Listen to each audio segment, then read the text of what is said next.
A pleasant good morning to the Honorable John Briceño, Prime Minister of Belize, his ministers and ministers of state, to the Honorable Tracy Panton, Leader of the Opposition and members on her side of the House, and to all, Madam Speaker.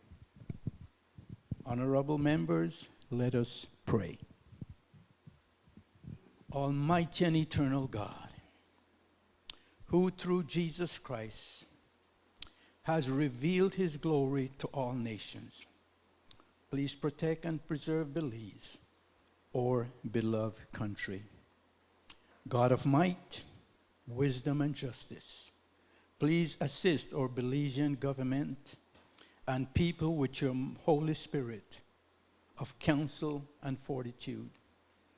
Let the light of your divine wisdom direct their plans and endeavors, so that with your help we may attain our just objective.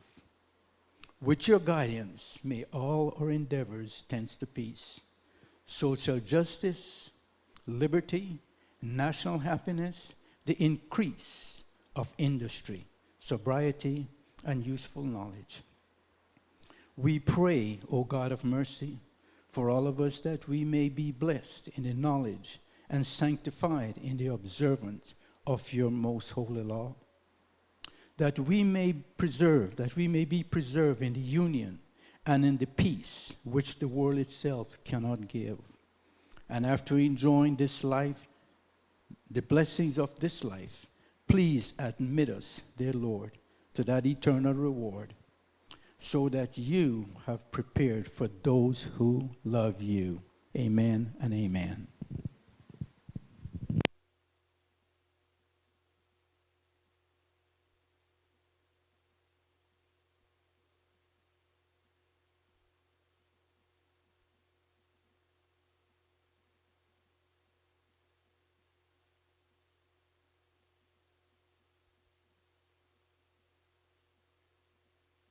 Announcement by the Speaker.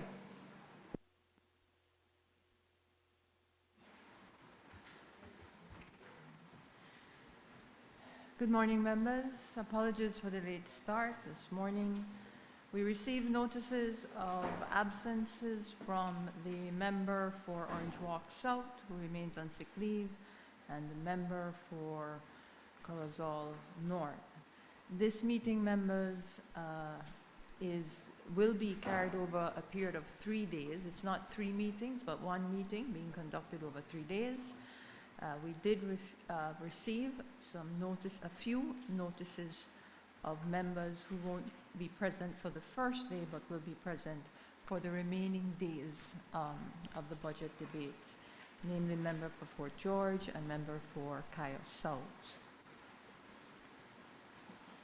As we are still in the Women's month of March, I'd like to take the opportunity to acknowledge all those who are involved with what has been termed a successful Young Women in Leadership Parliament forum, and it was held in these chambers on Friday. It culminated, I should say, in these chambers on Friday, the first time the chamber was filled with all women. And I have been receiving actually several messages from some of you as well as from members of the public on how that went off, and I thought it was only fitting for me to acknowledge it publicly.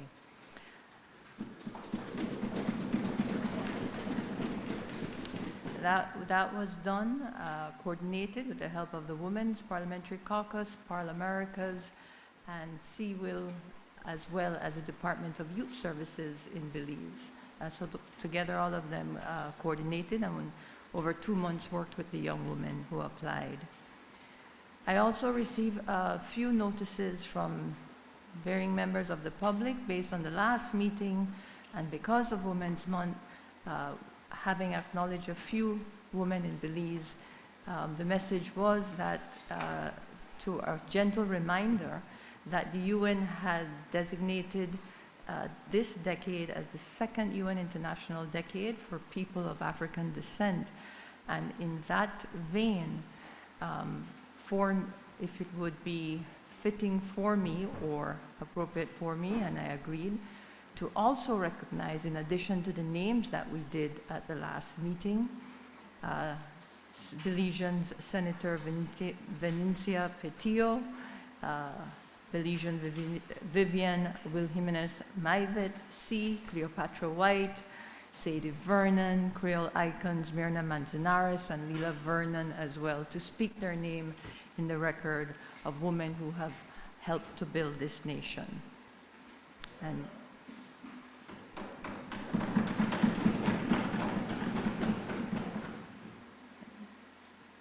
with that, Clerk, I conclude announcements for today's first sitting. Papers. I recognize the Honorable Prime Minister, Minister of Finance.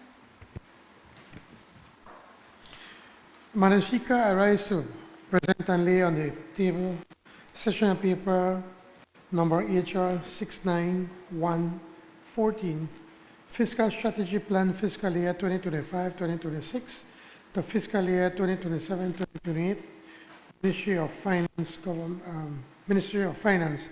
Government of Belize. Honorable members, that paper is ordered to lie on the table. I recognize the Honorable Deputy Prime Minister. To present and lay on the table sessional paper number HR 69A/1/14, Ministry of Infrastructure Development and Housing, 8th Road Project, George Price Highway, Belize City to Hattieville, and Belcan Bridge Replacement Project. Honorable members, that paper is ordered to lie on the table. I recognize the Honorable Minister of Agriculture, Food Security.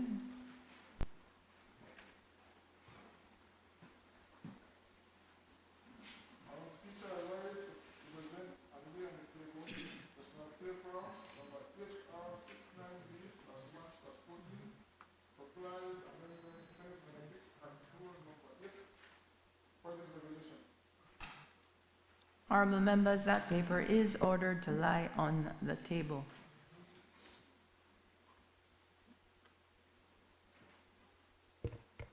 Presentation of reports from Select Committee. I recognize the Honorable Chairperson of the Finance and Economic Development Committee.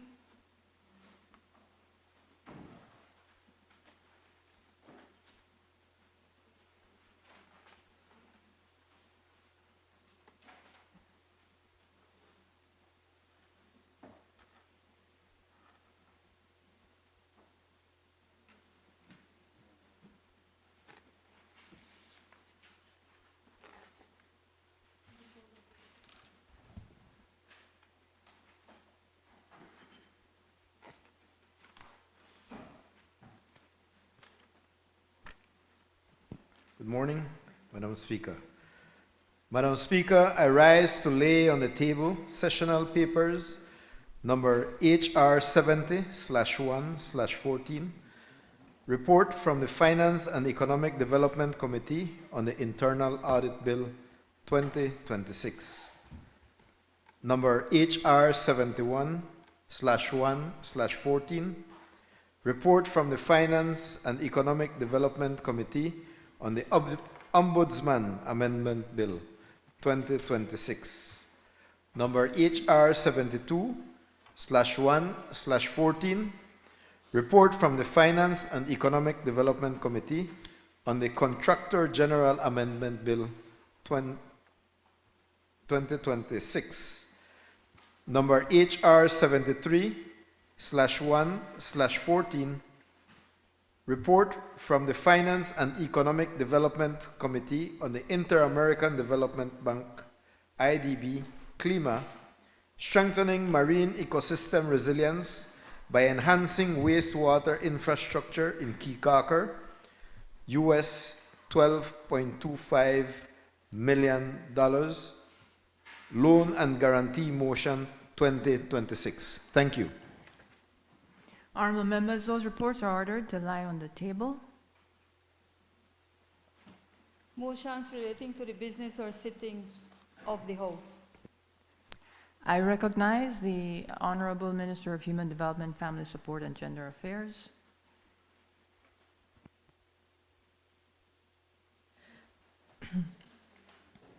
Madam Speaker, this is the Domestic and Intimate Partner Violence Prohibition Bill 2026.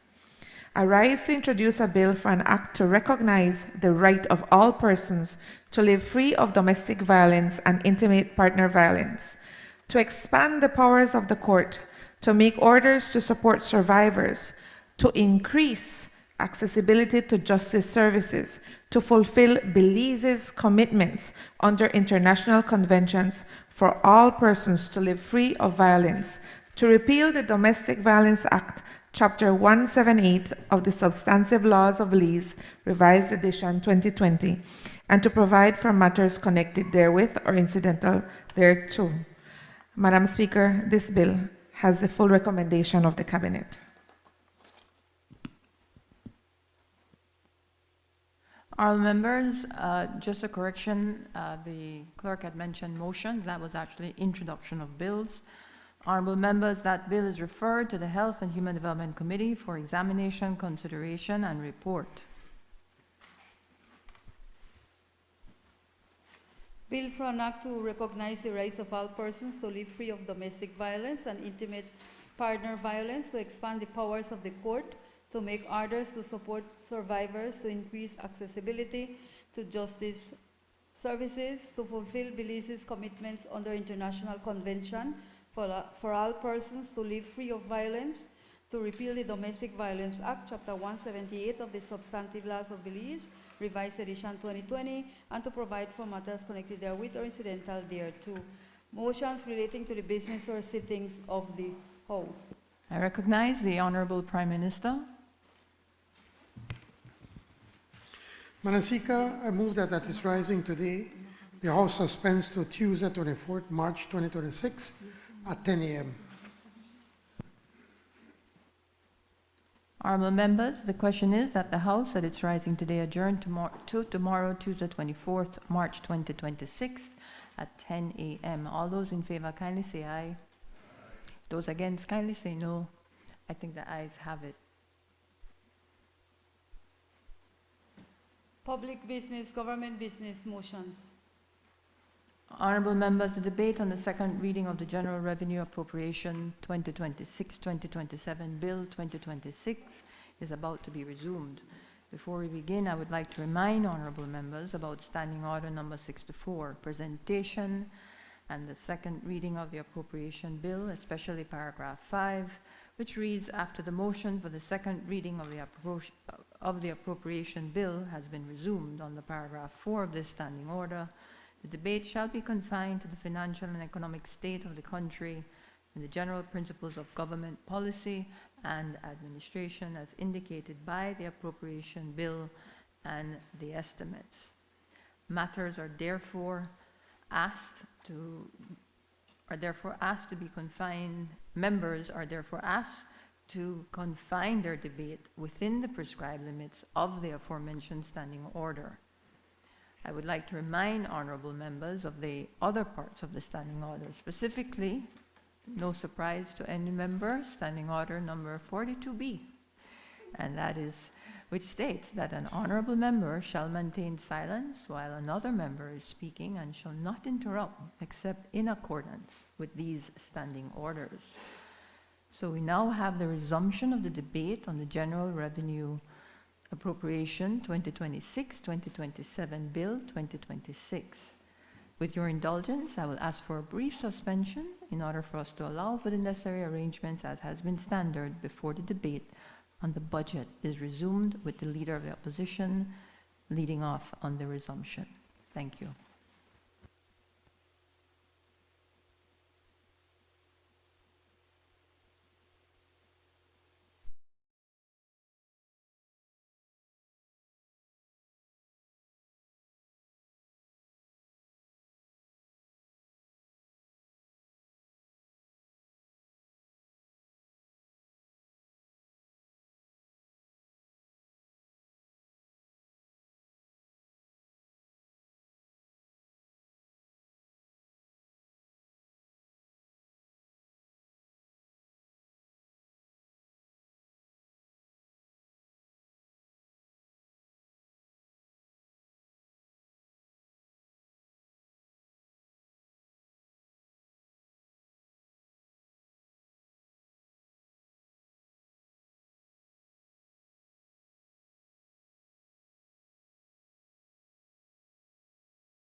Today, on behalf of the parliamentary opposition, to respond to the government's presentation on the 2026-2027 budget.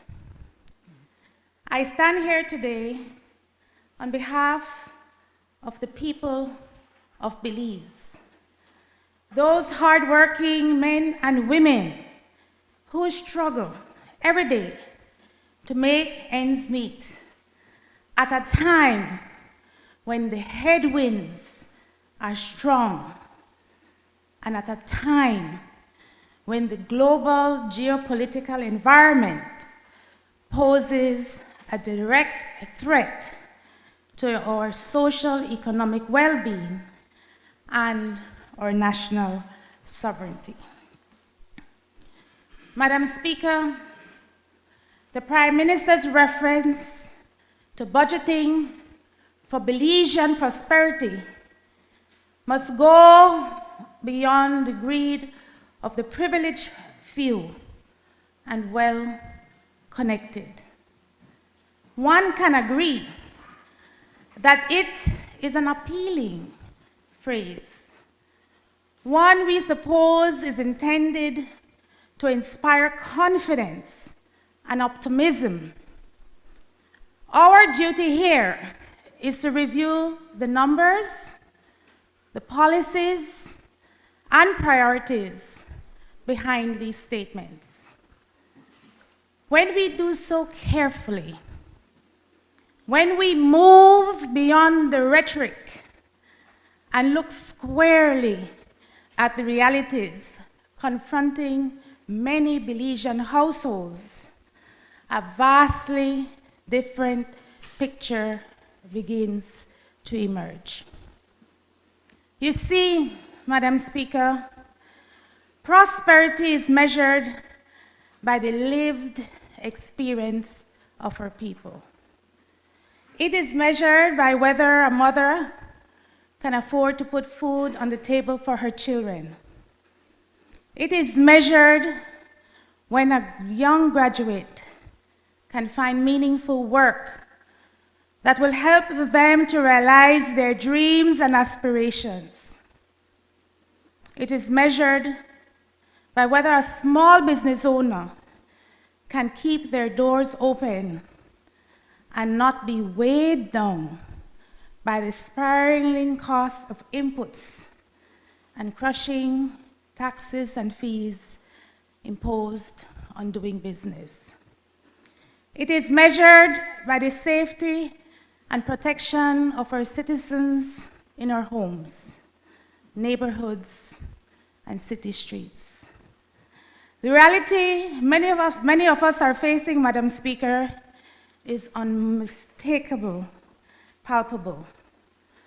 Too many of us are working harder than ever, yet feeling as though we are falling further behind.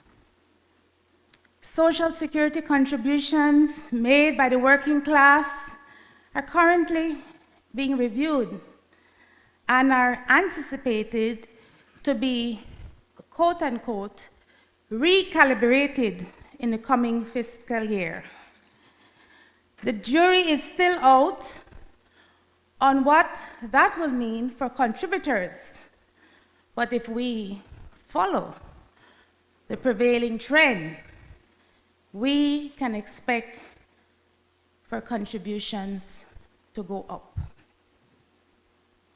These are not abstract economic indicators. These are the daily realities of our people. Yet, Madam Speaker, in a budget the size of $1.92 billion in expenditure, an ambitious one, we search in vain for a comprehensive strategy aimed at reducing cost of living for families, the cost of production for small farmers and local producers, the cost of doing business for young entrepreneurs.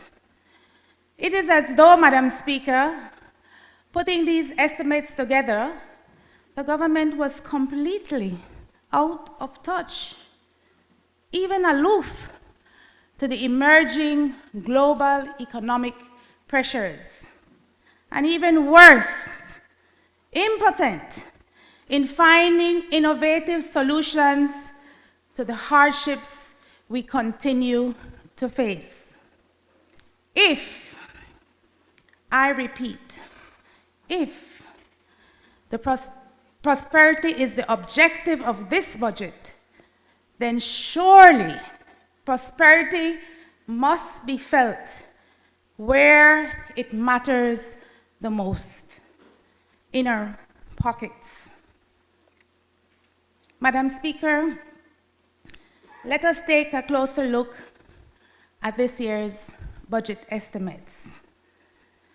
Total revenues and grants, $1.79 billion $1.79 billion. Of this amount, $1.58 billion is generated from consumption taxes, which places the burden on the working class. GST being the largest contributor to the consolidated revenue fund. $6.7 million come primarily from capital revenues via the sale of Crown land and the government's equity from various publicly owned businesses, BTL being one of those entities. Total expenditure, $1.92 billion, an increase of over $200 million. $189 million is allocated in interest payments, $57.3 million more than last year, and $140 million for principal payments, $14 million more than this current fiscal year.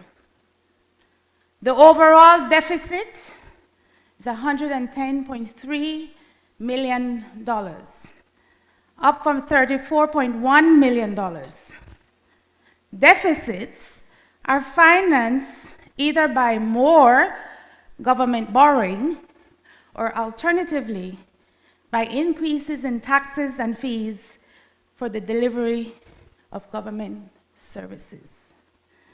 Public debt stands at $4.676 billion with a B, of which 64% is owed to external creditors. Those are lending institutions outside of Belize.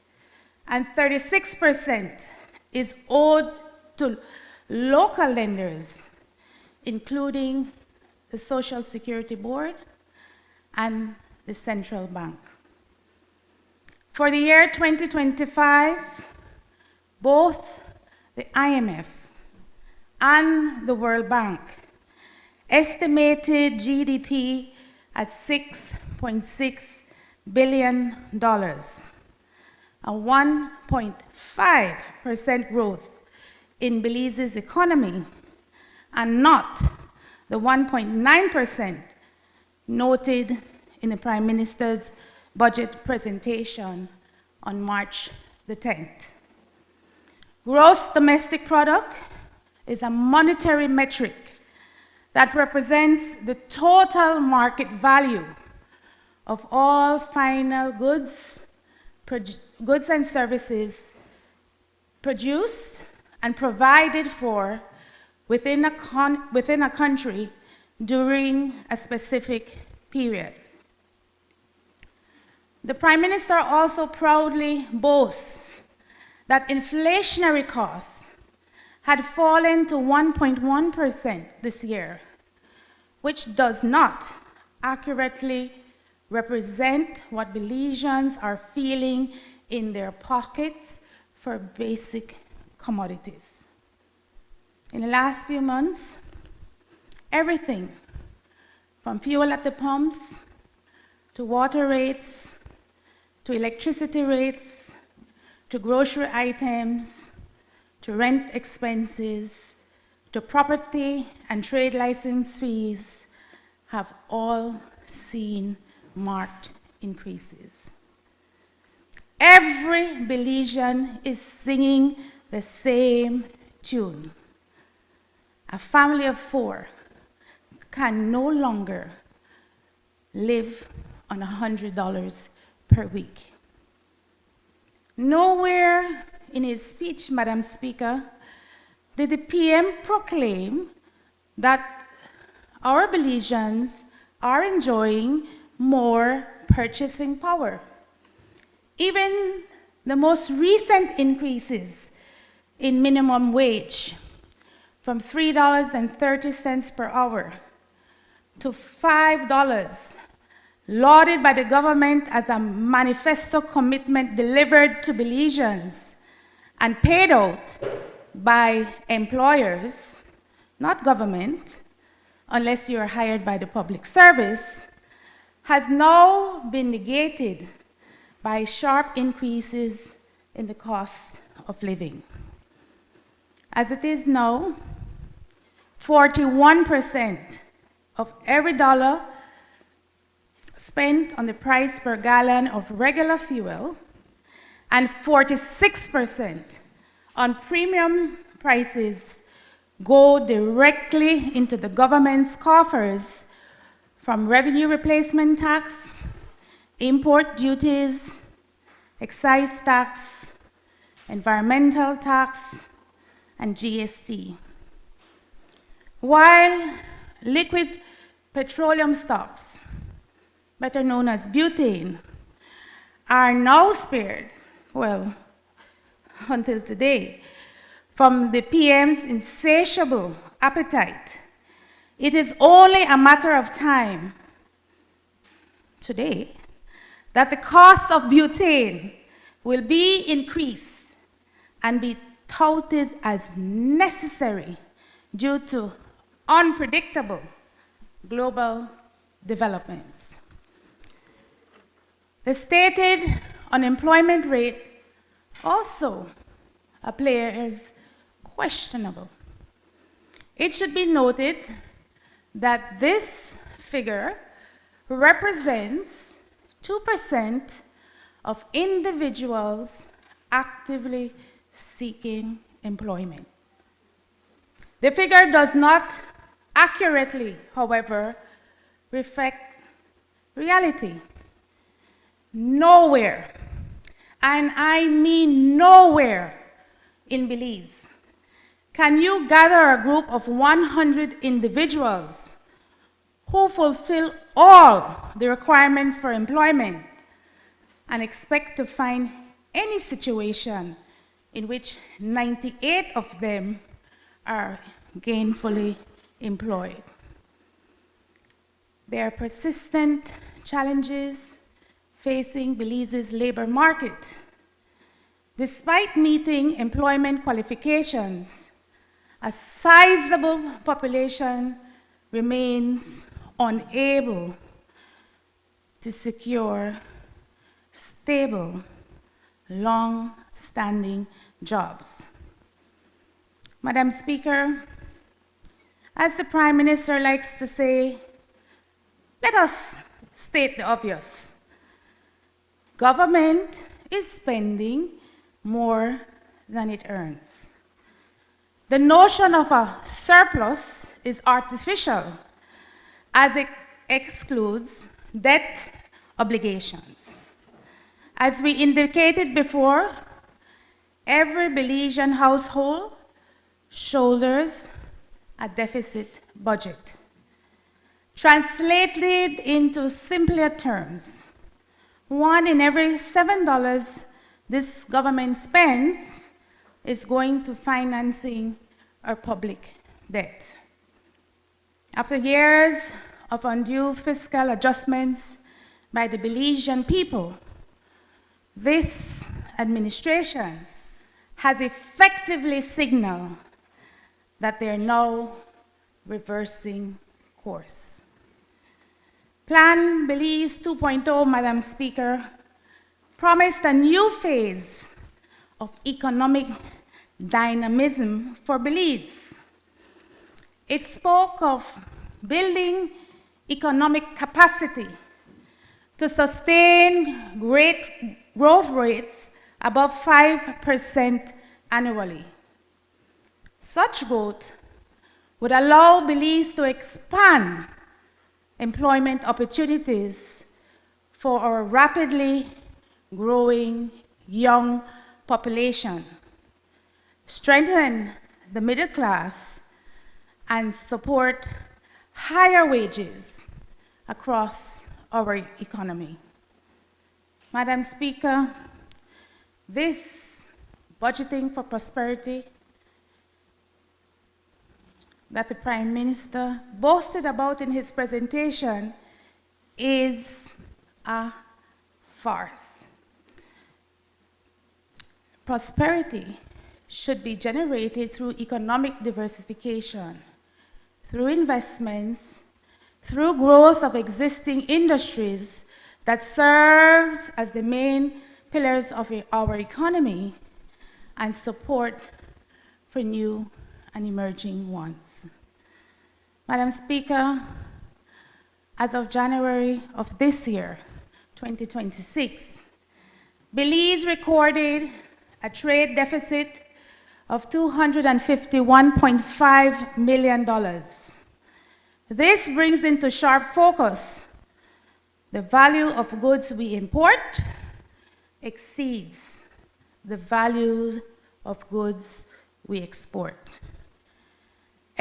Export expansion, sector diversification, and productivity growth remain limited. Strategic economic planning is vital for Belize to address major global challenges. Madam Speaker, where is Belize's comprehensive manufacturing expansion strategy? How can we develop a productive agro-productive sector? Where is the roadmap for developing a digital economy capable of providing high-value employment? Where is Belize's forward-looking strategy to compete in key sectors of the global 21st century economy? Or the planned investments in innovation and technology that will support our farmers to become the primary food chain providers of our region? This issue is straightforward, Madam Speaker. Belize cannot achieve sustained prosperity with only a modest 2% growth rate. Belize is a nation with immense potential, abundant resources, wealth untold, and should set its sights higher. Socioeconomic policy should prioritize not only stability, but also the advancement of Belize's productivity, competitiveness, and growth driven by investment. Madam Speaker, we recognize that Belize's economy is influenced by global events. Madam Speaker, this administration seemed to have believed that ignoring the global political changes would have somehow insulated us from their inevitable effects. In a word, Madam Speaker, this is incredulous. The Prime Minister's budget figures are inapt and out of touch for the times we're living in even before these budget estimates were delivered. Rising tensions in the Middle East and the ongoing war in Iran have caused volatility in global oil markets. For Belize, fluctuation in oil prices translate quickly, well before a new shipment arrives in port. We're seeing real pressures coming to bear. Just last week, Madam Speaker, an unregistered oil tanker with 50,000 gallons of diesel was detained at the Blue Creek port in Belize. Allegedly, Madam Speaker, the contraband was sourced by a fuel station owner in northern Belize. Yet we have not heard a peep from the authorities responsible, save and accept that the tanker and its cargo was seized by the government. Investigations, we understand, are ongoing.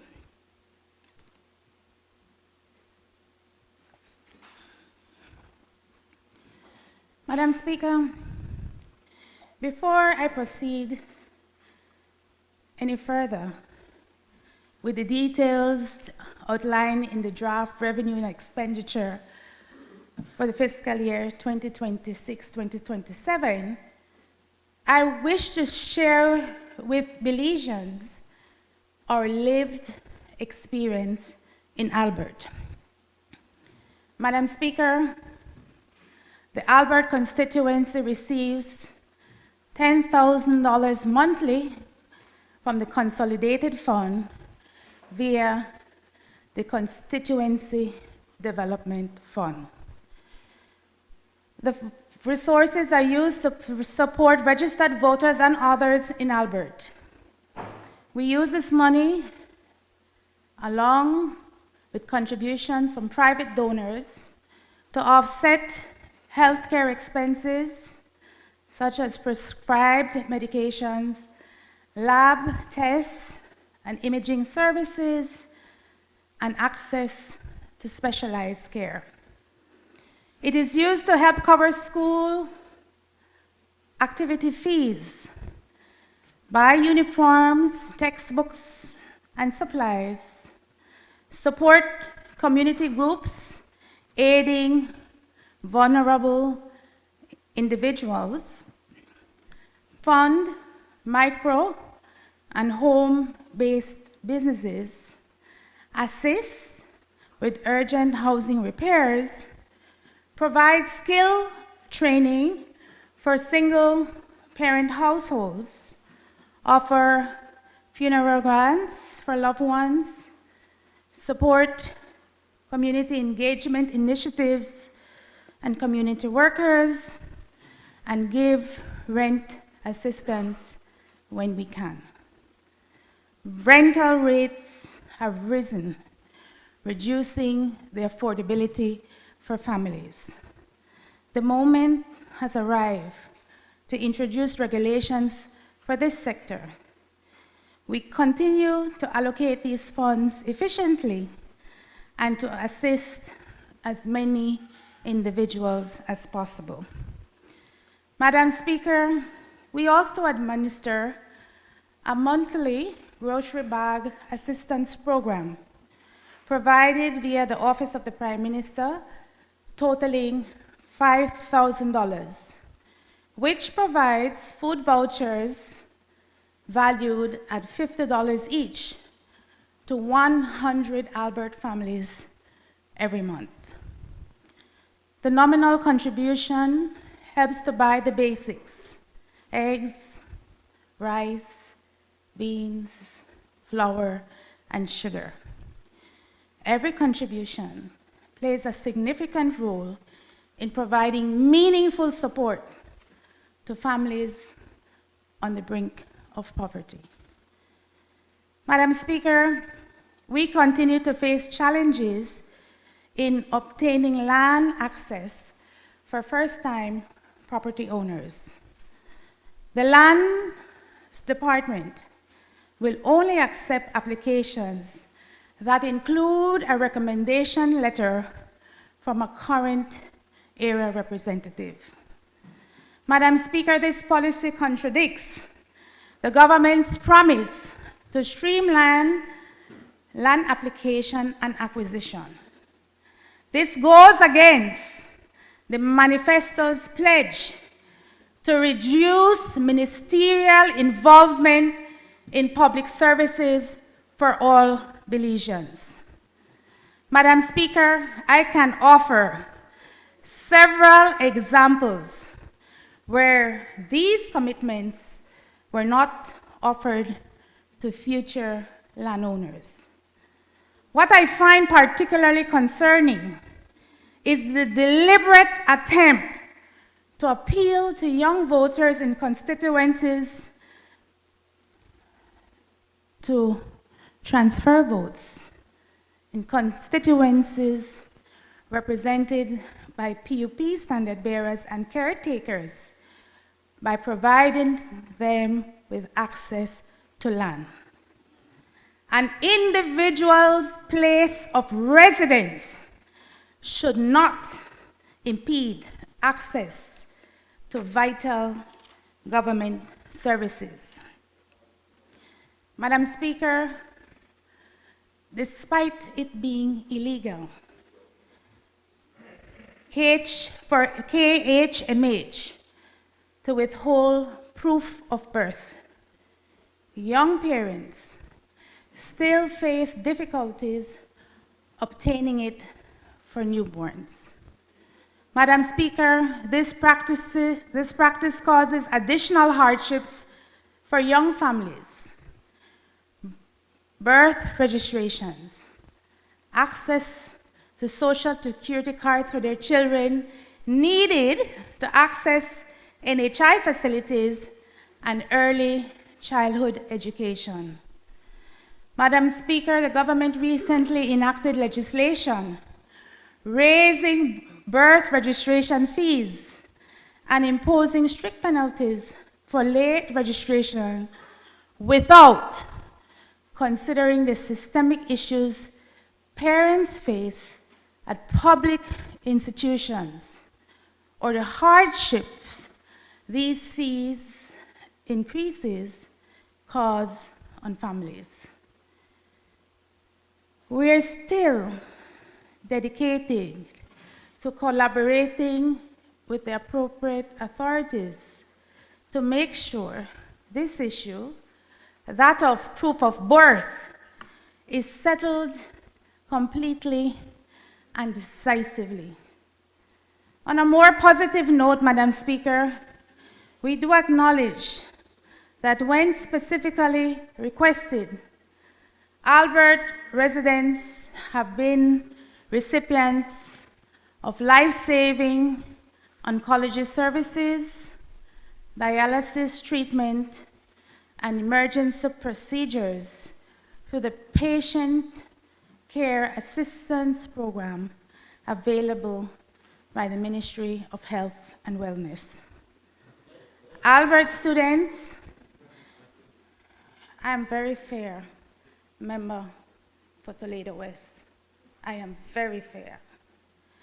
Albert students in primary, secondary, and tertiary institutions have received tuition grants from the Ministry of Education.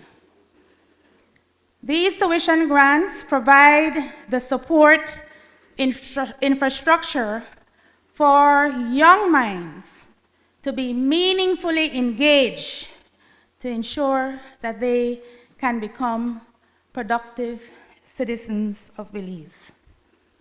Madam Speaker, on behalf of the beneficiaries of these programs, we take the opportunity to express our gratitude to the Prime Minister and his executive for the support afforded to our constituents.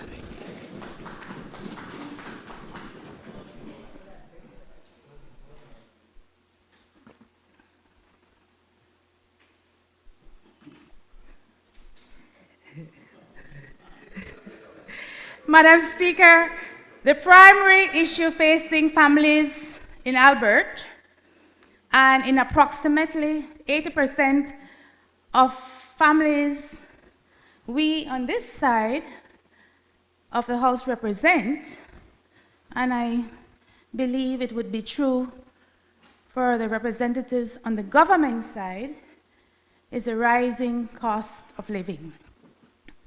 The government revenue system plays a key role in this reality. According to the budget estimates, the government will depend primarily on indirect taxes, consumption taxes, for its revenue. The estimated amount of GST is $485 million. Excise duties at $245 million. Environmental tax at $70 million. Taxes on foreign currency transactions at $53 million. Import duties at $160.8 million. Property taxes will see a marked increase from $6.4 million to $9 million. The estimated total tax revenue is estimated at $1.581 billion. As previously noted, these taxes are included in the cost of essential goods and services. They influence the cost of fuel, transportation, construction, materials, food, and a wide variety of consumables. When government revenue relies on consumption, ordinary Belizeans bear the burden. That is the simple fact. Madam Speaker, in Plan Belize and Plan Belize 2.0, Belizeans were promised meaningful tax reform. Many swallowed that bait hook, line, sinker, rod, and reel. The government pledged to take legislative action to enable the central bank to make targeted, incentive-based market interventions to reduce lending rates, to reduce business tax, to eliminate environmental tax on inputs for products manufactured in Belize, to abolish the contract tax, and to provide land tax credit for farmers and for land under cultivation or in the use of livestock. As of now, the Income and Business Tax Act, specifically Section 112, still mandates a withholding tax of 3% on all gross contract payments, providing no meaningful relief. Essential commitments to poverty reduction, tax reform, and lowering the trade deficit have been completely overlooked. In replacement, Belizeans receive GST-free tax weekends twice a year for back to school and Christmas. Madam Speaker, the Ministry of Finance touts this initiative as a badge of some sort of special distinction. We urge this ministry to provide comprehensive tax relief instead of one-time individual measures. Madam Speaker, I will now provide a more in-depth analysis of the budgetary priorities outlined by this administration.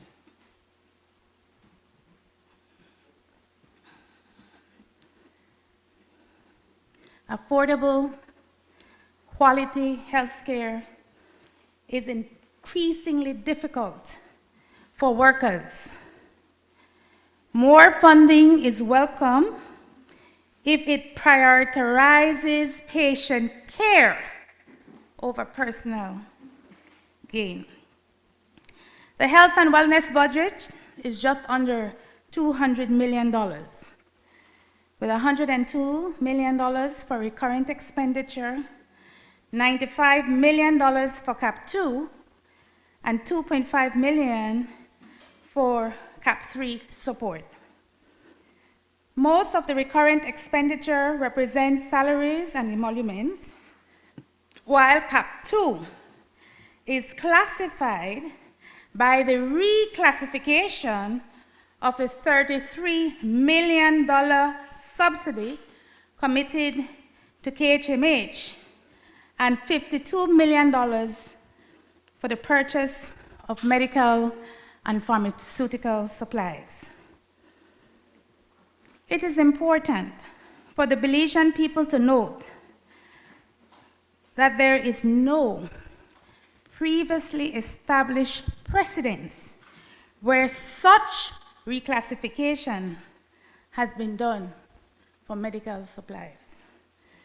Madam Speaker, with a sum of $52 million allocated to central medical stores, a $20 million increase from this year, no Belizean should be denied care at any public care facility or at the KHMH due to shortages of basic medication and supplies. No Belizean, Madam Speaker, should be given a list of supplies required before an emergency surgical procedure can be scheduled. We can all remember, not so long ago, when our nurses and doctors countrywide staged a walkout protesting the shortage of both staff and medical supplies. Basic items, gauze, medical tape, Tylenol, basic diabetic and hypertensive medicines were not available to sick patients. In 2024-2025, there were reported 25 separate instances of out-of-stock inventory at central medical stores. Aside from the $19.1 million investment proposed for the state-of-the-art hospital facility to be provided by our friends of the Republic of China, Taiwan in San Pedro, this year's budget falls short of improvement to healthcare facilities. No new investments are envisioned for the country's #1 referral hospital in Belize City, which desperately needs a roof, we are told by hospital officials. No mention of the rebuilding or replacement of the polyclinic in Port Loyola. No sums allocated for district public hospitals, save $167,000 proposed pediatric wing at the Northern Regional Hospital in Orange Walk. Madam Speaker, equal and equitable health care services must be for all government institutions. Madam Speaker, another critical concern is the minimal sum of 100.8 million, 101 million, that has been allocated for health training. This translates, Madam Speaker, to no major expansion in specialized medical training, increasing rural healthcare capacity, designated scholarships for locally trained nurses, doctors, technicians, and other healthcare auxiliary providers. These raises another fundamental concern. How do we intend to address adequate patient care if Belize yields to the pressure of the United States to end its long-standing partnership with the Cuban Medical Brigade? We have always shown profound respect and regard for our friends, our allies, our international partners who have consistently helped us in the arduous work of nation building. It is deeply troubling that both our democracy and our sovereignty are at risk if we do not unfollow the unreasonable demands of those who seek to have unbridled power in this hemisphere. Our government has been read the Riot Act. We have been reliably informed that the Prime Minister has been given a firm timeline in which to act on the requests related to the Cuban Medical Brigade, or be exposed to consequences of visa restrictions, revocations, restrictions on travel and tourism, and trade sanctions. Madam Speaker, our foreign policy outlook does not have to be loud, confrontational, or dismissive, but it must remain, at the very least, principled. Those of us on this side of the House recognize the strategic importance of all our friends, the United States of America being no exception. Here's the premise from which we note our concern. Friends respect friends. Friendship should not be used to create power imbalances, justify political actions, or inflict egregious harm on humanity. Who, I ask, who will provide health services in our rural and remote communities, or provide specialist care to those who cannot afford access? In speaking to our UDP caretaker in Toledo West this past weekend, yes, I checked with him because I couldn't find you. He shared the concern that there are no doctors or nurses permanently stationed in the 28 villages that comprises this constituency. This is problematic, I try to call you, know. Patient care is arranged for designated hours on specific days each month. Severing ties with the Cuban Medical Brigade would only exacerbate the challenges they already face.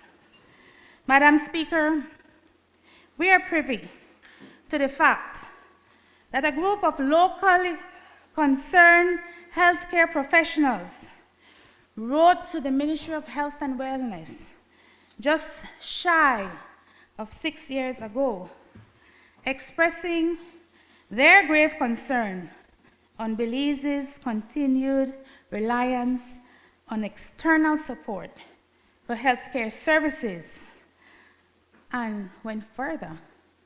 They offered recommendations on how this matter could be addressed.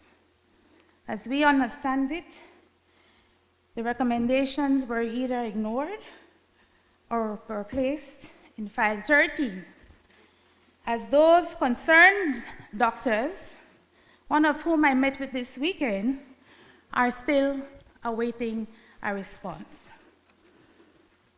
What is the government's strategy to train and retain nurses so they opt to stay here in Belize and not be recruited by developed countries? We cannot strengthen the health system if we do not invest in the people who deliver care. There are zero investments in mental health facilities, despite 16,000 consultations per year. $0 allocated for specialized equipment and infrastructure upgrades have seen a sizable budget reduction from 900,000 to 100,000. I would be remiss, Madam Speaker, if I did not call your attention to the lack of budgeting for critical care services. For the third consecutive year, there has been no increase in the allocation for dialysis treatment, even though there's a growing demand for these services. We must expand our oncology services, particularly as it relates to pediatric oncology support. Our young patients must seek cancer care services outside of the country. Madam Speaker, we acknowledge and we thank Dr. Yakab and the oncology unit at the KHMH for their outstanding work in delivering cancer care to adult patients. Madam Speaker, my colleague representing Queen Square will offer a more comprehensive analysis of the $57 million designated for NHI during his intervention on Wednesday. However, we take this opportunity to formally request an audit of the NHI financial statements. To the best of our knowledge, there has been no audit conducted since 2020. The system is operating without any accountability. Even though an oversight body has been convened with a member recommended by the opposition, the commission still hasn't received budgeted allocation for NHI services this year. As a result, it cannot conduct or provide feedback, despite requesting the information several times. We call on the Ministry of Health and Wellness and the Commission's chairman to make the proposed budget available post haste in the interest of transparency and accountability. The government expects that 325,000 people in Belize will sign up as active NHI service users. This, Madam Speaker, represents a little over 80% of those of us who require primary health care services. We agree with you, Prime Minister, that a healthy nation is a wealthy one. A healthy population maximizes productivity. About 70% of patients are treated by private or will be treated by PCPs, private care providers, who have major health service contracts, while the remaining 30% will visit established clinics such as Cleopatra White and Matron Roberts. Madam Speaker, this proposal does not, in our view, constitute healthcare reform. Rather, it represents state-funded privatization of health care delivery. The Prime Minister says that health care is an entitlement, but the draft NHI legislation that now sits in committee introduces mandatory taxpayer contributions. Madam Speaker, we all know the adage, if something seems too good to be true, it probably is. Madam Speaker, a reclassified budget and a shift of healthcare funds into private hands under the guise of NHI is a public healthcare system in decline. Allowing public facilities to deteriorate further jeopardizes the future of sustainable primary health care. Affordable, quality health care is still a challenge for far too many.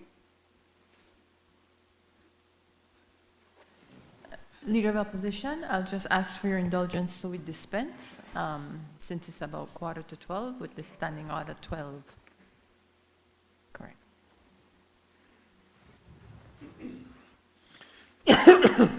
Madam Speaker, in accordance with Standing Order 12.8, I move that the proceedings on the order paper may be entered upon and proceeded with at this day's sitting at any hour though opposed. Honourable members, the question is that the proceedings on the order paper may be entered upon and proceeded with at this day's sitting at any hour though opposed. All those in favour, kindly say aye. Those against, kindly say no. I think the ayes have it.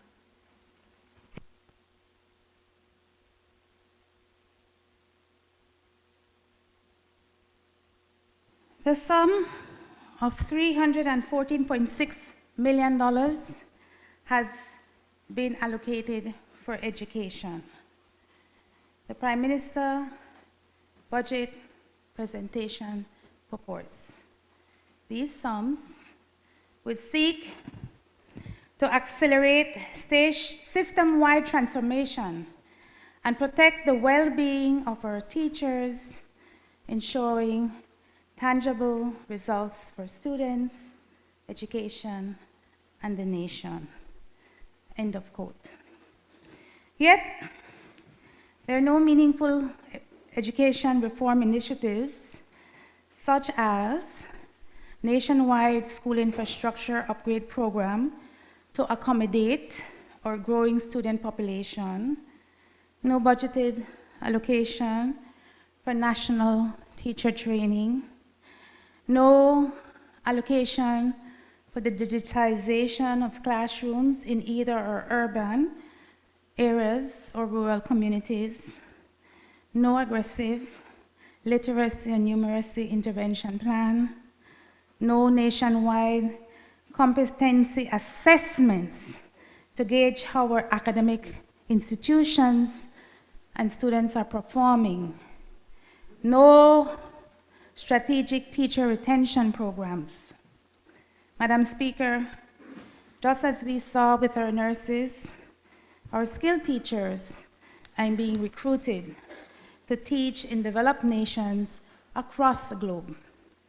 Madam Speaker, because of inadequate planning, teachers are stretched too thin. Classrooms are overcrowded, and there is still a lack of resources. We all know that education is not free. The Plan Belize manifesto commitment for free education from preschool to sixth form was a fabrication from the start. Madam Speaker, our students gain advantages from tuition grants, subsidies provided to public academic institutions, feeding programs, bus transportation, and other similar initiatives. However, church-state institutions impose fees for additional educational services that often surpass the cost of tuition, creating financial challenges for families who are already struggling to meet these expenses. The issue is not about spending money to fulfill our salary commitments to teachers. What matters more is considering transformative strategies to invest in our educators, modernizing our schools, and preparing students so they can help drive Belize's future economic growth. My colleague from myself, Madam Speaker, will address infrastructure investments in detail during his intervention tomorrow. The United Democratic Party has always maintained infrastructure development is both important and necessary. I remember when the rallying cry in this House by the opposition, by the then opposition, was, "We cannot eat streets." You remember that? I'm sure you remember that. I remember that very well. Roads, bridges, and transportation networks are vital in economic growth and national connectivity. No responsible opposition, of which we consider ourselves, would oppose investments in the nation's infrastructure upgrades.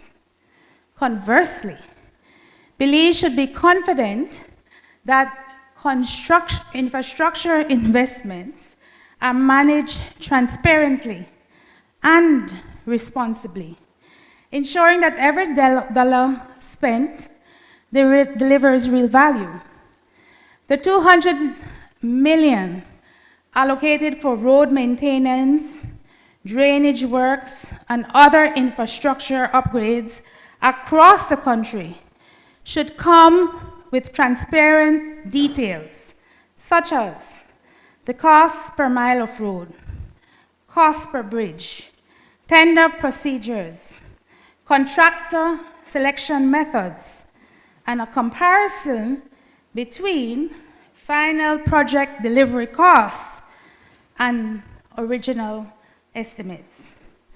This request ought to be straightforward and should not require private conversations in the minister's office initiated by a member of the opposition.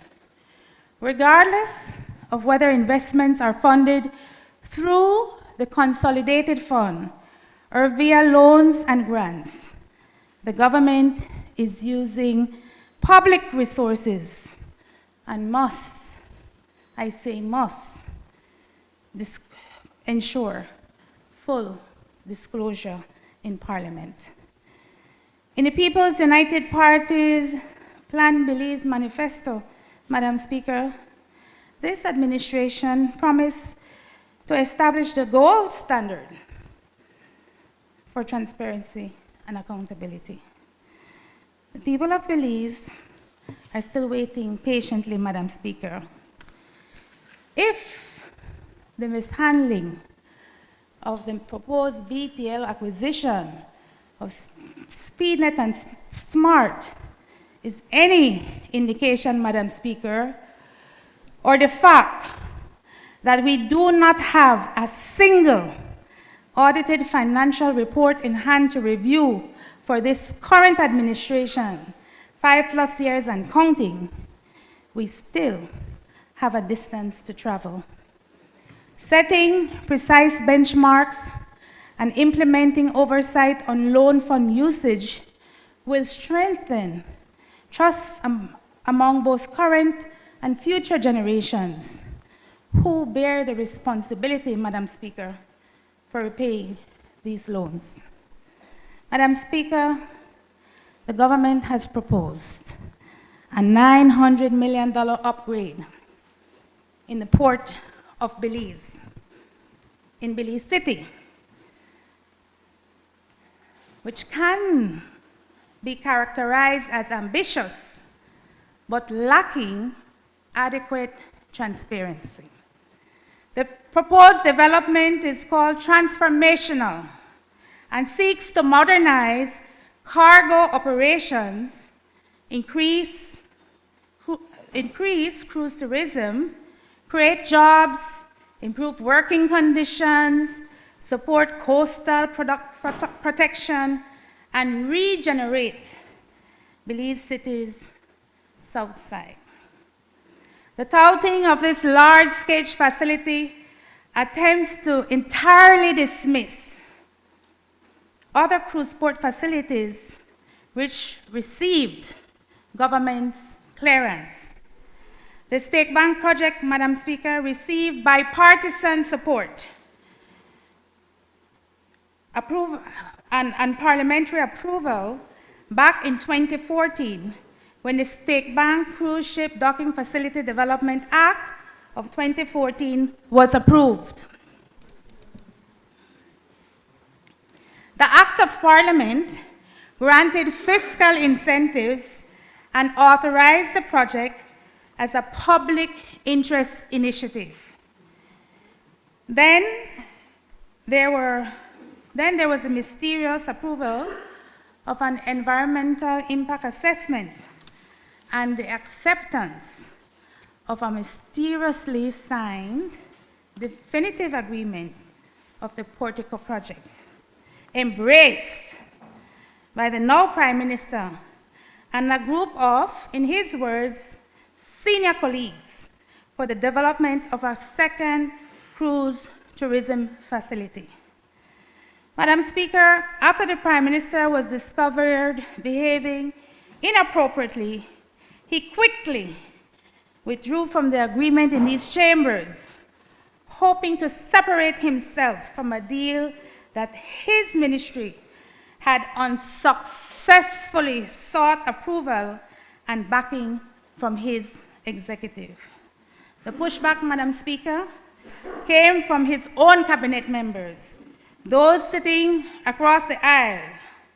It is sufficient to say that the government's handling of the need for a modern shoreside cruise port facility for central Belize has been nothing short of a calamity. Madam Speaker, the Prime Minister's interference in private investments, I think of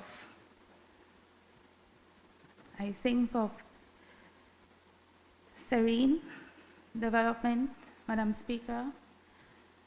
I think of investments in Stake Bank, Madam Speaker. I think of what is now happening in the north with the coercion by government to have farmers withdraw their legal claims from BSI, ASR, and Tate and Lyle. The Prime Minister's interference in the affairs of private investors in his attempt to stave off other initiatives to promote interests of his own has exposed Belize's reputation to grave risk, our investment reputation.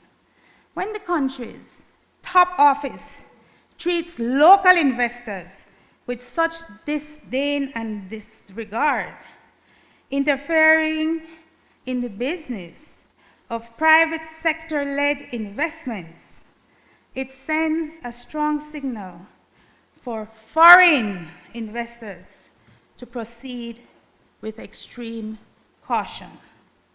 Madam Speaker, the budget estimates excludes funds allocated for forthcoming government legal challenges that are apparent. Madam Speaker, the State Bank developers have stated categorically that they refuse to withdraw their interests until a legal review at the highest court addresses alleged government interference in their negotiated agreements with a local banking institution.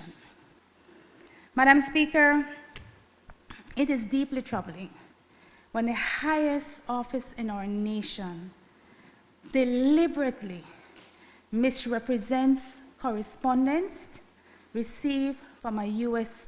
congressman. By portraying such communication as a broad and sweeping endorsement of his administration's policy decisions, the government sends a misleading signal to the public. This act suggests that those in charge may be losing their grip on effective leadership and are responding to mounting pressures from a place of desperation rather than reasoned governance. Such misrepresentation undermines public trust and should trigger a no confidence vote in this sitting administration. For the avoidance of any doubt, Madam Speaker, those of us on this side of the House support the 4% salary increase for public officers, teachers, security personnel, and healthcare workers. These increases provide welcome relief for the working class who are committed to providing services to the public. In this year's estimates, approximately $651.9 million have been allocated for salary and wages, while pension and ex gratia payments are projected at $129.9 million. Together, these obligations account for 11% of GDP and 60% of total recurrent expenditure. Although the government has acceded to the union's request, Madam Speaker, there has been an increase in labor activism over the past year as trade unions continue to express concerns regarding outstanding benefits, delays in settlements, and unresolved pension matters. We on this side of the House, Madam Speaker, implore the member of Kyo North not to rely on reading scripted statements when facing challenging questions in this House. Instead, we ask that you use your influence, your authority, and your judgment to address the ongoing concerns of the Belizean communication workers for justice directly, fairly, decisively. Please listen to the resounding cry of the masses. Madam Speaker, it is a fact that 70% of Belize's energy supply, electricity and petroleum, is imported. This one-way trade flow makes Belize vulnerable to external shocks, trade deficits, and reduce energy independence.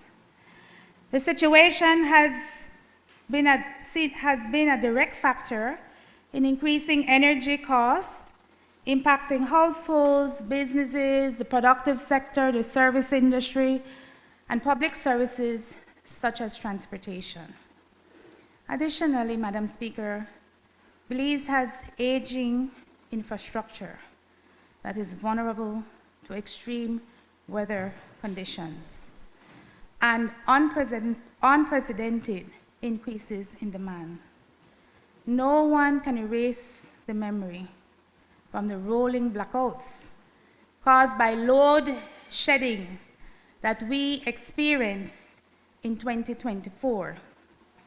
It's also important to note, Madam Speaker, that the transportation sector in Belize is Belize's largest energy consumer, accounting for 52.9% of total energy consumption. In such a global context, we can agree that energy security, energy reliability, and energy affordability are essential components of a national economic policy. In August of 2023, Belize secured $154 million from the Saudi Fund for development to construct a 60-megawatt solar energy plant aiming to enhance renewable energy supply. The Millennium Challenge Corporation, through the MCA Compact, has agreed to provide an additional $83.4 million, and that's Belize dollars, which is expected to facilitate lower cost energy integration, reduce electricity costs, and strengthen Belize's competitiveness. While the government continues to vigorously promote energy sustainability, it has failed to provide a quantifiable roadmap for achieving it. Instead, Madam Speaker, the government has outlined projects funded by public debt and private investors rather than government-led transformation. Madam Speaker, for the working class, for people like me and you, and those sitting in the gallery, electricity and energy costs are on a steep upward trajectory. At the beginning of this year, Madam Speaker, electricity rates increased by 3.4 cents per kilowatt, and fuel prices at the local pumps are through the roof. You remember? You remember when the representative from Orange Walk Central had all the solutions for the challenges we were facing under the previous Barrow administration due to no fault of our own? He may have the solution for crime. He may have the solution for national security. He may have the solution for increases in the cost of living. And he may definitely have the solution for inflated costs of petroleum at the pump. Madam Speaker, it was the current Prime Minister who was then the leader of the opposition. No, I have some time to go. So rest up. I have some time to go, man.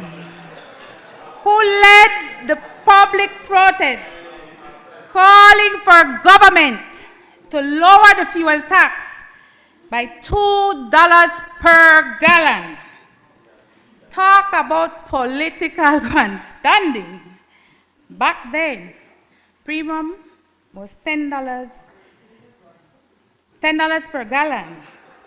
And now, don't make fun of my disability.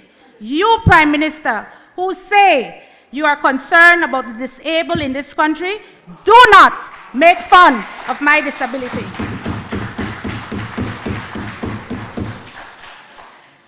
Don't worry, I am standing tall. You should be ashamed of yourself. You should be ashamed of yourself. Your wife, who has dedicated her life to those with a disability. You, sir, should be ashamed of yourself. Premium was $10 a gallon, and now, back then, and now it is $14. As an initial temporary measure, we call on this government to reduce the fuel tax by $2 to help lower high fuel costs for struggling households. Regionally, Madam Speaker, CARICOM countries such as Barbados, Jamaica, Antigua and Barbuda have introduced measures to cap their respective governments' take on the fuel pie, because they recognize that their national economies, like Belize, are driven by the cost of fuel and the impact increasing costs can have on economic growth. We must challenge the government to become more cost efficient, curtail unnecessary government spending, and closely monitor the government's fuel usage on their vehicle fleet. Madam Speaker, I take this opportunity to correct misinformation provided by the Prime Minister in a recent interview with one of our local media houses on this issue of petroleum pricing. For him to say, Madam Speaker, that the Barrow administration collected millions from the petroleum revenues that could have been used to subsidize tax on fuel is a deliberate attempt to mislead and misrepresent the facts. It seems to us, on this side of the House, Madam Speaker, this is a trait that is fast becoming habit-forming for him. Madam Speaker, the Barrow administration collected petroleum revenues over several years in a series of payments instead of receiving a single lump sum as he suggested. After 2015, revenue collected from petroleum taxes went from $30 million to $1 million, and that has been the figure ever since. Even after 2015, when oil revenue virtually disappeared, Madam Speaker, fuel prices at the pump were nowhere where they are today. Prime Minister, please, man, stop take way fi kunumuno. Fool the talk, but they not fool the listen. The real question is budgeting for prosperity for whom? It is fair, Madam Speaker, that the telecommunications sector is undergoing rapid transformation worldwide. Advances in satellite-based broadband technology, particularly low Earth orbit satellite networks, are reshaping the economics of telecom markets across the globe. Against that backdrop, Madam Speaker, the ongoing controversy surrounding the proposed acquisition of smart SpeedNet infrastructure by government-owned BTL has sparked a robust national debate for good reason.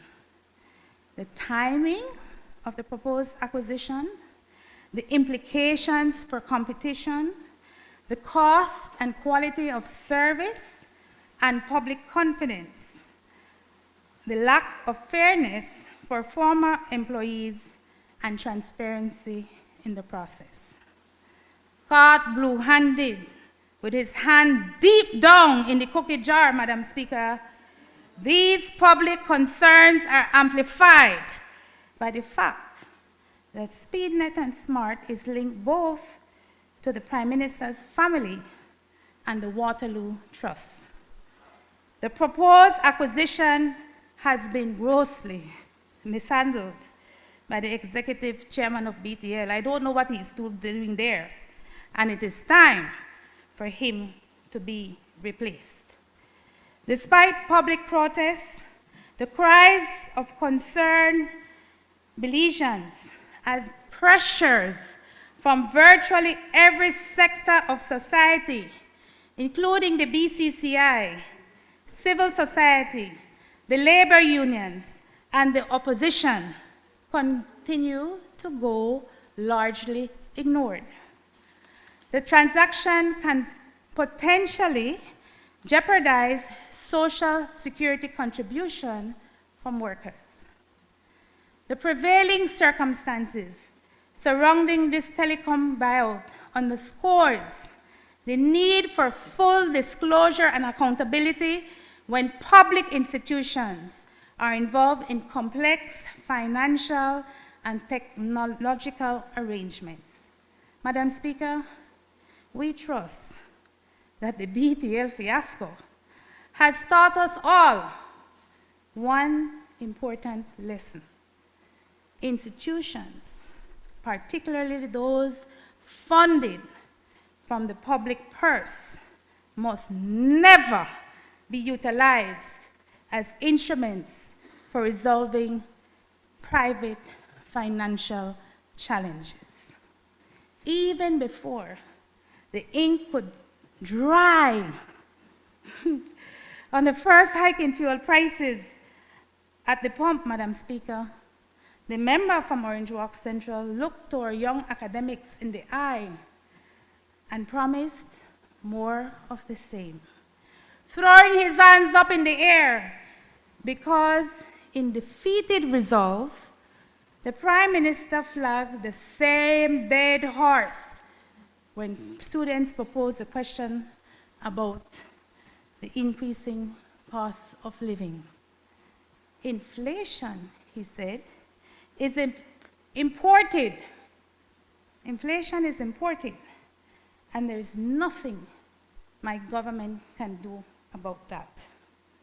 If this administration is serious about budgeting for Belizean prosperity, there are no shortage of proven policy tools that can be utilized to mitigate the exposure of fuel costs.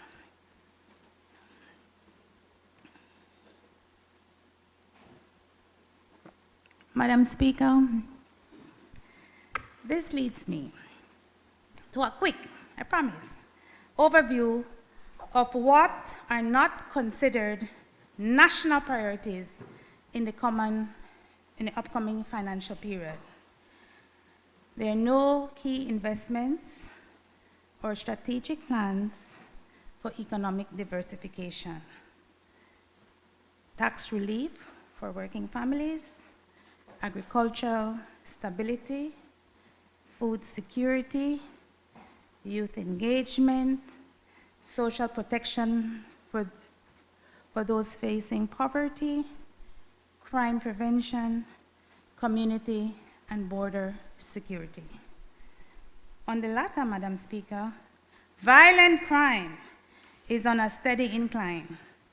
This brings into question the current leadership of the Belize Police Department, who cannot decipher or hold to account who thief Budna. It also brings into sharp focus, in my view, the incompetence of the administration. Just hours after painstakingly explaining about a plan the Prime Minister concocted without sound advice, I suppose, Madam Speaker, to negotiate a prisoner exchange with Guatemalan authorities for Budna, none other than his trusted foreign minister had to publicly shut down the idea by explaining that such an option was not a possibility. No such arrangements are in place, nor do we enjoy formal diplomatic relations with Guatemala currently. the single most important issue for Belize's foreign affairs, I hope you will agree, Minister of Foreign Affairs, I hope you will agree that the single most issue for Belize's foreign affairs efforts is the hearing of the ICJ on the Belize-Guatemala territorial claim. Its definitive conclusion, Mr. Speaker, we hope will bring an end to the centuries-old unfounded dispute and establish once and for all sovereignty and international independence, sovereignty and our national independence. We wish to enforce that the Belize-Guatemala territorial dispute is not a partisan or political issue.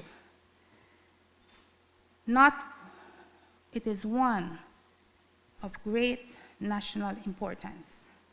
Both parties, both the People's United Party and the United Democratic Party, have supported this effort. The opposition, Mr. Speaker, remains engaged and supportive in this process. Despite this, there is no mention of or update by the Prime Minister in his budget presentation.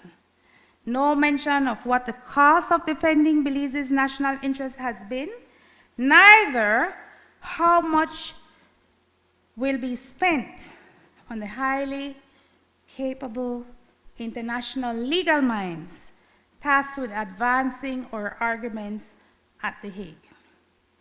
One has to comb through the Ministry of Foreign Affairs budgeted estimates to find the sum of $2.5 million allocated for ICJ under Cap 2 projections, which is on par with the previous year's estimates. In fact, despite receiving its own substantive talking section in the budget speech about expanding Belize's diplomatic footprint, it is worthwhile noting that these efforts are estimated at $13.9 million for foreign policy, strategic management, an increase over $4 million, and $16.8 million in overseas representation.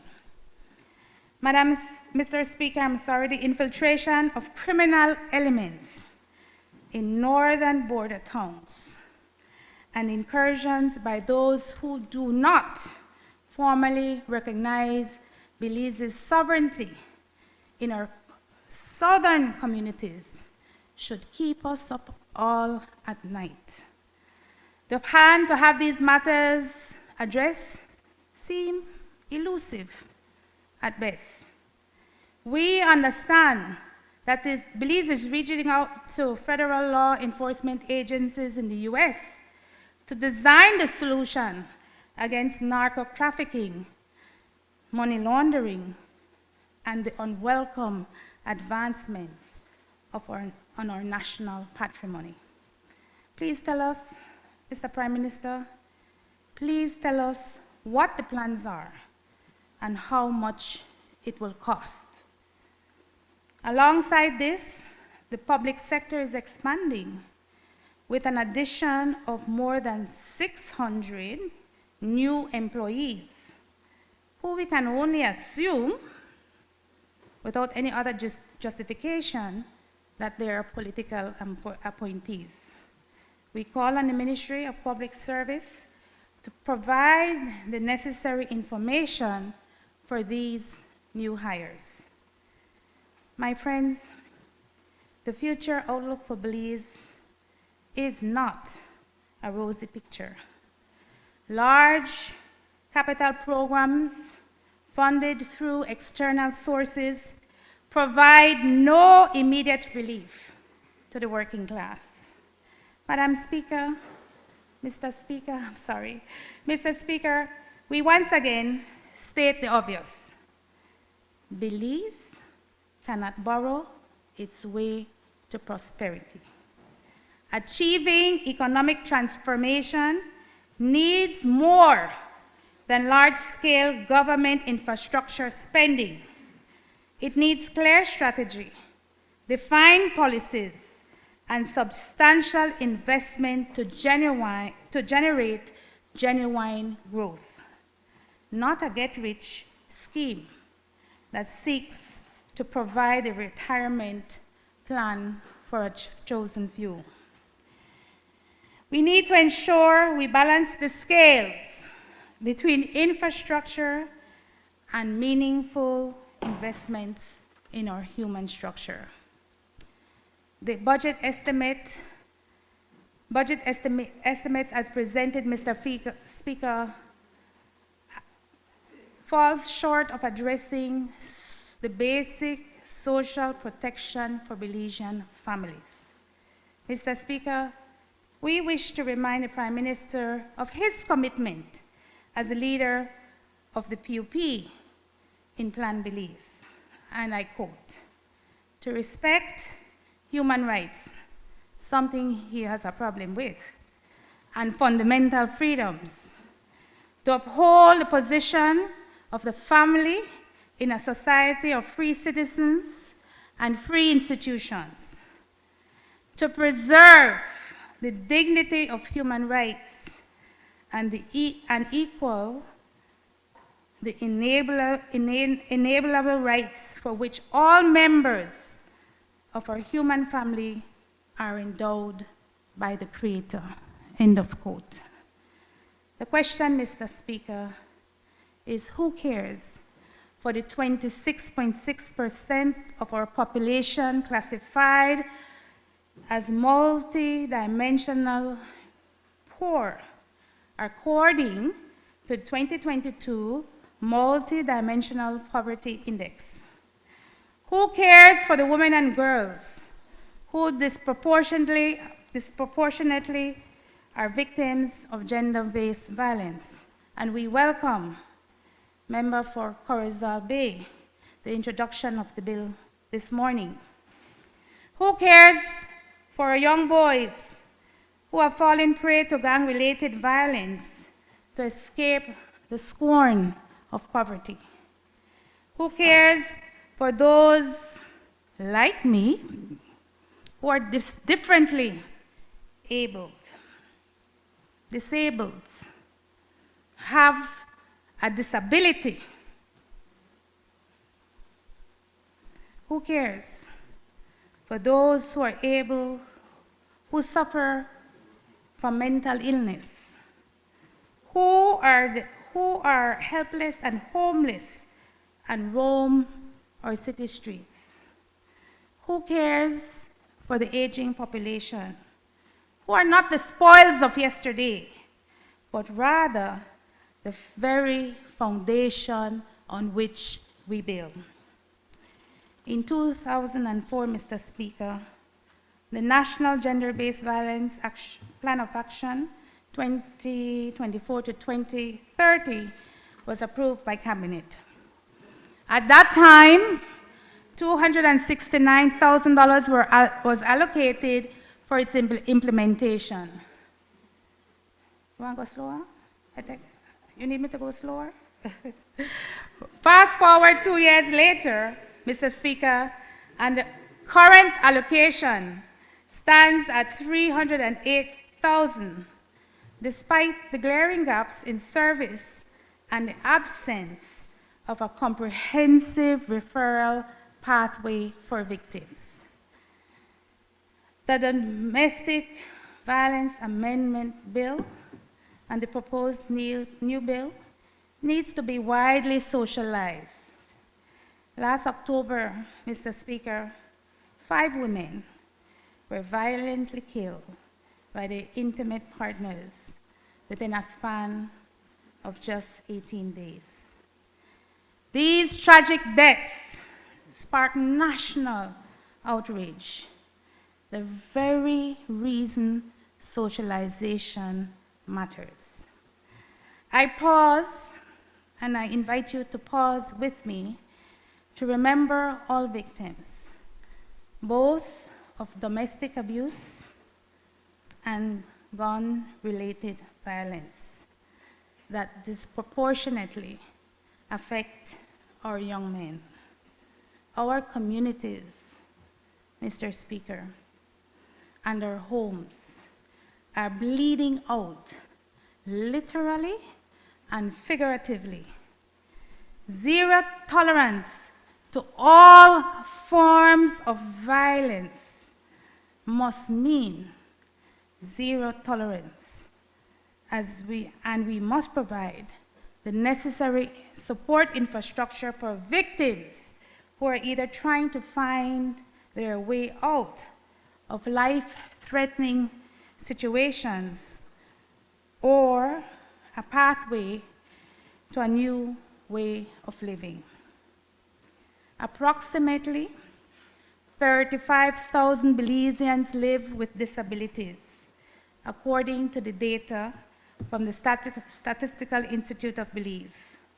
The current budget, Mr. Speaker, allocates a one-time sum of $400,000, which is a total sum of $11 per person annually, to the Secretariat, and this sum is provided to the Secretariat for Persons with Disabilities.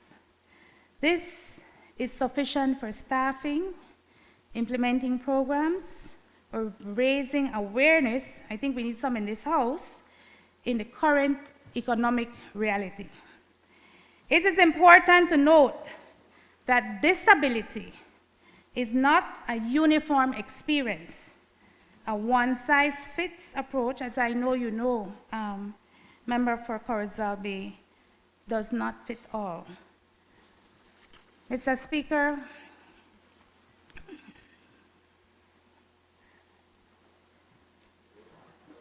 I should be done by 1.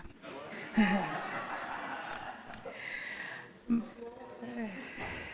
is counting? Who is counting? You know the count. You know the count. We gave you the time you needed. Yeah, we have all day. 5 hours. Come on, now we have all day. Or 4. Or 4. Madam Speaker, it has also been said that the true measure of a nation is reflected in how we treat our elderly. Yet in these estimates, the National Council on Aging is slated to receive a total allocation of $156,000 this year. The Council has long championed the introduction of universal pension. Currently, fewer than 1,000 Belizeans receive a non-contributory pension.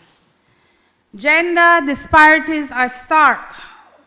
Over 60% of Belizeans, primarily women, lack any form of pension, leaving older women particularly vulnerable to poverty.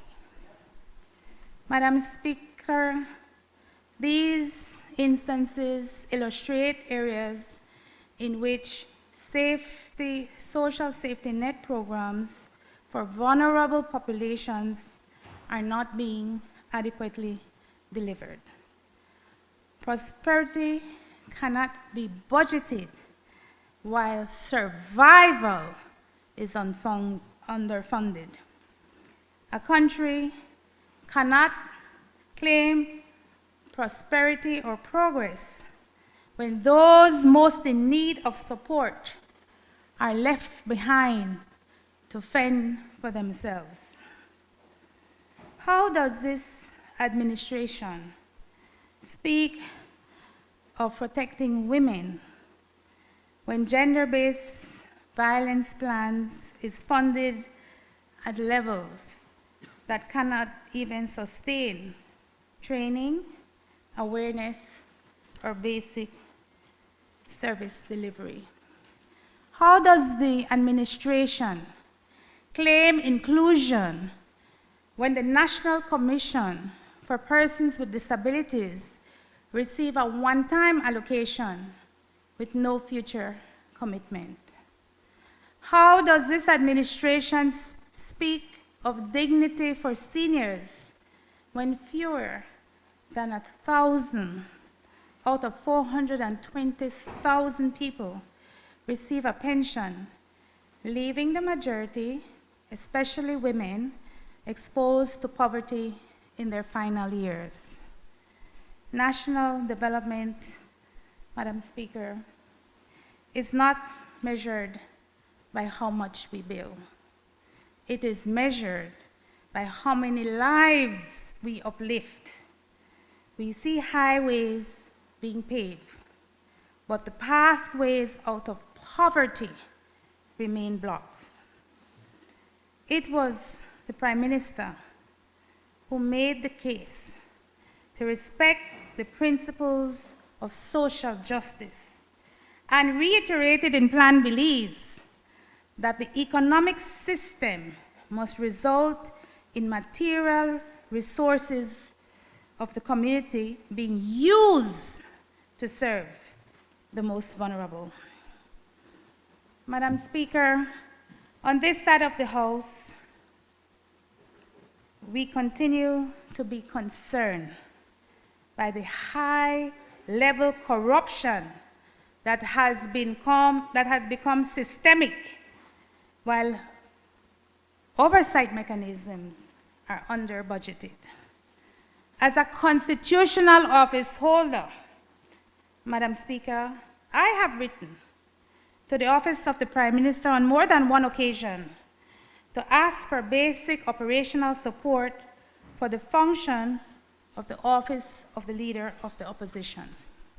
Madam Speaker, just as there are allocations for the Integrity Commission, the Office of the Ombudsman, the Office of the Contractor General, the Office of the Auditor General, and the Office of the Governor General, there should be support for the Office of the Leader of the Opposition. Building a robust democracy with the necessary checks and balances depend on it. The responsibilities of the Office of the Leader of the Opposition are not political in nature.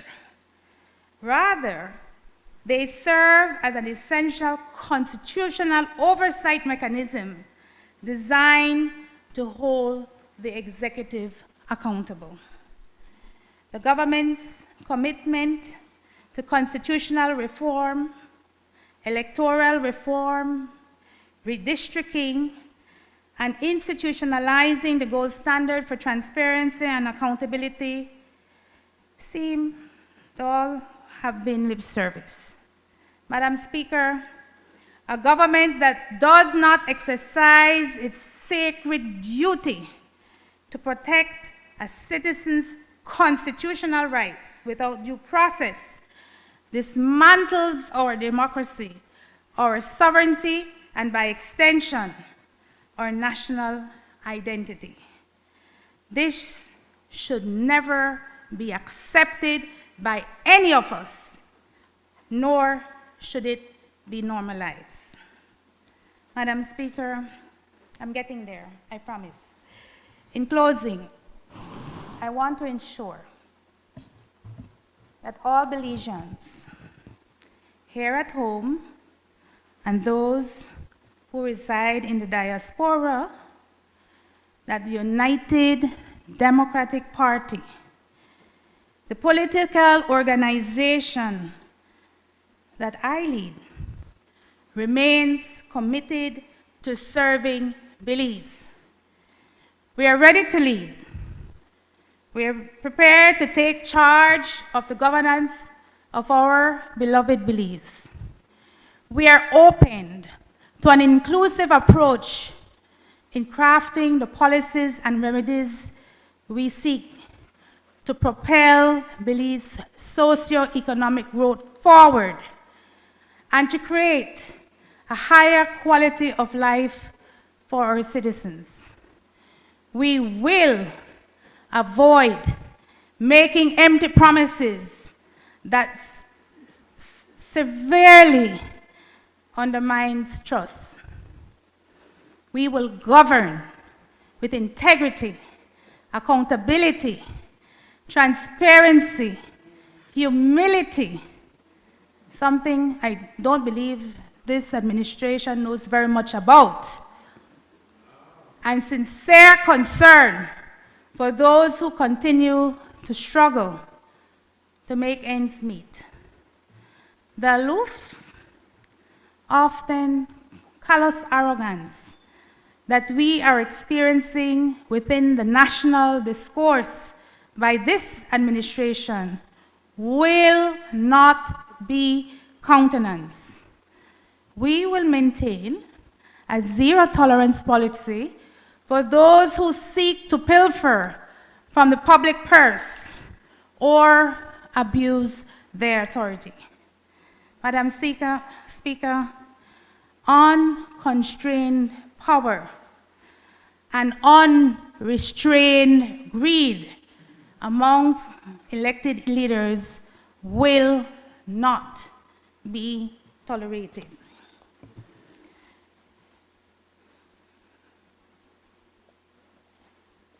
Madam Speaker, like many countries in this hemisphere, Belize stands at the edge of a defining moment, a watershed moment in our history.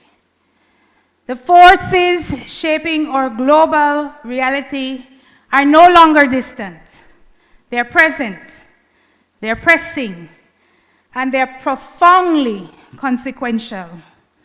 How we respond in this moment will determine not only our resilience, Madam Speaker, but the very strength of our sovereignty and the future we wish to secure for generations to come. Since the budget was presented in this House 2 weeks ago, the conflict in Iran has escalated, leading to crisis in the Middle East. I trust, Madam Speaker, that in the Prime Minister's response at the end of the next 3 days of rigorous debate, that he will lay out an emergency plan on how this administration will address the implications caused by the war in Iran. Madam Speaker, may I hasten to add that supplemental allocations, which add up to another 10 to 15% of expenditure to government spending, is not the answer. In times such as these, leadership must rise above narrow political convenience. Our first and solemn duty is to the people of Belize. Our security, our prosperity, our right to self-determination. We therefore call on the government to act with urgency and statesmanship by convening a bipartisan, multi-sectorial national commission, one that brings together political leaders, civil society actors, private sector partners, and technical expertise to craft a unified strategic response to the challenges that lie ahead of us. May I hasten to add that the gravity of this moment demands collaboration, vision, courage, bringing our best minds to the table.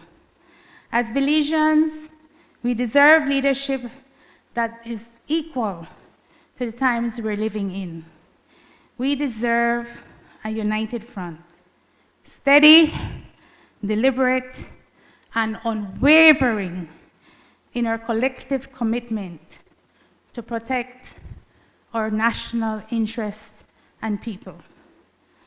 Unprecedented times call for unprecedented measures.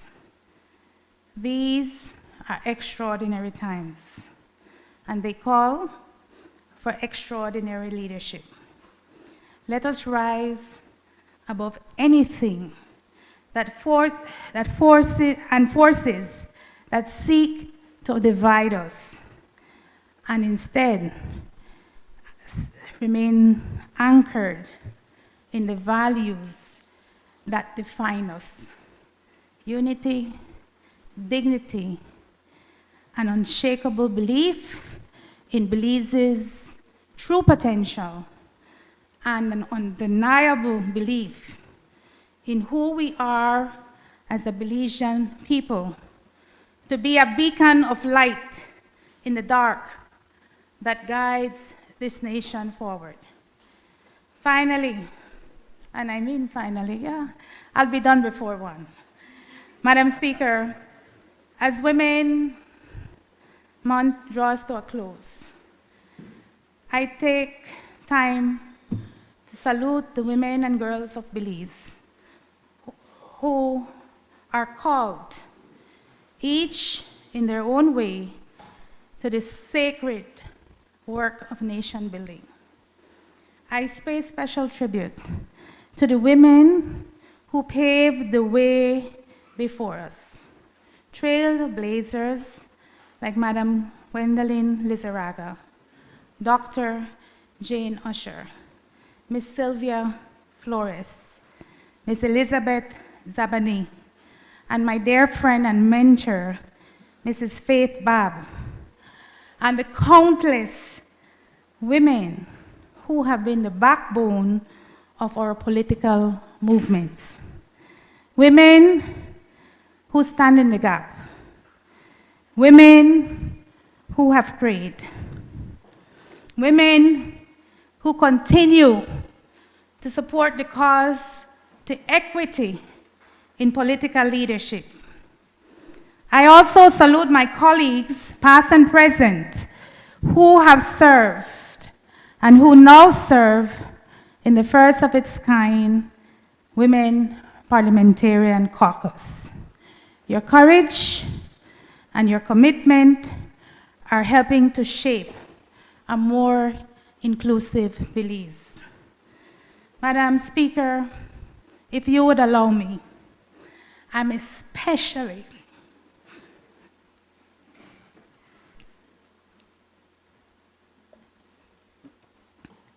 grateful for the example of my mother, Mrs. Andrea Tegal,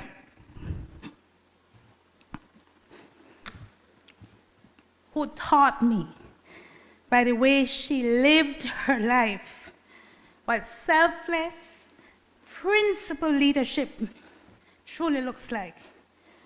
And to my daughters, Adriana Maud and Hope Panton, you inspire me daily to be the best version of myself. To the good people of Albert, I thank you. I thank you for the distinct privilege and the profound honor you have given me to be your voice in this honorable house, the people's house. I am humbled by your trust, strengthened by your confidence, and deeply grateful for this opportunity to serve Belize. Madam Speaker, honorable members, and my esteemed colleagues, I thank you. I thank you for your patience, and I thank you for listening.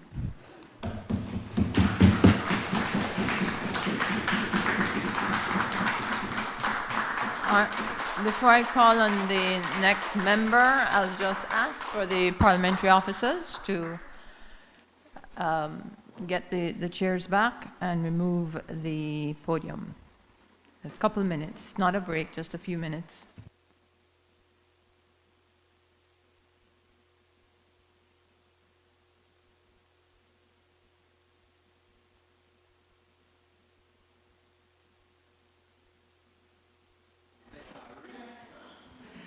I now recognize the Honorable Deputy Prime Minister, Member for Lake Independence.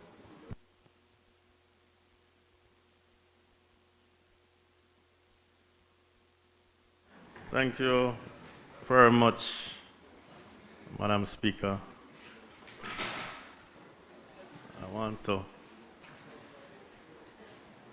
want to say happy Women's Month to all the women in Belize. You all make this place go around. We are nothing without you. Especially want to acknowledge you, Madam Speaker, the leader of the opposition, the members from Belize Rural Central and Corozal Bay. You have been awesome role models.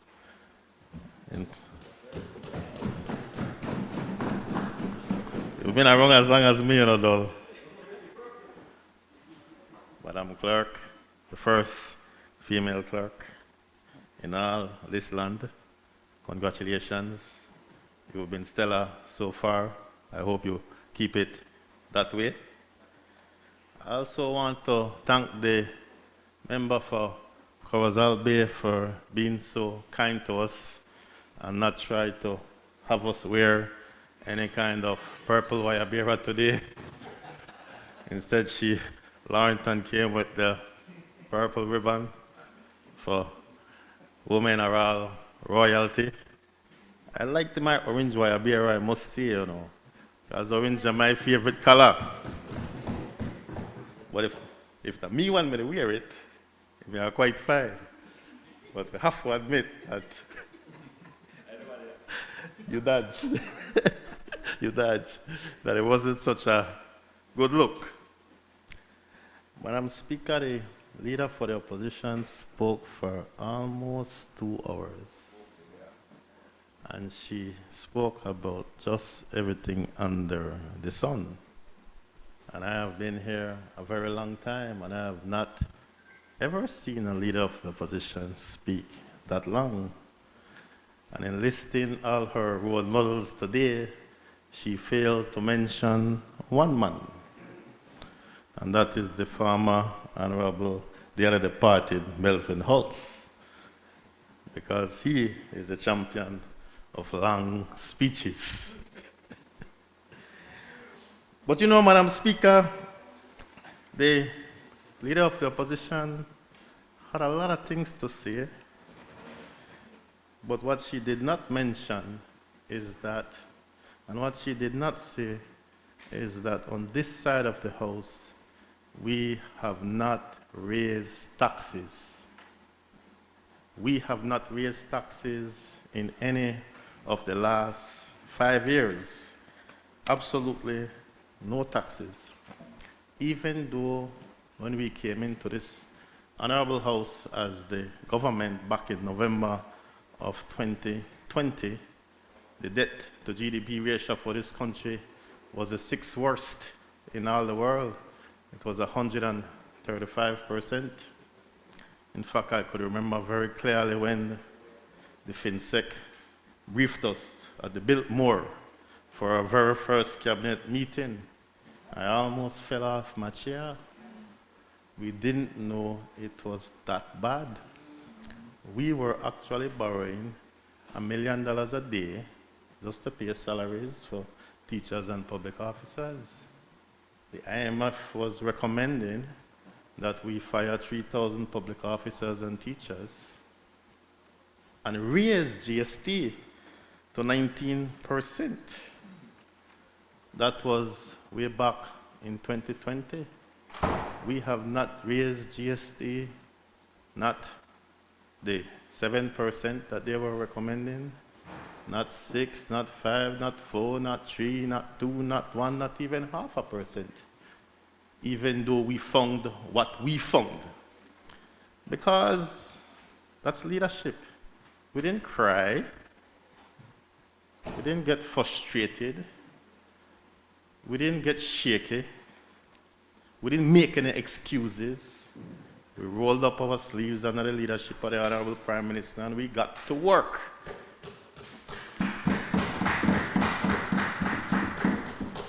And we've been working for the last 5+ years. So much so that today, the debt to GDP ratio is 66 point something percent. We have had 20 or more straight quarters of growth in this country. We have shrunk our debt, even though our economy is much larger than what we inherited. And I noted that the leader of opposition did support what we are doing in this budget, which is that we're spending $780 million on salaries and pensions for teachers and public officers without having to borrow $1 million a day. That's what we're doing. And we give pay raise, and well, the unions call it salary adjustments, and we have to go face them on Monday, so I will call it what they like to call it, salary adjustments. No raise of pay, Minister Dull, salary adjustments. We had to grapple with that on this side of the house. We had to go through those negotiations. But like I said, we didn't make any excuses. We rolled up our sleeves and did the work.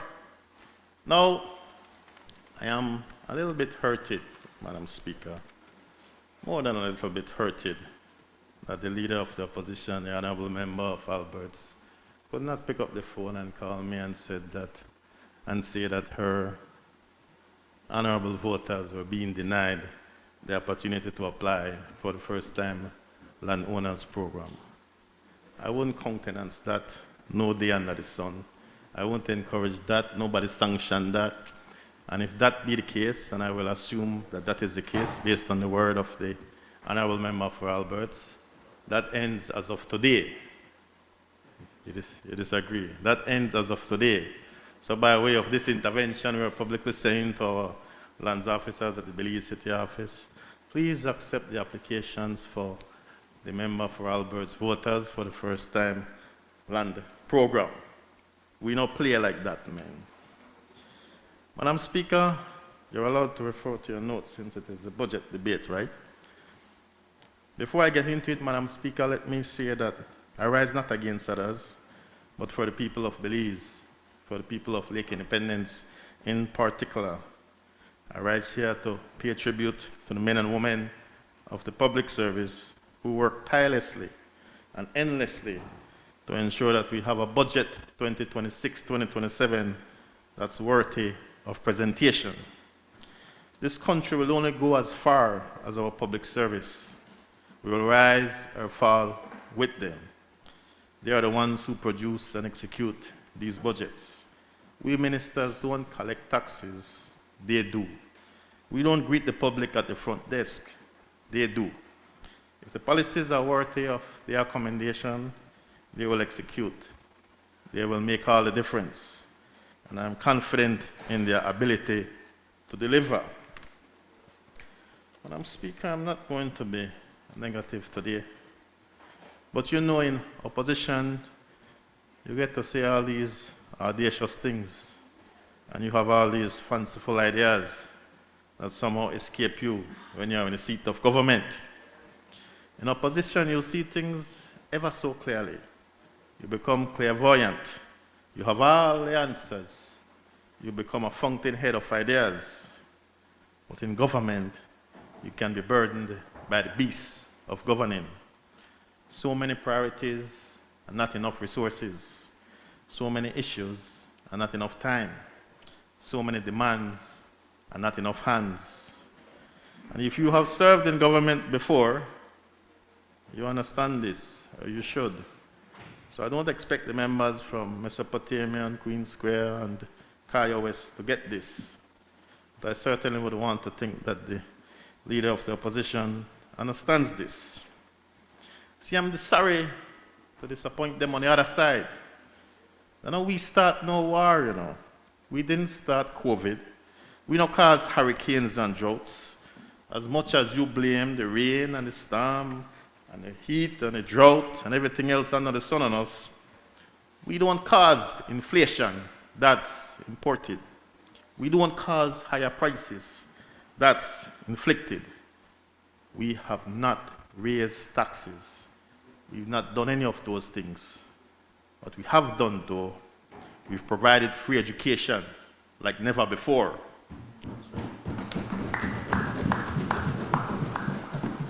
I know I'm hungry, but have to help me, all right, because I'm hungry too.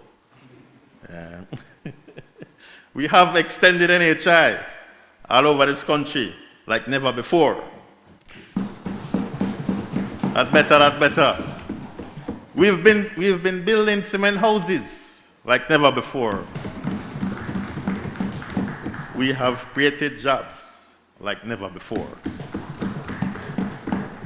We never got no honeymoon period, not the first term or the second term. From day one, we had to deal with a supersized headache. Our honeymoon in 2020 was a once-in-a-100-year pandemic. But now one day we make excuses. When you offer yourself to people, excuses no matter. You can't make excuses. If we who have the means and the power to struggle against the challenges, then we all have to remember the everyday Belizean man and woman will carry the heaviest load.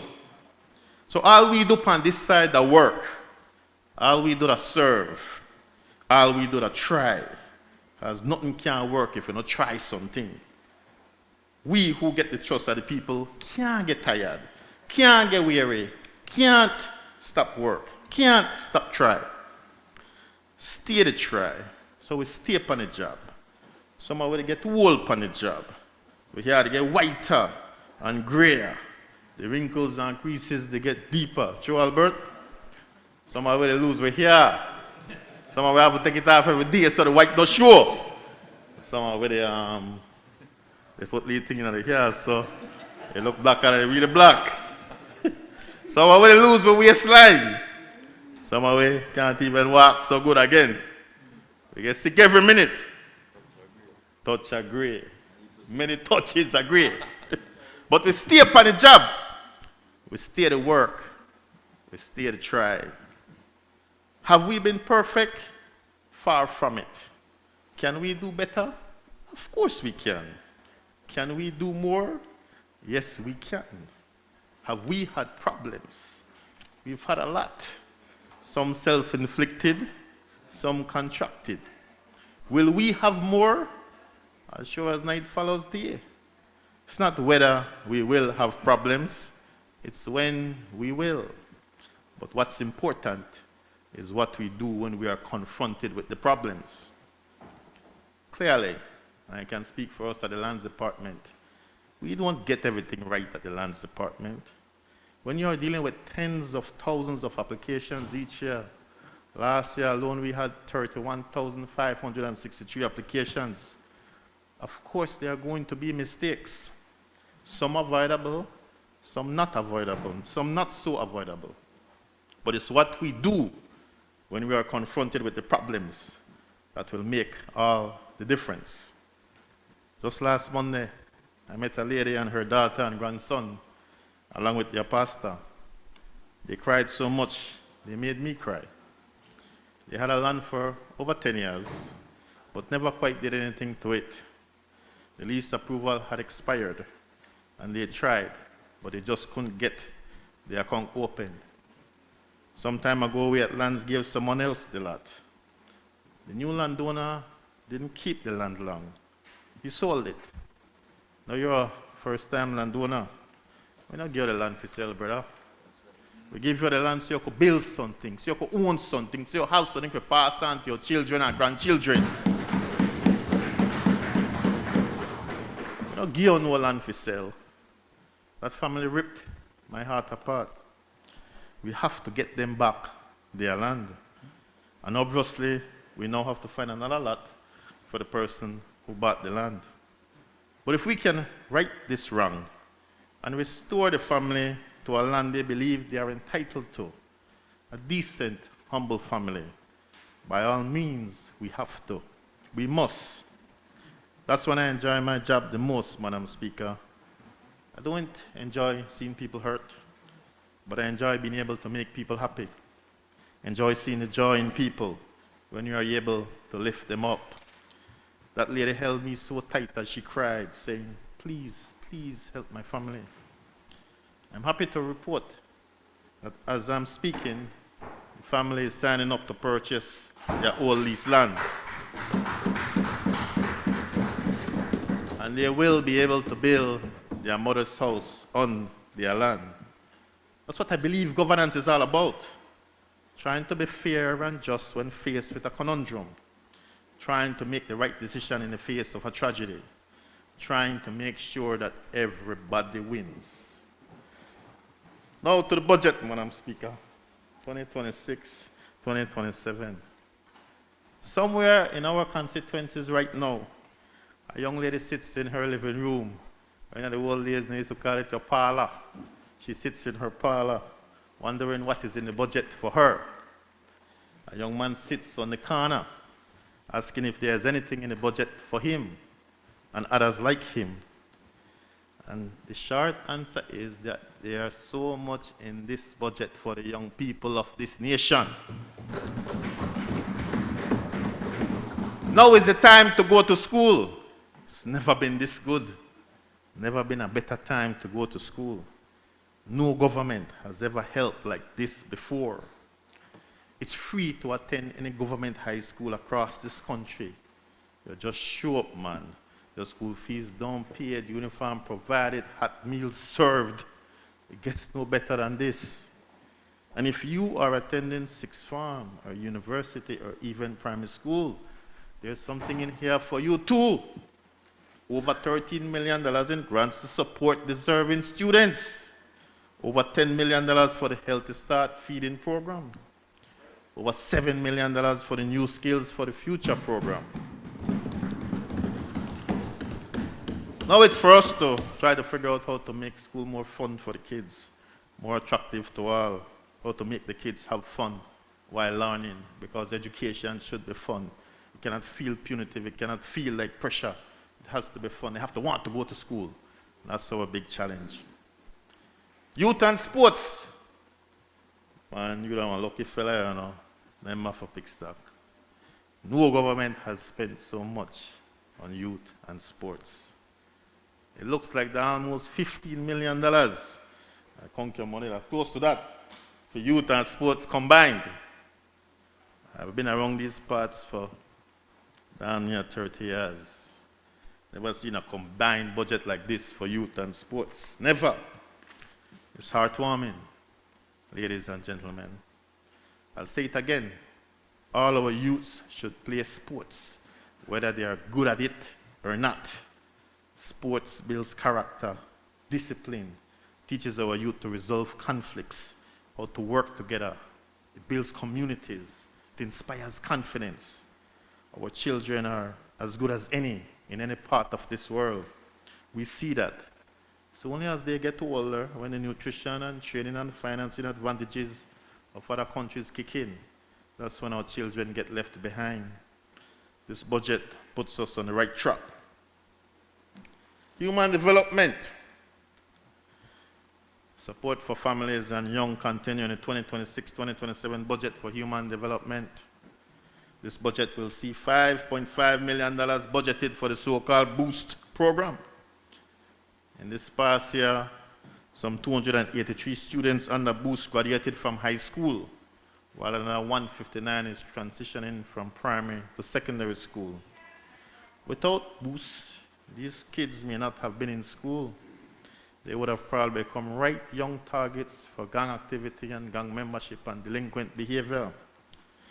The new budget will only deepen the reach of BOOST, now serving a record 1,763 households. I must hasten to add, Madam Speaker, that this is a program started under the previous administration, started by the former Minister, Honorable Boots. I have to give him a plug, but let him not take that as an invitation to come back, because that ship has sailed. Tell him I say so. We have continued that program because it makes sense. This year also marked a marked increase in the monthly allowance for the elderly and the disabled. And we probably haven't done that in many, many years. But there's always a need for more. Too many of our elderly are still living in poverty with not enough means or no means to fend for themselves. Our institutions housing the elderly need more resources. The test of whether any government is successful is not how many elections they've won, but how well the least advantaged members of our society are doing. Whether they live in a sea of despair or whether they are coming closer to the ocean of prosperity.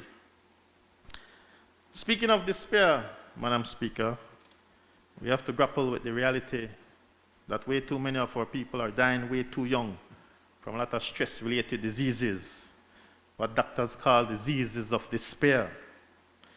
Despite all we've done and all we're doing, way too many of our people are hopeless about the future, hopeless about their prospects for success.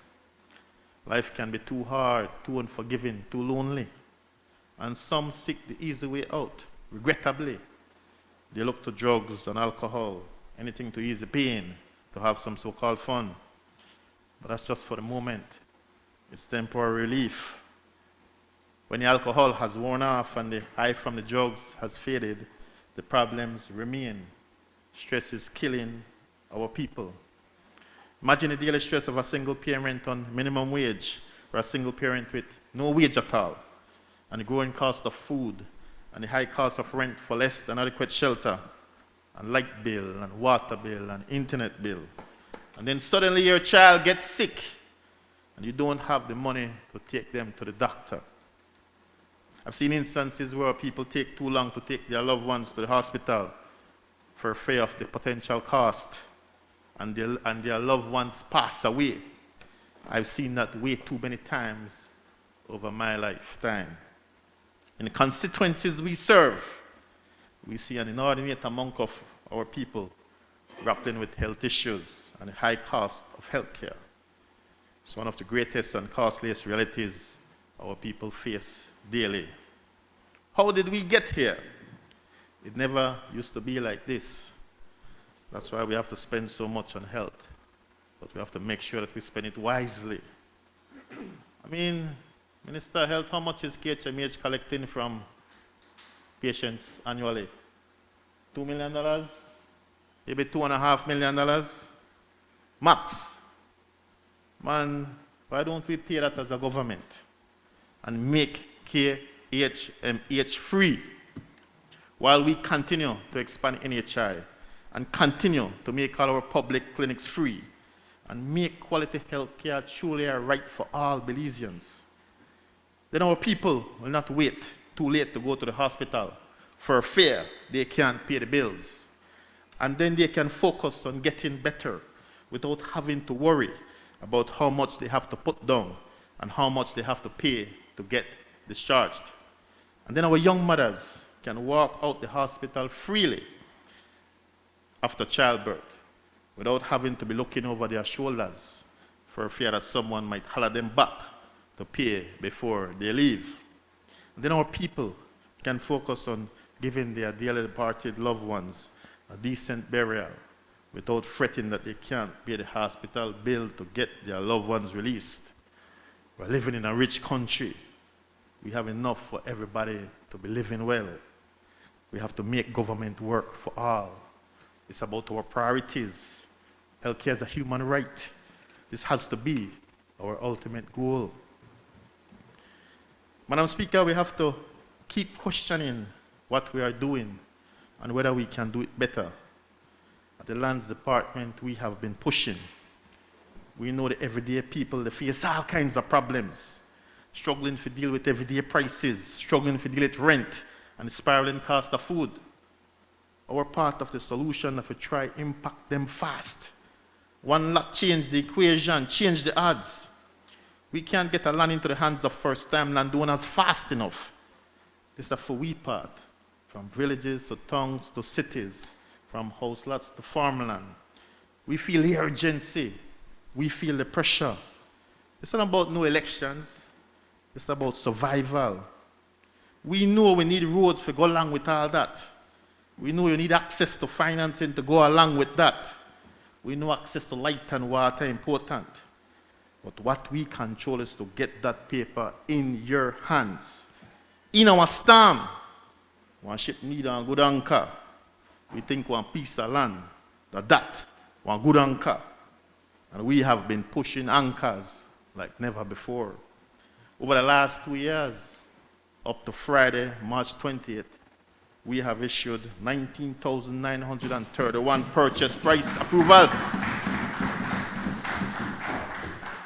That's almost 20,000 purchase prices delivered in just the last 2 years alone. The vast majority for first-time landowners. In the 2025 calendar year alone, over 10,000 titles were delivered, 4,905 land certificates, and 5,353 grant fiats. I always remember the grant fiats right well because I have a sign in a 6th time. When I see the files, I hold my head. And in 2025 alone, we surveyed 8,300 lots.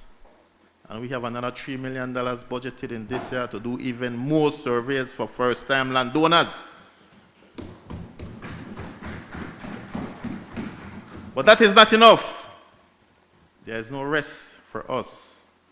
We have to do more. We have to do as much as we can, for as many as we can, for as long as we can. We will redesign our website to make it more user-friendly, so the site can explain what it means when it says your application is at inspection or qualification or land accounts maintenance.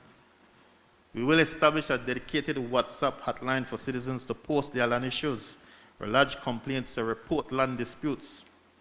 People are tired of waiting and having to go from office to office and from district to district without quick enough results.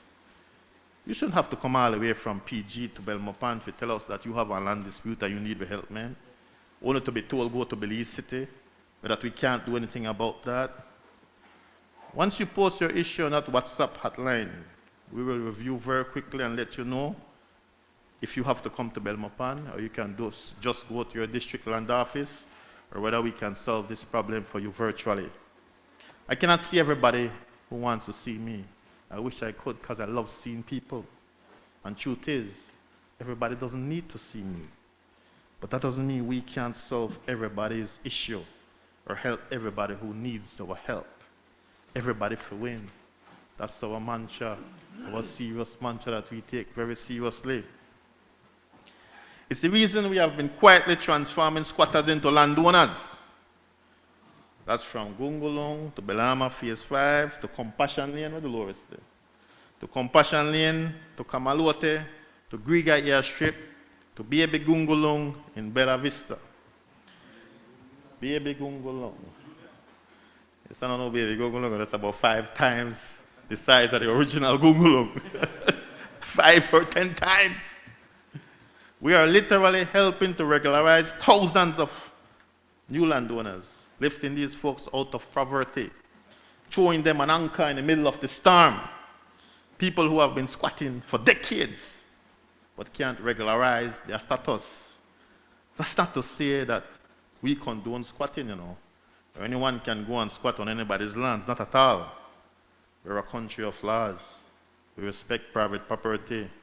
Our constitution guarantees the rights of landowners.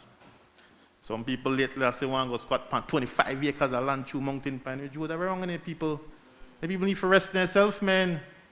Why not expect the government to acquire 25 acres of land, a private land in a Mountain Pine Ridge Road for you to do your farming?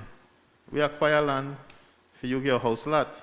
We can't acquire Mountain Pine Ridge land for you to get 25 acres. Something wrong with that? These cases that I cite to you, the Gungulungs, the Belama Phase 5, the Angriga Airstrip, Kamalote, Bella Vista, these are all house lots.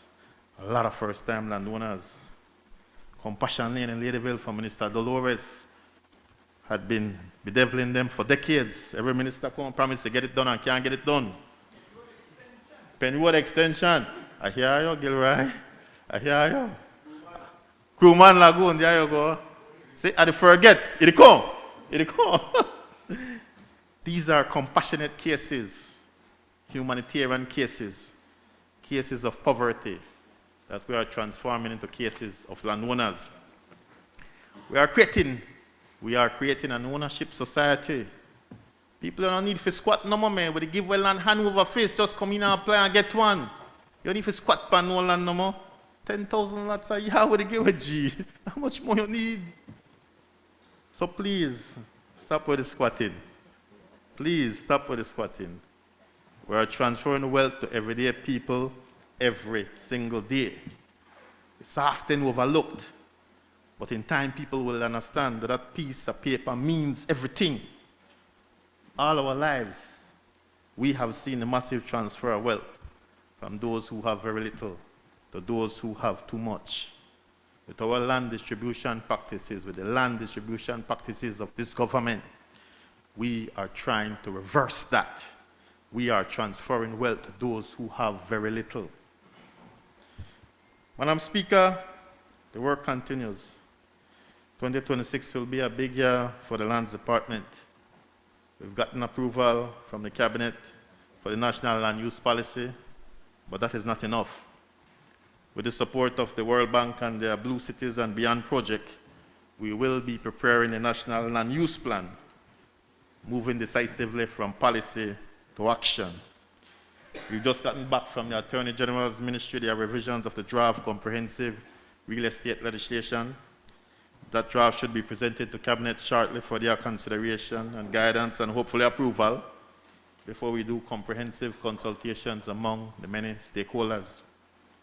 We're also advancing a comprehensive digital transformation and modernization plan for land administration and management in Belize. Only you understand anything on the Prime Minister. This work is already underway. That's true. This work is already underway with the support of the Inter-American Development Bank under the Digital Innovation to Boost Economic Development in Belize initiative. This is about fundamentally rethinking how government delivers services, moving from slow, paper-based, fragmented systems to efficient, transparent, fully digital processes that will serve our people better. It means reducing processing times and strengthening accountability. It means ensuring that citizens, investors, and communities can interact with government in a way that is simpler, faster, and more reliable. Complementing these efforts will be the development of Belize's marine dredging policy, to be spearheaded by the mining unit. This policy will establish very clear, enforceable national system, defining how dredging is approved, how it is carried out, and how it is monitored. It will ensure that decisions are transparent, coordinated, and anchored in environmental, social, and economic considerations. Madam Speaker, to the beautiful people of Lake Independence, you have held my hands all through the valley of time. You have kept me humble and grounded. You tell me about myself all the time. And I tell you about yourselves some of the times. Not all the time. I dare not do that all the time. You know how that is, Albert. You define love. You set the standard for love. Anything after that, just imitation. There was nothing like Lake High love. No money can buy uno. A lot of people bring money for buy uno. Uno not enough for sale. Uno stand with me when I never got nothing to give uno. Uno not no fair weather lover. Uno not the gold standard of love. It's only right that I continue to do all I can to leave this place a better place than I found it. Where they get there. We don't reach there yet. But I believe where they go correct. But I can't do it alone. I need this grand team. You see this team over here? Compared to that team over there? It's a deep team, you know. This is the team of the people that are voting by unprecedented numbers a year ago. It's a team Belize. Unimaginable numbers, unheard of numbers. I tell people in the old days when Mr. Barra and Mr. Musa was win by 500 votes, it may seem like a big deal. And nowadays, man, they win by the average margin of victory for this party had 1,900 votes, you know. 4 times as much as Mr. Barra and Mr. Musa, who went on to become Prime Minister, used to be winning. Some man win by 2,000, 3,000, 4,000. Why, that's the problems. That's the problems. Precisely. It's crazy numbers. So we have a crazy responsibility. And we have to work together to make sure that we deliver what those people expect from us. Because they expect nothing less than the best from us. They don't want no excuses, and we don't get in none. That's why they give we the job. Because they know that we're all about work, and we're all about service, and we're all about social justice, and we're all about making sure that the people who need help the most get the help whenever they need it. We don't say that we don't make mistakes, you know, because nobody perfect. But if we work together, and we stay focused, and we stick to the George Price principles, then nobody could beat we. You hear already telling you? But we have to work together, and I need you to work with me right now. Prime Minister, Sir John has to lead this team. You've been with me every step of the journey. If I enter this business, you can campaign for me 30 years ago when I'm very skinny. I don't know nothing about politics. You say something I leave by you can campaign with me. You have stood with me ever since. I'll be calling on you some more this year, sir. I just want to give you some warning. The Minister of Infrastructure and Housing not there, but that man they make I lose friends, you know. Because everybody, whether my friend want one in their house, they want a nice thing on the bill. Everybody, and they want it now. And I have to try to explain to them that the term of 5 years, and not 1 year. Within the first year of the second term, we still got 4 more years to go. But we can't build enough on our house. I'm happy to say that this budget, there's an increase, only increase for housing, so we can get some more house. And there's also a budget in there for putting the roads the mile yet. The minister don't caution me. The minister don't caution me that, you know, be enough, but like I tell you already, the Prime Minister and me the friend, so we are here again. Minister of Education. You can't stop spoiling people like you know. You don't spoil them beyond anything we used to. Right? We take care of people in a massive kind of way. Whenever we call for you, take care of business. You can't stop now. If you try that now, we have one riot. I don't want no problems with you. So please continue to support the people. I have no doubt. The Minister of Health, he always answer the bell. Wait. All you have to do, my brother, take the low-hanging fruit, the HMH, pay that $2.5 million a year, and me and call you less, you know. Because I could take care of people. And call you less, for people who live longer, they have less stress. Can you imagine you're those sick, and then you get a bill, we're big and fat, where you know you can't afford, man, there's more stress, there's more problems. And sometimes when people have to go to the loan sharks, they go to the money lenders, they go borrow only money. It make it worse, the more stress. The stress they kill people every single day. Heart problems, high blood pressure, diabetes, alone stress-related diseases. We could do better than we've been doing, man. The Minister of Police. Continue to push for law and order, my brother. I could do the police station on Lake Boulevard, no, sir? Soon, sir. Depends on you, no? The Minister of the Public Service, him not there. He's supposed to come later. But I'm a brother that I want to do the same thing like you. I want to go put the fire station right across the way from the police station, right on Lake Boulevard. That's in the middle of the action now, you know. You dig? We live long enough for Lake Boulevard and Lake become Albert Street. That everybody want to go now, right? Who would have think it?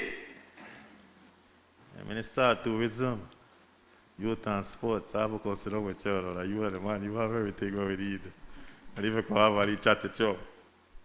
Again, Madam Speaker, this budget will be good for us in Lake. The other ministers will not call, no feel like another come for you now. Because we know that I have enough time to turn right well and I need some of the agriculture goodies.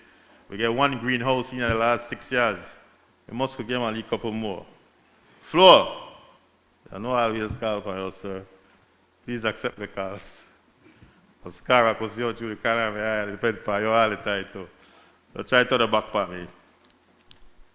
Madam Speaker, I want to conclude now. I can never expect to talk so long. It seems like about 40 minutes and a hungry body.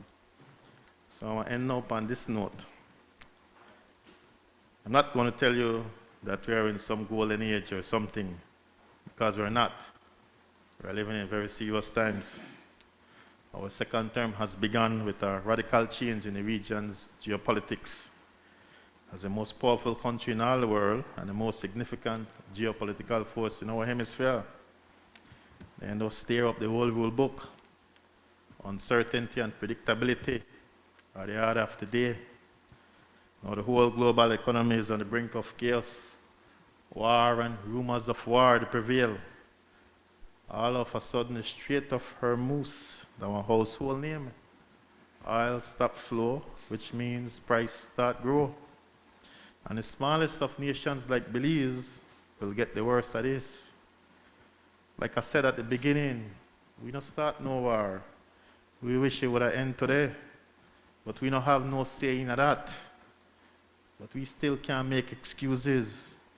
We don't have that luxury. We have to lead. The people elected us to lead. They trusted us with the wheels in a massive kind of way a year ago. We don't have no time for excuses. We don't have no time for no quarrel like cats and dogs with the critics. We have to stay focused. We have to be about the work. We have to be about service. And we have to constantly communicate with our people. Because if we come together, we could weather the storm and make this place better. There is no time for division. There is no time for backbiting or backstabbing. There is no time for isms and schisms. This is a time for us to be Belizean. Be all about Belize. Be all about this 8,867 square miles. We will be tested like never before. All we have is each other. Now more than ever, we have to look out for the unseen and the unheard. We have to be our brothers and sisters' keeper. We must look out for the people who need our help the most. Together, we will not surrender. This budget has my full support, Madam Speaker. Thank you very much.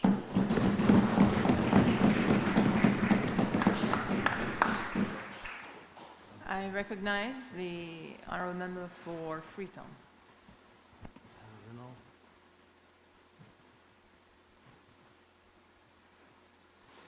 Thank you, Madam Speaker. Good afternoon to everyone. Madam Speaker, I rise to make my contribution to the debate on the budget for fiscal year 2026-2027. And I do so proudly on behalf of the Freetown constituency, which I am honored and privileged to represent. And I do so, of course, also in my capacity as a cabinet minister with responsibility for foreign affairs, foreign trade, education, culture, science, and technology.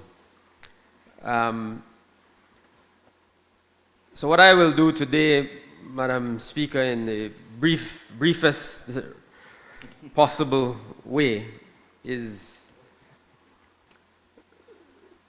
talk about education,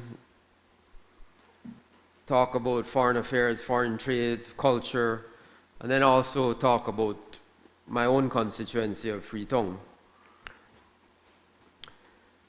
But as I start, you know, I listened very carefully to the leader of the opposition, her presentation. It was long. I mean, that's really the only memorable thing about it, that it was very long.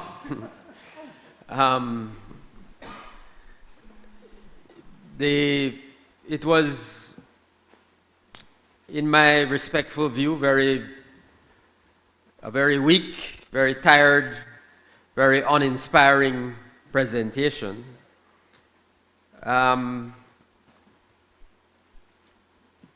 It's difficult to understand how you could talk 2 hours without saying anything. But that's what we experience here today. It's a classic case as you listen to the honorable leader of the opposition. Really a classic case, and I'm very disappointed for that reason, that it's a classic case of seeing the glass half empty. That's very easy to do, right? That's why I say it's a tired, uninspiring presentation. It's always easy to see the glass half empty. And that's what the presentation really was about. It was about trying to seize on any opportunity where we're facing any challenges in the country. And of course, we live in a developing country where there are many challenges that we face on a daily basis. So the whole presentation was about seizing on any little opportunity where there are challenges we are experiencing in our country, in our society, or in economy, and try to make those, to portray them as bigger than they really are, and to try to somehow, evolve them into some serious problem, while at the same time offering no ideas. I did not hear one concrete recommendation, one concrete policy idea for how anything can be done better. So no ideas, no solutions. Really, as I said, a presentation grounded in a lack of hope and like a lack of confidence in the Belizean people. It was good of her in her presentation to acknowledge the work we're doing. She highlighted some areas where she talked about the support the government is giving to each of them, the representatives. The same support the government gives to all 31 members of the National Assembly through the Constituency Development Fund, the grocery bag program. So it's good, at the very least, that they could acknowledge that support, because for those of us who have been here during the UDP term in office, we received no support from their government. So she sat there in the government side under her government. Yeah, she sat and did not care in the least that people in Orange Walk Central and Lake Eye and Freetown and Fort George were not getting any help from their government. Not a concern expressed for those people in those constituencies, which I represented during all those dark years. No grocery bag, or what they call pantry. Nobody in Freetown got any pantry during all those years in government. Scholarships, absolutely nothing. I think one time they said they would give like $5,000 for the year to the constituencies. So no support in terms of that. And certainly no development fund, which they receive on a monthly basis. So, again, it's important for the Belizean people to understand the significant difference between our Prime Minister and their Prime Minister, our government and their government. And you see it in all the work we do, not just in these funds that we share equitably with them, because we know there are people in their constituencies who need help, who need support, who need food. But we do it in our ministries too. Land distribution, the Deputy Prime Minister talked about that. They make sure that people in all those constituencies get access to land. the Ministry of Education that I am privileged to lead, we make sure, we don't ask nobody when you go to the Ministry of Education, you're a PUP or you're a UDP. We determine whether you need help or not, and then we help you on that basis. That is the philosophy of this government. Under their government for all those years, you had to literally pledge support. You had to be a flag-waving member for you to get a scholarship to study. Same thing with health. She grudgingly acknowledged the support she's receiving from the Ministry of Health. Again, we are providing in a fair, just way support. So it's important, Madam Speaker, that I make that point. And I really, before I get into the substantive matters of my responsibilities, I want to make the point that as the Deputy Prime Minister has pointed out, we are living in very challenging times globally, right? And there are many things that small countries can't control, right? Small states can't control. Many, many things we have absolutely no control of. That's just the nature of the global order, right? So, wars, we're experiencing a war right now in the Middle East. Everybody has said and everybody knows, we have nothing to do with that war, but we have to deal with the consequences of that. We have to deal with the implications of that war, and it will affect the entire globe. When you have natural disasters, we are prone to hurricanes in Belize. We have no control over that, but we have to deal with it, right? Global inflation, when there is inflation, we have no control over it.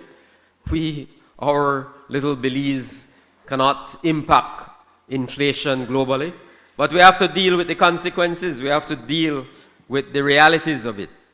And we see those realities in our stores, on the counter, in the shops, in the prices of goods, in the prices, in the cost of, all the things the components that go into producing anything. So we have no control over that. Oil prices, we have no control over those things. Pandemics, we had COVID, no control over those things. But what I am proud of, Madam Speaker, is that and I belong to a government and a party in government that understands that there are things that we can impact. There are things that we can make a difference in. So we can provide housing to our people, right? And we're doing that. We want to do more, but we're doing it. Unlike the previous government, we're doing a lot more than they ever did. So we can provide housing to our people. We can create these low-cost houses for our people, changing their lives, transforming their lives across the country. It's one of the most beautiful things when we are able to go into Freetown. And we only had a few houses. When we're able to go into Freetown and change the life of a family by providing them with a house, transformative, restoring their dignity. So we can do those things, and we're doing that. When we have control over providing greater access to land. We're doing that through the Deputy Prime Minister and his team at the Ministry of Natural Resources. So we can do something about making sure that our Belizeans, especially our first-time landowners, our young Belizeans, our young couples, young families, that they have access to land. We're doing that. We can make sure that we are providing quality, affordable education to our people. We're doing that. We can make sure we're providing healthy meals to our students when they go to school. We are doing that. we can make sure that our students and teachers, wherever they are in this country, can be transported to school. That's a big, big deal. We're doing that, and I'll tell you more about that when I talk about education. We can try to create an economy where there are more job opportunities for our people. And we are doing that in very creative ways, very strategic ways, building an economy that's resilient, building an economy that works for the people of Belize. A lot more to do, but we are doing that, creating that economy. We can provide better health care for our people. We're doing that. NHI is a transformative program, a visionary program, NHI. And we are expanding that program. It's rolling out to Cayo now. That will be the last area of the country. We will have universal coverage for NHI when it rolls out to Cayo. So very, very, very important program. I know how strongly and how passionately the Prime Minister feels about the NHI program. He has taken that program under his own office to make sure that we deliver on that program for the people of this country. So we have control over those things. We can increase the minimum wage. We did that already. We did it from $3.30 to $5. And then we're moving it now to $6. That's coming up. That will be the next move in terms of the minimum wage. So we understand that with the changing circumstances that we need to put more money into the pockets of our people. We are paying our public officers and teachers and security officers. We are paying them better. We have an 8.5 increase over 2 years, right? This year we're doing the final 4%. This year that's an 8.5 increase over 2 years. That's a value of over $60 million that we are investing in our teachers, public officers, security officers. Those are deliberate choices of this government, things we control, that we are doing to improve the lives of our people.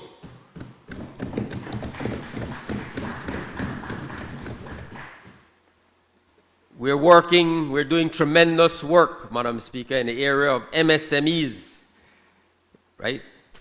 Training, incentives, and especially I'm very, very proud of the work that they're doing with women across the country, making sure that there is training for women entrepreneurs, providing incentives to them, making sure that they have access to concessionary financing for their products and their creative ideas.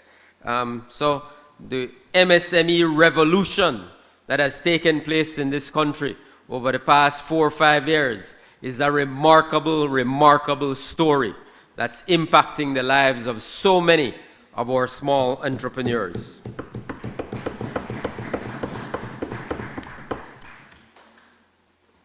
With technology, again, we're doing tremendous work in our education system with access to technology and making sure that we have a wonderful program. I'll talk about it a little more later, Connect Ed, where we're making sure that all of our schools have access to high-speed, reliable Wi-Fi. Tremendous program, Connect Ed. So we're investing. Those are things that we can do. Those are things we have control over. We're making those decisions in the interests of the Belizean people. We are providing tremendous support to our farmers across the country. Tremendous support. Resources, again, training, access to new markets. We're working with them to develop, diversify the crops that they're producing. So tremendous work in agriculture as well. And all of that, Madam Speaker, means that households have more income and people's lives are improved and are better. So that's a great, great, great story that is told as a part of this entire budget for fiscal year 2026-2027. Now, in terms of, let me focus a little more now on education. You know, we have a fantastic plan for education. When we came into office, we had our 2020-2025 education agenda, making education work for Belize. And that has been a remarkable success, remarkable success. And now this budget marks the beginning of a new phase where we're going to focus on the 2026-2030 plan for education, or new making education work for Belize, phase 2, if you like, plan. And that really is about transforming. You know, we've done the transformation work. How can we now make sure that we have the greatest impact with that transformative work that we have laid, that foundation that we have laid for transformation, for change in our education system? We have to make sure that we get value for that money that's being invested in education. So we have a great responsibility at the Ministry of Education to do that. And of course, it's always about greater access, greater quality of education, greater equity in the education system, and greater relevance of the education system, right? I make this point all the time to our team at the Ministry of Education. And we all share this vision that education, you know, is not some luxury good, right? So it's not something floating up there, education. It has to be about national development. How can we educate our people so that they are active participants in the national development of Belize, in the economic development of Belize? So the education system, the outcomes of the education system have to be directly tied to our national development goals, our economic priorities. We have to be intertwined, interlocked. So that is critically important. And I want to just spend a few minutes talking about some of these exciting programs that we are engaged in fulfillment of that mandate, right? So enrollment, for example, we're making tremendous strides in terms of enrollment. We have unprecedented enrollment, for example, at the preschool level, right? Critically important, critically important. Yeah, big deal, because everybody knows that when you get the foundation, right, those early formative years of your life, if you get that preschool education, it helps you every other step of the education system. So we've been investing significantly in that area, and we've seen tremendous increase in enrollment at the pre-primary level. So, you know, that's significant. And then we've also seen unprecedented enrollment at the tertiary level. Tertiary level. We want to make sure that our people understand that, listen, nowadays, you know, the high school education is not enough. It's not enough. The associate's degree is good, but even that, we need to go beyond. We need our young people, our students, to stay in school. We need them to go get their bachelor's degree. So very important investments are being made, and we've seen a tremendous uptick in enrollment at the tertiary level. So going back to school, and we're supporting them in significant ways. So we will continue to strategically invest in our education system, Madam Speaker, to meet the needs of this growing population, student population. Now, one of the programs I'm very, very proud of, and I think our entire government is very proud of, and I'm very, very grateful for the full support that we've received from the Prime Minister, the entire cabinet, for the Education Upliftment Project, right? Education Upliftment Project. Together we rise, that's what we call it. Because that's what it's about, it's all about. It's about lifting our people up. So that program is, you know, fantastic. We've seen fantastic growth in that program. The Deputy Prime Minister referred to it. But when we started out in 2022, we started out, you know, in a responsible way, in a very modest way, on the south side of Belize City with the GEM schools. And we had a little under 1,000 students enrolled in the program at 4 secondary schools. In this, I'm so proud of the fact that in this fiscal period, this 2026-2027 budget period, Madam Speaker, and I want you to hear me very clearly, the Education Upliftment Project will expand to 27 secondary schools. 27. Remember I told you we started with a little under 1,000 students. Now we will have 14,000 students in this Education Upliftment Project. That represents an increase of over 1,000%, Madam Speaker. And as the Deputy Prime Minister mentioned, every single student in this country attending a government secondary school is going to school free of cost under this government. Every single student, 100%. No letter for nobody. Just show up. And it's not just about free tuition. They could tell you I get vexed when anybody call it free tuition.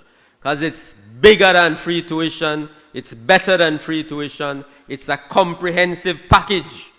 I said to the parents, I say this all the time to them when I visit the schools, I don't want to hear no excuse from you why your child is not in high school. No excuses. You have no excuse. We pay the tuition. We give you your uniform. We give you your tennis if you need tennis and shoes. We give you that. If your child, you don't have the money to feed your child, when they go to school, they get a healthy meal at school.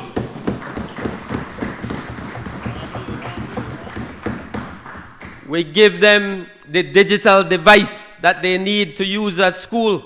Every single one of these students, Prime Minister, who is in this program, have a digital device.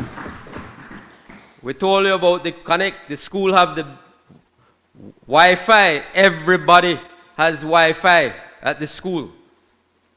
We are providing transportation, as I said earlier. So you can't say, oh, I live too far. I live in this rural community, so I can't send my child to Georgetown Tech or whatever. No excuses. We are providing the transportation as well so that your child can get to school. So that's the spirit of this program, Madam Speaker. Tremendous, tremendous program. Improving the lives of our people in a direct way. I talked about the Connect Ed program. Let me share with you just a few numbers. Under this budget, Madam Speaker, internet access, remember we've been doing this 5 years, will be expanded across 283 schools from preschool to tertiary institutions. benefiting over 78,000 students and more than 4,500 teachers. When we connect, we don't leave out the teachers, you know. We make sure the teachers get their devices. We make sure they have reliable internet access. Not only there at school, but they have packages where they take home. So you go home to do your work at home as a teacher. You have access to internet as well, Wi-Fi. These are important programs.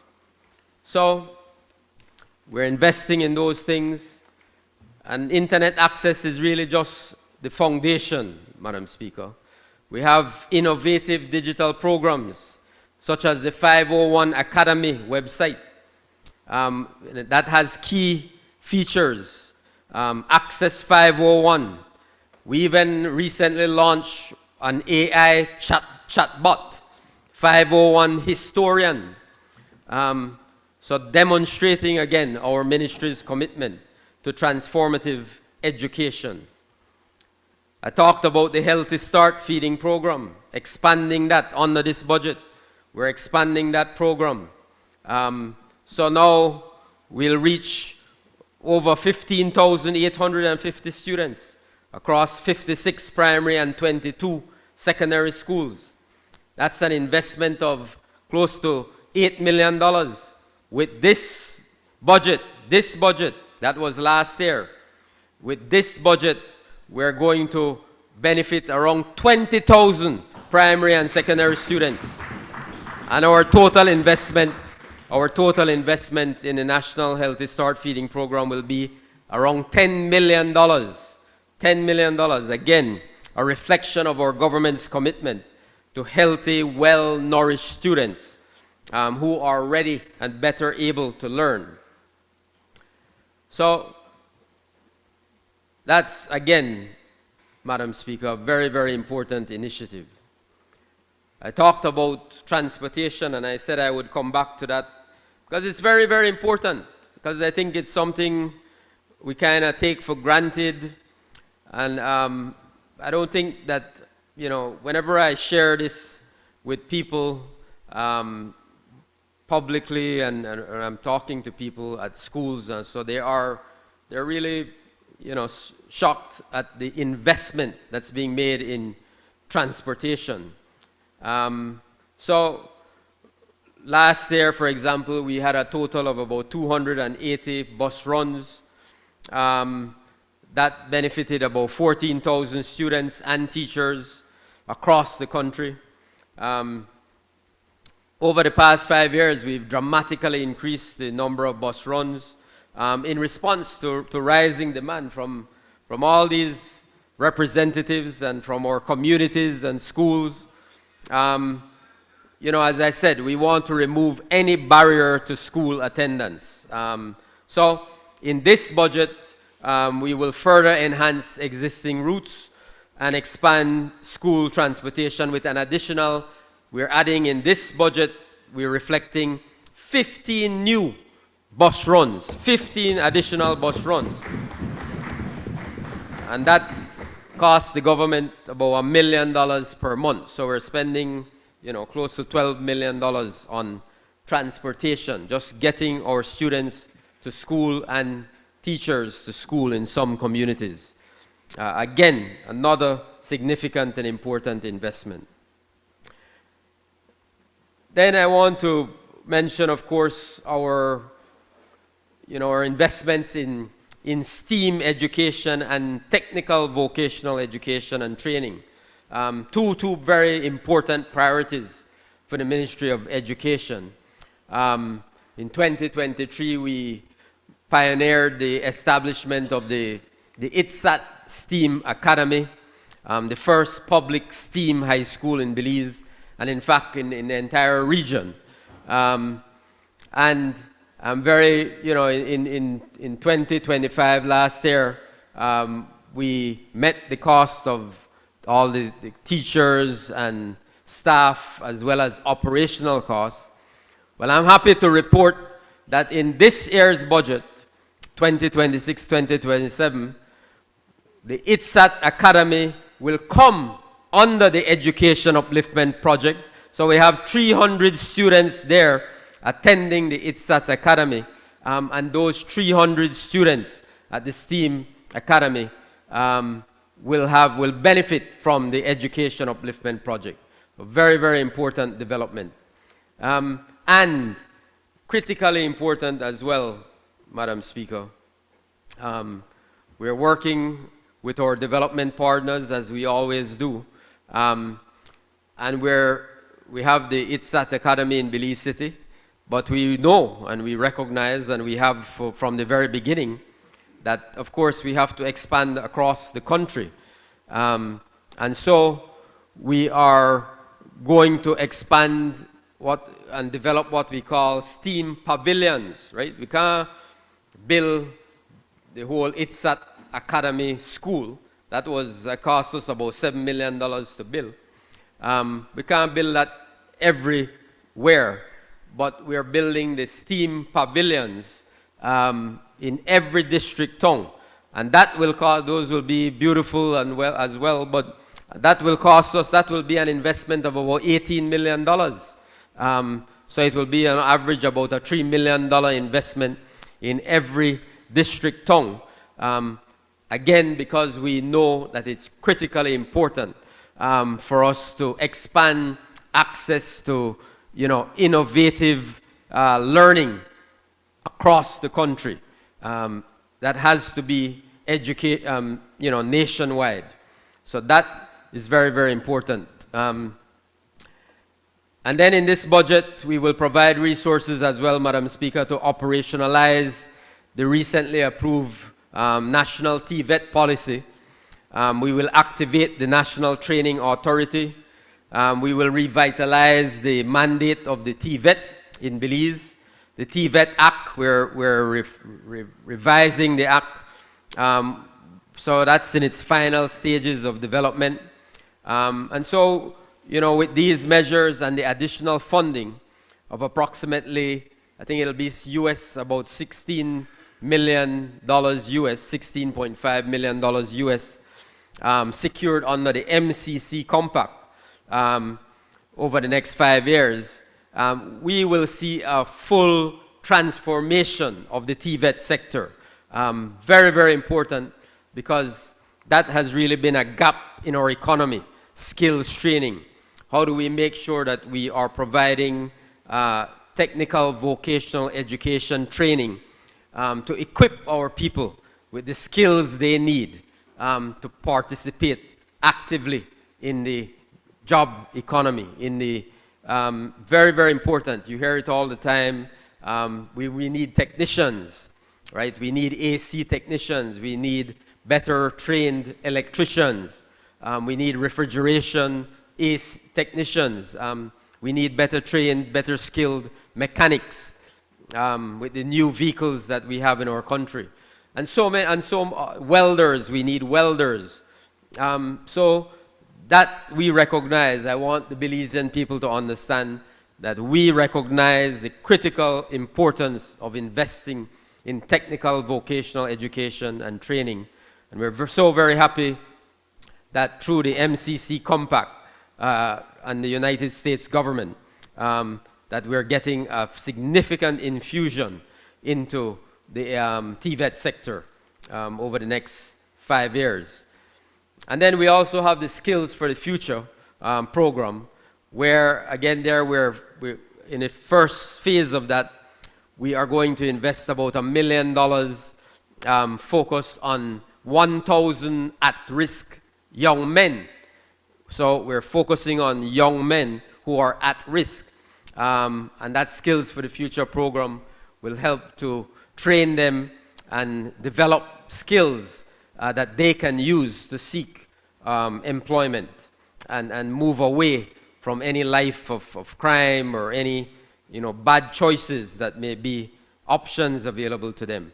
So that's a critically important program as well. And also the whole MCC, I mentioned the MCC, so let me say something more about that. Again, we are, as a government, we're very grateful for the support we've received from the United States government on that program. Over the next 5 years, we will invest about $50 million US in our education system, particularly in the areas of training for our teachers, transforming teaching and learning in secondary education, as I mentioned, reducing the skills gap in key growth industries. So that is really an exciting program that holds great potential for Belize. Just on the teaching, learning, training, and learning resources side of it, we're investing about $23 million US in that area. So again, a significant investment in our teachers, critically important. Then the special education, Madam Speaker, that's an important priority for us at the Ministry of Education. I just on Friday, it was World Down Syndrome Day, and I had the opportunity, CEO and I and other members of our team, to visit Stella Maris School in Belize City. Still call it Stella Maris. It has a much more elaborate CEO name, Skills Center and Learning Center. Impressive work is being done there. We have a new principal, a new dynamic principal from Orange Walk, Prime Minister, who is really passionate about her work. This is an important priority for us. And whenever I talk about special education, I have to acknowledge the special envoy. Always calls me or sends me messages or emails about important work going on in special education. So always reminding me of how important it is for us to maintain that as a critical priority for us. We, as I said to the children and the staff and teachers on Friday at Stella Maris, we have to make sure that we give these students, these young students who are vulnerable, they are special, they have, differently abled, that we give them every opportunity to succeed in life. We want them to be as independent as possible. We want them to lead productive lives, meaningful lives. We want them to feel, that they have dignity. So we have to do our part. We have to do our part, and we're doing that. New programs, we have as well. New tools that we're sharing. We have, as I mentioned earlier, the 501 Academy, Access 501. We have new programs on those new tools that students can. We have what we call the inclusive corner, where families can go. Families often feel very frustrated. They don't know where to turn, what to do. We have a lot of information there for them, to help them and to guide them. Support for their children, support for our teachers. Very, very, very important work. So I want the Belizean people to know that we have a very, very, very strong, unwavering commitment to inclusive education. Financial assistance, I think we've talked about that enough, but the whole point is that we're touching everybody. We're making sure that at every level we are supporting our students, and we're looking at how we can reform the whole financial assistance program. So that's one of our priorities for this fiscal year as well, to make sure that, we're touching everybody, but we're doing so in the most effective way, in the most efficient way, that, as I said earlier, we're getting value for dollar in terms of our investments. Teachers, again, we've made tremendous investments in our teachers. Right now we have about 6,360 teachers across the country. We have about 513 at the pre-primary level, about 1,700 at the secondary level, about 700 at tertiary level. And of course, the bulk is at the primary level, where we have about 3,450 teachers. So a lot of teachers in our education system, and we're investing in those teachers. I talked about all these other investments we're making in them. You know, the budget that we have, over $200 million is going to our teachers, right? To pay their salaries and allowances and other benefits. So significant investment. It's a reflection of our commitment to the teachers of this country, our respect for them, our appreciation for the work that they're doing. We don't always agree with the BNTU. We have some hard fights and talks, but they know that we have a shared respect and a shared appreciation for doing the right thing on their behalf. So those are significant investments we're making in our teachers. So, you know, in addition to that, I should mention just finally on the teachers, you know, the government, and Prime Minister and Cabinet approved that, of course, we take on the 100% of the benefits, right? That was a sore issue for 2 decades. So that was a bold decision taken by the Prime Minister and the Cabinet, because we understand that that was an injustice being done to our teachers. It costs money. So, you know, we will see, again, reflected in the budget, but around $12 million additional dollars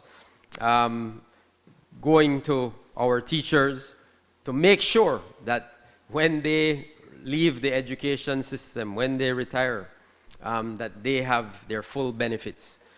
Something that they could have never, they tried, and the last government was unwilling to do for them. We got it done, and we are proud of getting it done. So, you know, I could talk, of course, the whole afternoon about education, Mr. Speaker, but let me, you know, I have to turn to other responsibilities. So let me turn quickly to foreign affairs. And CEO will forgive me if I've left out any of the important points. Last year I spoke in terms of foreign affairs. I spoke about the worrying global outlook with which Belize would have to contend in the fiscal year. As we can see, those concerns not only came to fruition, but rather deepened. As we all know, geopolitical tensions and competition have intensified, levying formidable pressures on the multilateral system and on the rules-based order and on international cooperation. Sometimes we feel like these pressures are abstract, right? We think they're far away. But as we know, they have real-life consequences. They affect prices at the gas pump. They affect access to health care. They affect the cost of living. They affect citizen security. They affect the value of remittances from our families abroad. And they affect our ability to protect Belizeans from the impact of climate change. So, you know, the truth is that in this new age of interconnectedness, there is really very little distinction between foreign policy and domestic policy. They're intertwined. So we have an obligation to meet the moment. Our mandate at the Ministry of Foreign Affairs is to protect, promote the interests of Belize. And while that has become more difficult to fulfill, it has become more critical than ever. Now, you know, we live, as I said, in a very chaotic, uncertain world. And during that, as we live through this very difficult period, our foreign policy must continue to reflect our values, right, as a people. It must reflect our experience, our desire for a fulfilled life, our vision for the world. And as Belizeans will appreciate, we have long pursued in Belize a foreign policy that is based on principles. So firm principles. We are committed to the rule of law. We are committed to international law, good governance, the UN Charter. Those are all fundamental principles that underpin our foreign policy. Our foreign policy also has to be strategic, right? It has to advance our interests. Just like how education has to be tied to our national development, so too foreign policy has to be rooted in national interests. What are our interests? So we have relationships, as you all know, with bilateral relationships with friendly countries, but we also have regional partnerships, multilateral relationships as well. And those are very, very important, and we have to continue making sure that we invest in those relationships. The number one foreign policy objective, of course, remains protecting our sovereignty, our territorial integrity. That has to be our number one objective. Sustainable development, development cooperation, citizen national security, climate change, trade, investment, human rights, all of those are at the core of our foreign policy agenda. But we have to evolve, right? You can't remain static. We have fundamental core principles, but we have to evolve. We have to change. So we are focused on building resilience. That includes deepening our Caribbean and Central American integration, widening our partnerships, leveraging our significant experience in climate diplomacy, diversifying our trade and markets, cooperating on hemispheric priorities, positioning Belize to take advantage of the digital and technological future, and of course, resolving Guatemala's claim peacefully and finally at the ICJ. We are expanding our diplomatic footprint. We've established diplomatic relations with a number of countries over the last year, and we're going to continue to do that. We've been working with a number of countries, both at the bilateral level and at the regional level, where we have cooperation agreements and projects. The EU, Portugal, Guatemala, Brazil, India, Colombia, Italy, Japan, Taiwan, we have very, very robust programs. Very proud of the fact that Belize was successfully elected to the Council of International Civil Aviation Organization, ICAO, for the first time ever. And it was a woman candidate from Belize, our former CEO, who won and was able, with the support of our government, to obtain that seat. So we have taken up that seat. We are playing our role in ensuring the view of small states, especially and particularly so of Central America, are accounted for in international civil aviation policy. We've also recently, over the last few months, reopened our permanent mission in Geneva. We did that strategically because of the global environment we're in. It's more important than ever that we have, expanded access to our UN development agencies that are based in Geneva. So that Belize mission in Geneva further reinforces our commitment to multilateralism. And we will continue to engage the world through new overseas posts, through further establishment of diplomatic relations with friendly countries, and by active participation and leadership at the regional and multilateral level. Let me talk very briefly about Belize-Guatemala relations.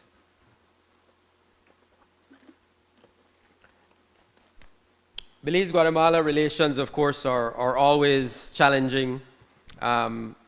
and that was true over the last year. The heightened tensions at the Sarstoon in particular last September are well known. But there have been a number of maritime incursions and encroachments on the western border.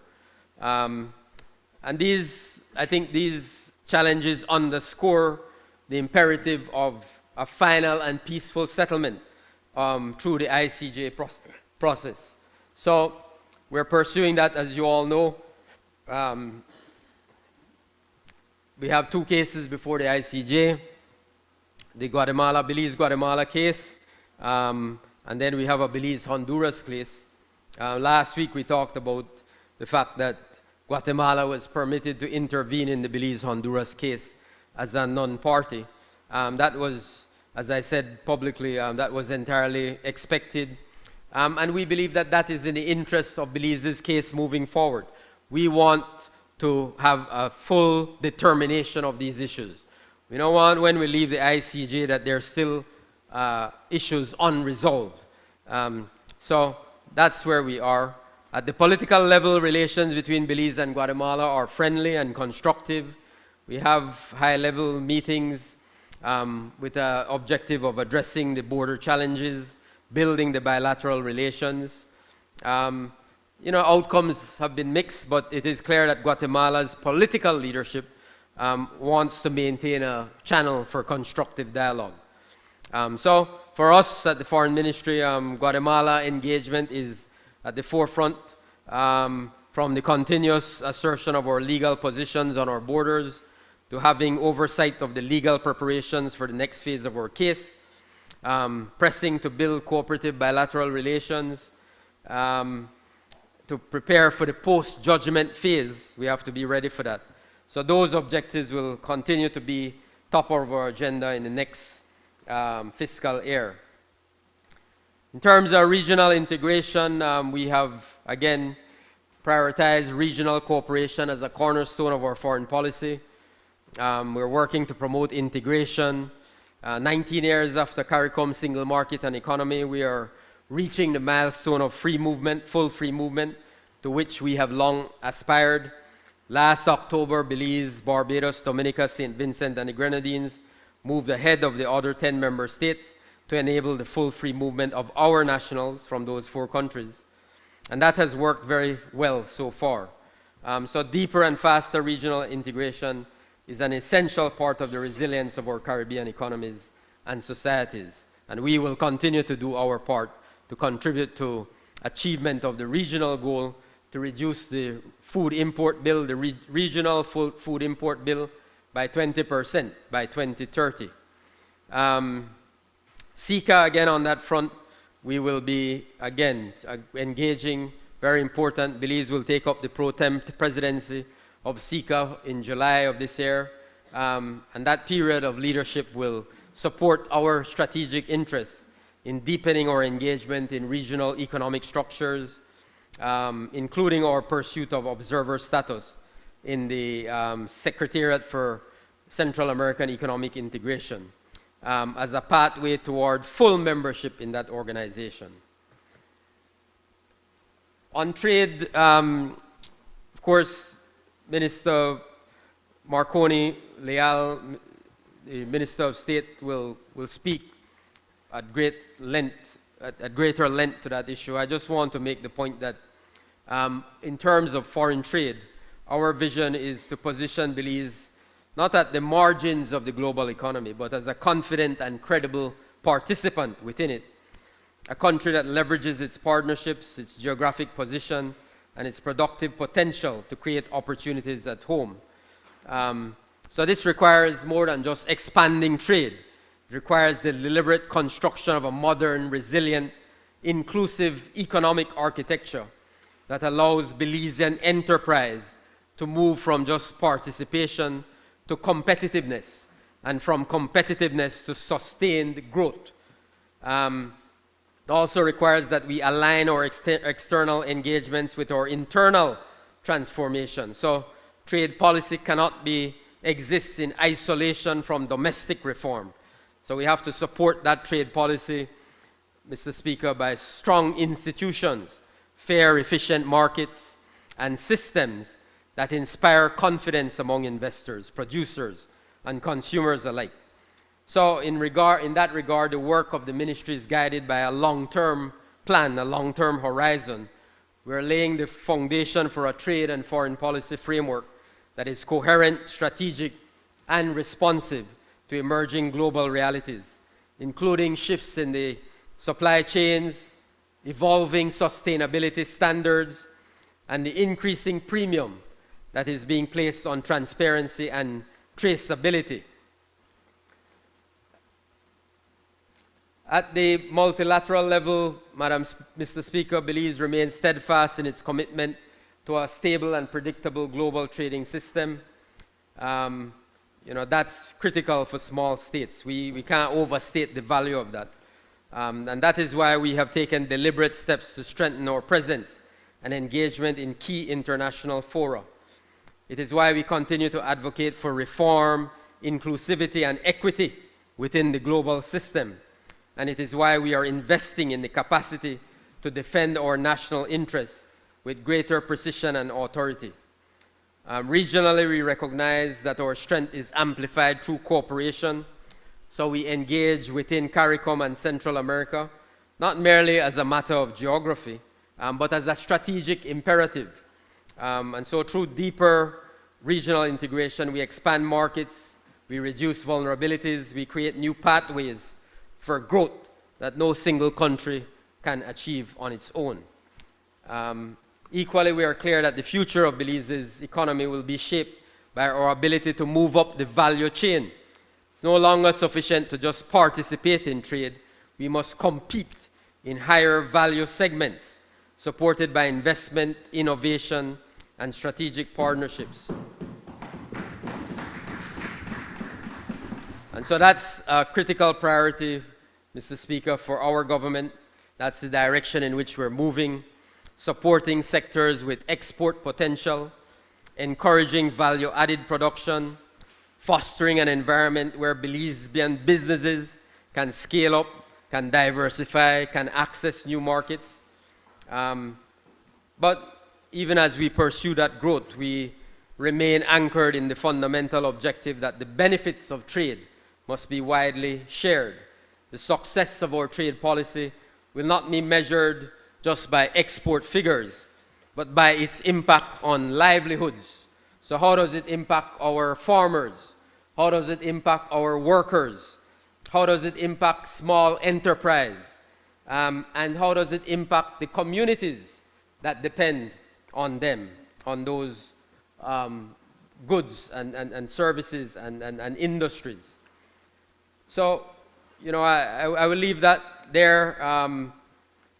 And as I said, my colleague, the Minister of State for Foreign Trade, will delve much more deeply into that issue. And finally, on that issue, on the area of international cooperation, just to say that, we are, again, engaged with some strategic partners to mobilize financial resources, technical expertise, institutional support across key national priority areas, including migration management, economic resilience, human rights, renewable energy, environmental sustainability. We're working, for example, with the EU. We have a number of projects with them for migration. We have for labor. We have like 3.3 million euros investing with the IOM to strengthen border management, capacity building, infrastructure. We have about 4.2 million euros working with the ILO to promote economic resilience in southern Belize, targeting rural and indigenous communities, particularly women and youth. We're working with the EU again with single trade and digital window. Continued support to the OAS Adjacency Zone Office. We also have the EU working with us. I think they've approved about 400,000 euros for what we call the National Human Rights Institute, which is what the whole Ombudsman's office will evolve into. So again, critically important, public access to human rights mechanisms. We're working with India on renewable energy cooperation, working with Taiwan on a number of initiatives. One of the new exciting ones is, I'm sure you'll hear a lot about it from the Minister of Transport, the electric mobility initiatives, electric buses, supporting sustainable transportation and infrastructure. So those are some exciting initiatives under foreign affairs and foreign trade in terms of cooperation. In terms of consular services, Mr. Speaker, we are, the consular posts, of course, are the first point of contact for Belizeans in need of migration services or if they need any support or help when they're abroad. The stricter enforcement of U.S. immigration laws required our consular posts to provide adequate support to our diaspora, facilitate issuance of travel documents, self-repatriation and deportation. So we will continue to stand ready to ensure that the process for Belizeans returning home is smooth, dignified, and efficient. That our consular offices all understand that that has to be a priority for us to ensure that we're responding to the needs of our citizens who live in these diaspora communities. So on foreign trade and foreign policy, Mr. Speaker, these are critical to our sustainable development. They are, instruments of nation building, foreign policy, foreign trade, and they are really the means by which a small state secures its place in an increasingly complex and competitive world, while, as I have always maintained, we continue to safeguard the dignity, the prosperity, and the future of our people. So that is critically important. I will turn now to culture. Very, very important area. Culture we had a fantastic ceremony a few days ago. We were privileged and honored to have the Prime Minister with us for the Wild 501 unveiling of that documentary, and with the Fosters, really a tribute to the Fosters, Carol and Richard Foster. And I said there at that meeting that really culture is the soul of a nation. And we, at our ministry and at the National Institute of Culture and History, we move forward with that mantra. That for us is not a slogan, that is our mantra. It's the heartbeat of the work we do. Culture is who and what we are. And so today I am very, very proud to reaffirm that our government does not view culture as some luxury of the past, but as a primary engine for future development. And we are investing in that soul of Belize.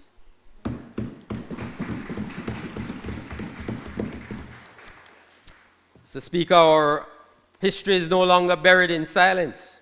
It is being illuminated by the light of the future. Through LiDAR, drone surveys, and 3D printing, we are mapping our legacy from Altunha to Seromaya, ensuring that all of our 14 archaeological reserves are digitally immortalized.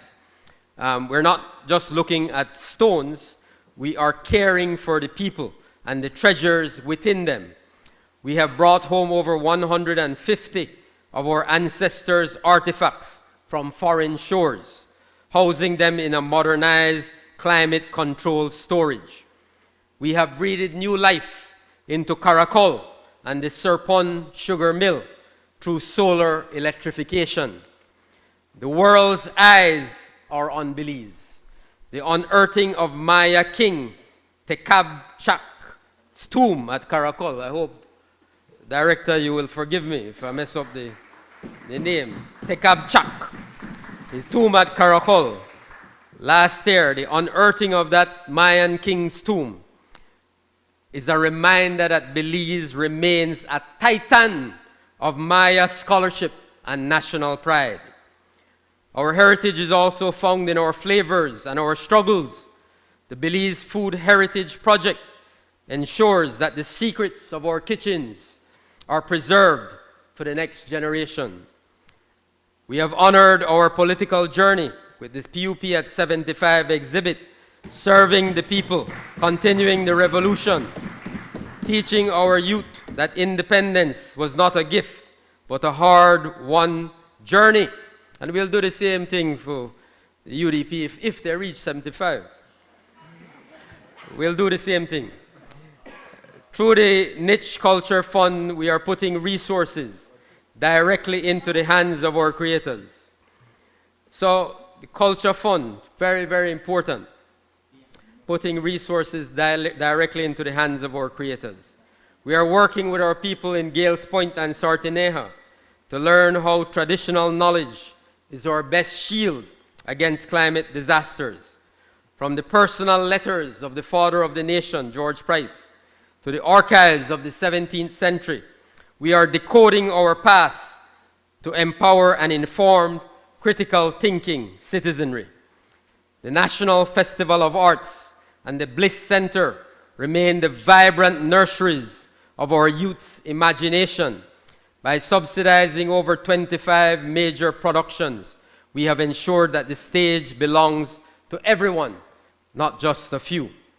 We are turning hobbies into industries.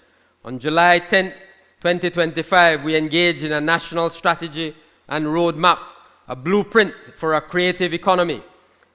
Just this past January, our Big Tune Music Forum gathered 120 of our musical giants to align our rhythms with the business of the global stage.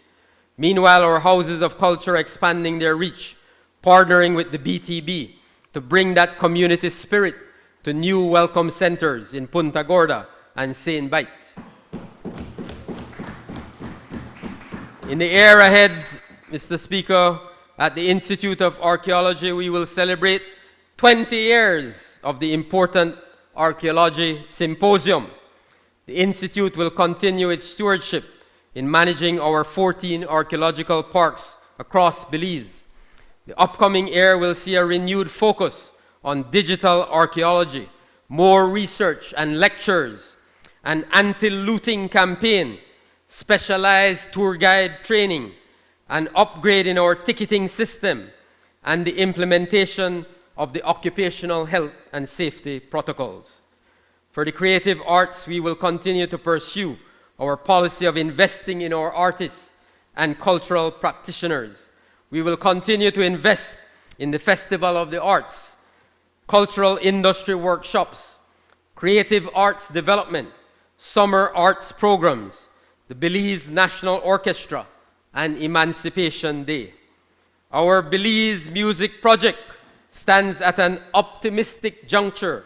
Much work has been done in documenting and researching the last 100 years of Belizean music, and a unique box set of music is planned in this coming fiscal year.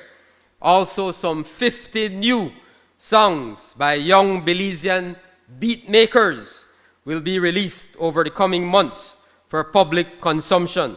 I thank the Prime Minister and the Minister of Tourism for their support for that Belize Music project. Important, very, very important project. In the area of social and cultural research, our young team has made great impact, collaborating with communities across Belize. And this grassroots agenda will only continue, whether it is supporting the Sacred Dare Dance, George Price Day, dynamic lecture series and conferences. This area of our cultural work can only grow. Our Museum of Belize, Museum of Belizean Art and Houses of Culture have long served our communities with programs of an educational, cultural, historical, and artistic vibe. In the coming year, this work will be expanded and enhanced to meet the growing needs of these spaces.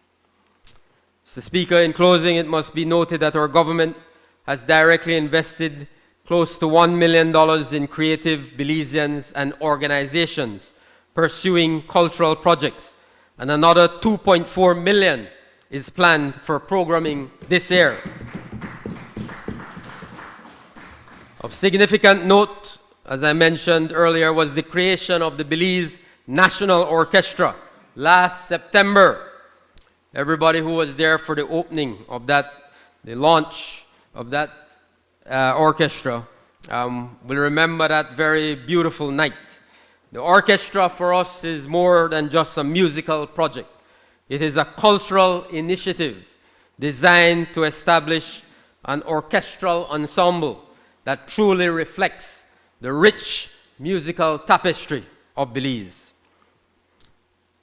Mr. Speaker, on December 9, 2025 in New Delhi, the world stood still as the Christmas Bram and Sambai of Gales Point, Manatee were inscribed upon the UNESCO representative list of intangible cultural heritage. The echoes of those drums traveled from the shores of the lagoon to the halls of India and back home to the largest Christmas celebration Gales Point has ever seen. This is our commitment at the Ministry of Culture. This is our commitment at the Ministry of Education. This is our commitment at NICH, to keep the drum beating, to keep the stories flowing, and to ensure that the culture of Belize remains our greatest national treasure.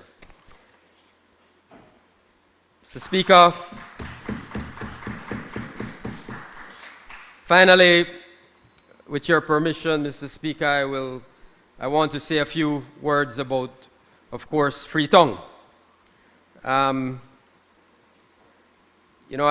I started out by saying, I stand here because of the people of Freetown.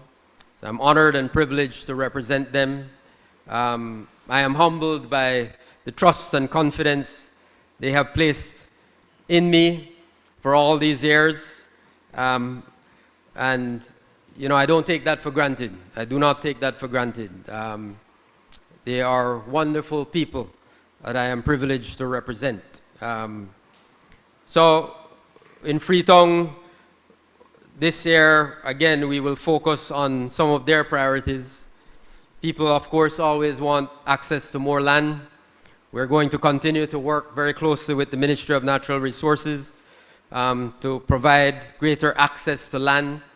The land that has already been distributed, we want to make sure that, as others have said, the Deputy Prime Minister said, that we make sure people have access to the land, right? You get the land, but now you want to be able to go on the land and build on the land. So we need to put in some infrastructure there.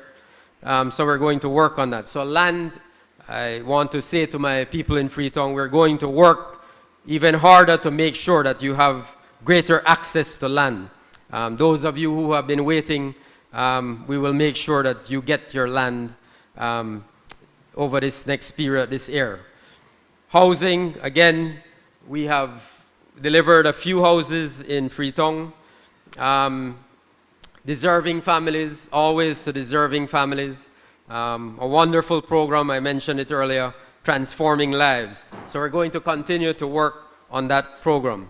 And in terms of education, again there, we're going to continue to work on providing support wherever we can to our students in Freetown for education, assistance, scholarships.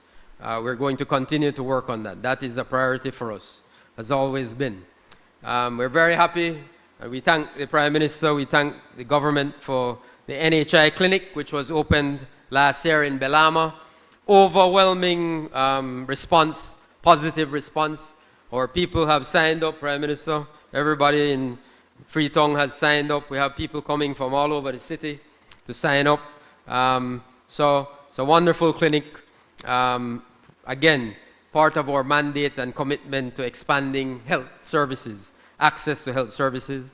Infrastructure, we've been doing a lot of good work. We thank the MIDH, we thank the City Council for their support in terms of infrastructure. Freetown, especially the Belama community, is a growing community, expanding. So, as soon as you do something, another need pops up. but we'll continue to work and prioritize infrastructure. And of course, jobs. We're always looking for opportunities, but I'm happy to say that, for the most part, great majority of our people in Freetown are working, they're employed, they're earning a living. So that's very, very good. But we're always looking for economic opportunities for people to support them. So I thank them for that. And I thank all the people. I have many of my team members with us today. I want to thank all of them, from Nitch, the president, the deputy mayor, administrator, members of the board, directors, CEO, of course, communications director. All of these people make, and they're way a buck, I can't say no. And the Freetown Women's Group, the ladies from Freetown. I apologize, ladies. I was wondering where you were, but you're way to the bank. Thank you for coming. Again, these are, the backbone of the Freetown constituency. Strong women who work hard in support of me every single day. So I'm grateful to all of them.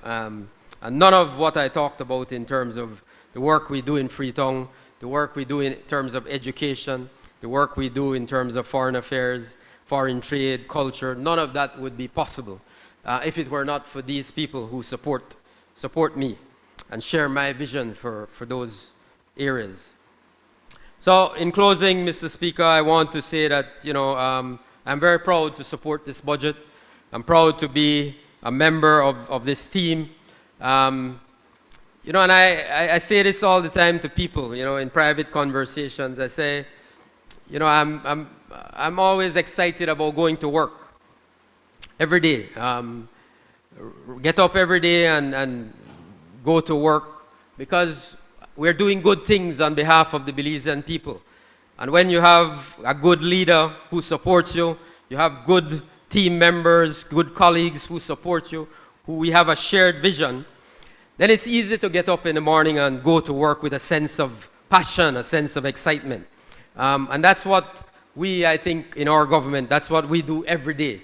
We rise each day and go to work on behalf of the Belizean people.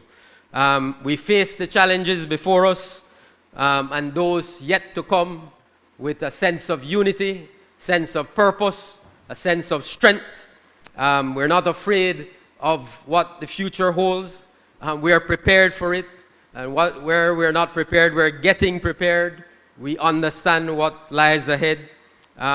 So there's a strong sense of unity and strength and purpose in this government. Life is real, as you know, and it can be difficult. But we are a government of hope. You heard a presentation, as I said, at the start of the day, about a half empty glass. Well, we are a government of a half full glass. We are a government of hope. We are a government of hope and of promise and of the future. So we are a government, a cabinet committed to service to the Belizean people. We are a government of opportunity. And at the end of the day, it's all about love. We are a government of love for the people of this country. So we love the people of Belize who have placed their trust and confidence in us and given us the honor and privilege of leading this beautiful country. As the Deputy Prime Minister mentioned, it was just last year, right? Our term goes until 2030. It was just last year that we received a resounding mandate, renewal of our mandate from the Belizean people, a vote of confidence in Plan Belize. Now we are embarking on Plan Belize 2.0, and we ask the people of Belize to continue to have trust and confidence in our plan, our vision for Belize.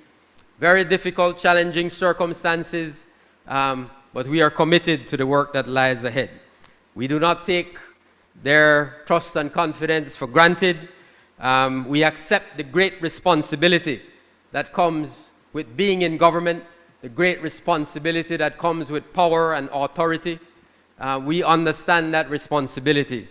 And our government, Mr. Speaker, under the leadership of Prime Minister Briceño, has very, very clear priorities grounded in our vision as set out in Plan Belize 2.0. As I said, we have talked about them today, but education, economic growth, health, the NHI, land, access to land, housing, and rural development. So I am very, very proud, Mr. Speaker, to support this budget, and I appeal to the Belizean people to support it as well. I thank you.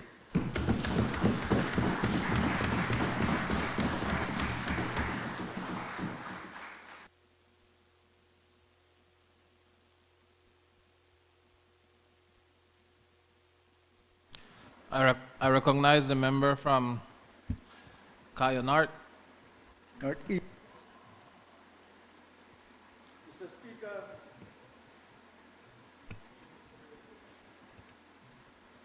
Mr. Speaker, I rise today to lend support to this budget for fiscal year 2026-2027.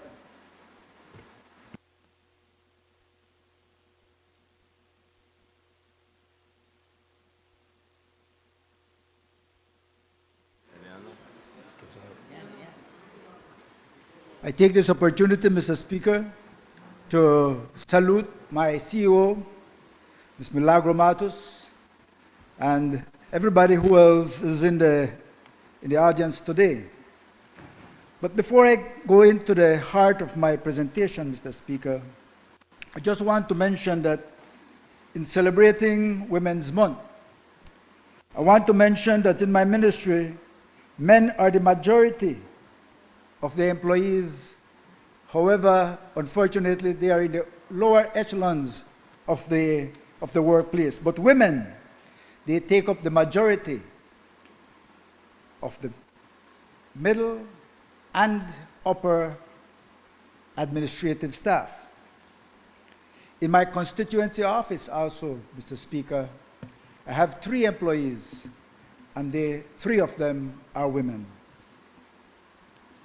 But we received shared Facebook information from a page by Alberto August, a former UDP chairman, who really bashed women in his piece.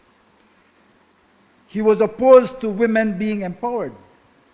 He lambasted the young women in leadership, which translated to the special sitting of the House and Senate, which was held on March 20. That was indeed shameful. Mr. Speaker, this morning I also heard the leader of the opposition, and I was perplexed because in the beginning I heard her say that it was this administration's fault for us having an increase in the rise of fuel.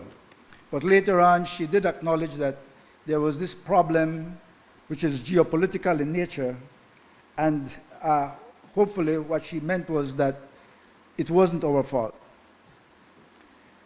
Really and truly, the current geopolitical ramifications that affect the entire world, especially those affecting the cost of fuel and gases, come from things that we have no authority over. The US Energy this morning said that the ongoing Iran-Middle East situation has forced supply disruptions and initiated a significant risk premium, causing oil and petrol prices to rise. The rapid rise in gasoline, up 35% in the past month, as of March 23, 2026, reflects immediate market anxiety. Mr. Speaker, the theme, budgeting for Belizean prosperity, could not be more appropriate as it speaks of Plan Belize 2.0 and the upcoming medium-term development strategy aimed to improve the quality of life of all Belizeans. $1.9 billion, unprecedented. I am happy because my ministry got almost the entire budget that we budgeted for. The work of my ministry sits at the heart of Belize's future. Its work reaches every district and every Belizean family. Its core lies in protecting the natural resources that sustain our economy, strengthening our communities against the growing impacts of climate change, and ensuring that development across this country remains sustainable and resilient. Protecting our environment is part of that development, and that is exactly what this budget seeks to advance. Today, I report on policy, regulations, and plans, but most important, on delivery, results, and investment, so that every Belizean citizen can hear and know how their monies were spent and how this new budget will improve on those programs that have commenced and start new initiatives for the furtherance of the development of Belize. Mr. Speaker, I begin with solid waste management. The Belize Solid Waste Management Authority continues to play a vital role in protecting public health, maintaining cleaner communities, and safeguarding the environment that supports Belize's tourism industry and the broader economy. Over the past year, more than 62,000 tons, or 136,400,000 pounds of waste were safely managed through 7 operational transfer stations located in Belize City, Borilboom, San Pedro, Keycorker, Belmopan, San Ignacio, and Dangriga, serving over 54,000 urban households, or approximately 220,000 Belizeans. That is not a minor achievement. Mr. Speaker, it is evidence that Belize is steadily moving toward a more fully functional national waste management system. Through the IDB-supported Solid Waste Management Project 2, the government completed the construction of 6 redesigned transfer station facilities in Belmopan, Dangriga, Placencia Village, Punta Gorda, Orange Walk Town, and Corozal Town. In addition, the regional sanitary landfill was expanded by 2.5 acres, including an additional holding cell, extending its useful life and strengthening Belize's capacity for safe and responsible disposal. Mr. Speaker, I wish to underscore a key point in this budget. The Capital 2 budget has increased by $2 million in fiscal year 2026-2027 to support the full operationalization of the Orange Walk and Corozal transfer stations. That increase is important. It means progress toward a national system in which every district is better served. It means waste services are not concentrated in only a few locations, but extended more fairly and more effectively across the country. At the same time, recognizing effective waste management begins in our communities. The ministry continues working with municipalities, town council, and village councils to strengthen garbage collection at the household level. We are also expanding waste separation and organic waste management. Through the home composting pilot project, an additional 150 households in Orange Walk, Benque Viejo, and Dangriga towns have joined the program. That initiative alone is projected to divert 268 tons, or more than 590,000 pounds of organic waste annually from the landfill. Feasibility studies have also been completed for the establishment of 2 composting plants in San Ignacio Town and San Pedro Town. And the ministry is mobilizing resources through international partners to advance those facilities. Because, Mr. Speaker, waste management must not be only about disposal. it must also be about recovery, reuse, and sustainability. That is why the government is also exploring waste-to-energy opportunities, including interest in the use of waste and sargassum from San Pedro and Kikakar as part of innovative solutions. At the same time, we are engaging international agencies regarding the establishment of additional sanitary landfill sites in the northern and southern regions of the country. That is critical. It will reduce the cost of transportation from long distances for final disposal, improve operational efficiency, provide accessible options for growing communities, and extend the useful life of the current regional sanitary landfill. Let's talk about the environment. Mr. Speaker, solid waste infrastructure must go hand in hand with strong environmental enforcement. Belize is experiencing significant development activity with the Department of the Environment monitoring 190 development projects across key sectors, such as tourism, industry, agriculture, and national infrastructure. While this growth supports investment and livelihoods, it also places pressure on ecosystems. Technical monitoring has identified 178 shoreline structures on the Placencia Peninsula that are affecting natural sediment transport and contributing to coastal erosion. A recent national assessment also identified over 400 illegal dump sites, with the highest concentration in the Belize district. Mr. Speaker, this government is responding decisively. With the support of this year's budget, the Department of the Environment will double its enforcement capacity through the hiring of additional personnel. A stronger operational presence will be established in San Pedro, one of Belize's most important tourism destinations. Officers will also be deployed across the districts to work directly with town councils and village councils to identify illegal dump sites, coordinate cleanup efforts, and strengthen local waste management systems. In addition, the government will invest directly in practical solutions through the purchase and installation of garbage bins across villages, towns, and cities nationwide, including separation for recyclable and non-recyclable materials. Let me say this clearly, Mr. Speaker. The days of irresponsible dumping must come to an end.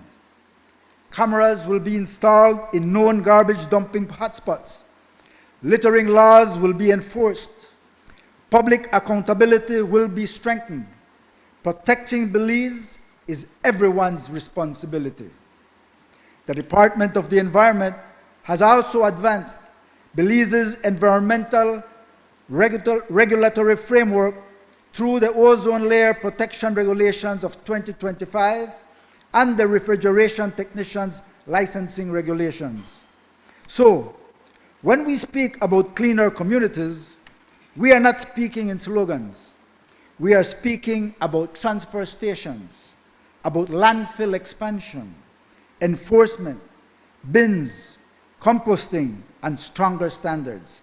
That is what delivery looks like. Mr. Speaker, Belize's forests remain one of our greatest national assets.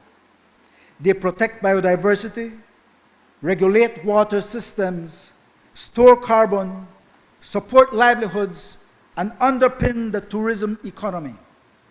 In 2025, Belize joined Mexico and Guatemala in signing the Calakmul Declaration, establishing the Great Maya Forest Biocultural Corridor, which protects approximately 5.7 million hectares of forest across the region, making it the second largest tropical forest reserve in the Americas after the Amazon. Belize contributes nearly 600,000 hectares within this corridor, connecting 11 protected areas in our country, along with protected forests in Guatemala and Mexico. This is significant, not only for conservation, but for national interest. It strengthens regional cooperation against illegal logging, wildlife trafficking, and forest fires. It improves wildlife protection, including the habitat for the jaguar, and it positions Belize to access greater international conservation and climate financing. Just 3 days ago, I signed, along with the ministers of Mexico and Guatemala, a memorandum of understanding that outlines the cooperation and partnership for the work that is before us in protecting the forest, its wildlife, flora and fauna, and the heritage, culture, and stewardship of the communities that live within it. Mr. Speaker, another major initiative is the Greening Belize initiative, which aims to plant 1 million trees over 10 years. This effort is being supported by a national tree census and strengthened district nurseries to improve reforestation and plant distribution. This is a government-led initiative, yes, but it must become a national movement. I encourage every Belizean, every school, every community, every organization, and every political party to participate in planting a tree. I must report, Mr. Speaker, that the Forest Department has received many calls from municipalities, schools, NGOs, civil society, and the private sector, all wanting to be engaged in this noble effort. Very soon, an online phone application will be available to the public so that they can send in their information on the trees planted to a repository at the Forest Department. At the same time, the government will continue the 5-year moratorium on yearly logging concessions and tree cutting on national lands and lands without valid leases. The Forest Department has also finalized the draft Wildlife Policy and Action Plan and the National Jaguar Action Plan. These measures will strengthen the legal and policy framework for wildlife protection, particularly as Belize remains part of the largest remaining jaguar habitat in the Americas and still maintains over 60% forest cover. To reinforce those efforts, the government intends to introduce a 2-year moratorium on the hunting of certain wildlife species, giving vulnerable populations the chance to recover and our large cats an available food source in the wild.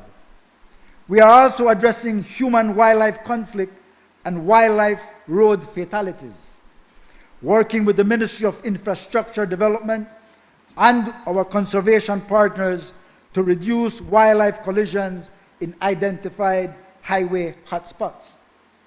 On the ground, the Forest Department has strengthened management in the City Forest Reserve and the broadleaf portion of the Mountain Pine Ridge Forest Reserve. It has advanced restoration through the Ridge to Reef program in the North Stand Creek watershed, and Belize has participated in its first peatland national land initiative, an important step in identifying high-value carbon sinks and advancing Belize's position in the blue and green economy. Enforcement has also produced real results. Belize $46,000 in court fines, $25,322 in out-of-court settlements, and more than 10,134 board feet of illegal lumber has been confiscated. On the National Biodiversity Office, Mr. Speaker, we note that these are not isolated actions. They are part of a broader commitment to protect Belize's biodiversity and natural capital. That work is being reinforced by the National Biodiversity Office. Supported by the Global Environment Facility and the United Nations Development Program, the office implemented the Global Biodiversity Framework Early Action Support Grant, leading to the updating of the National Biodiversity Strategy and Action Plan 2025 to 2035 and the National Protected Areas Management Framework. The office also strengthened participatory conservation through new co-management agreements with the Mayflower Bokawina Environment Development Group and the Southern Environmental Association. And conversation has commenced with the Honorable Oscar Requena, and which will then be taken to the community level for potential formation of a community-based organization in San Pedro, Colombia, for the co-management of the Columbia Reserve. The latter will provide sustainable use of resources and assist in the illegal incursions and illegal harvesting of timber and non-timber products.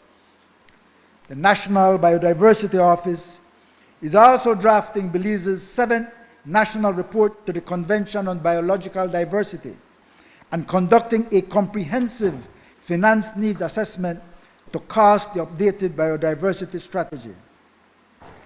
And importantly, Mr. Speaker, the office has secured substantial resources to strengthen the National Protected Area System through 2031, including a combined investment of Belize $2 million from PACT for projects between 2026 and 2029, and a major Belize $25 million GCF-funded project expected to launch in 2027.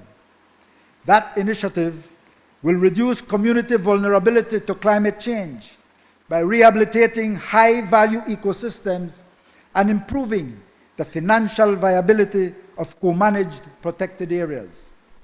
That is what it means to invest in natural capital, not for its own sake alone, but because our ecosystems support livelihoods, they support tourism, water security, and long-term national resilience. Mr. Speaker, on sustainable development, water security, and community resilience, the sustainable development means that good policy must translate into real improvement in people's lives. Through the Sustainable Development Unit, Belize's development planning is being guided by data, inclusion, and measurable results. The unit led the Climate Landscape Analysis for Children Plus, or CLAC Plus, positioning Belize as the first country globally to expand this framework to include children, persons with disabilities, indigenous communities, and other vulnerable groups. This initiative engaged more than 80 stakeholders and over 100 youth across all 6 districts, helping ensure that future climate investments are directed toward those most at risk. The unit also strengthened public investment planning.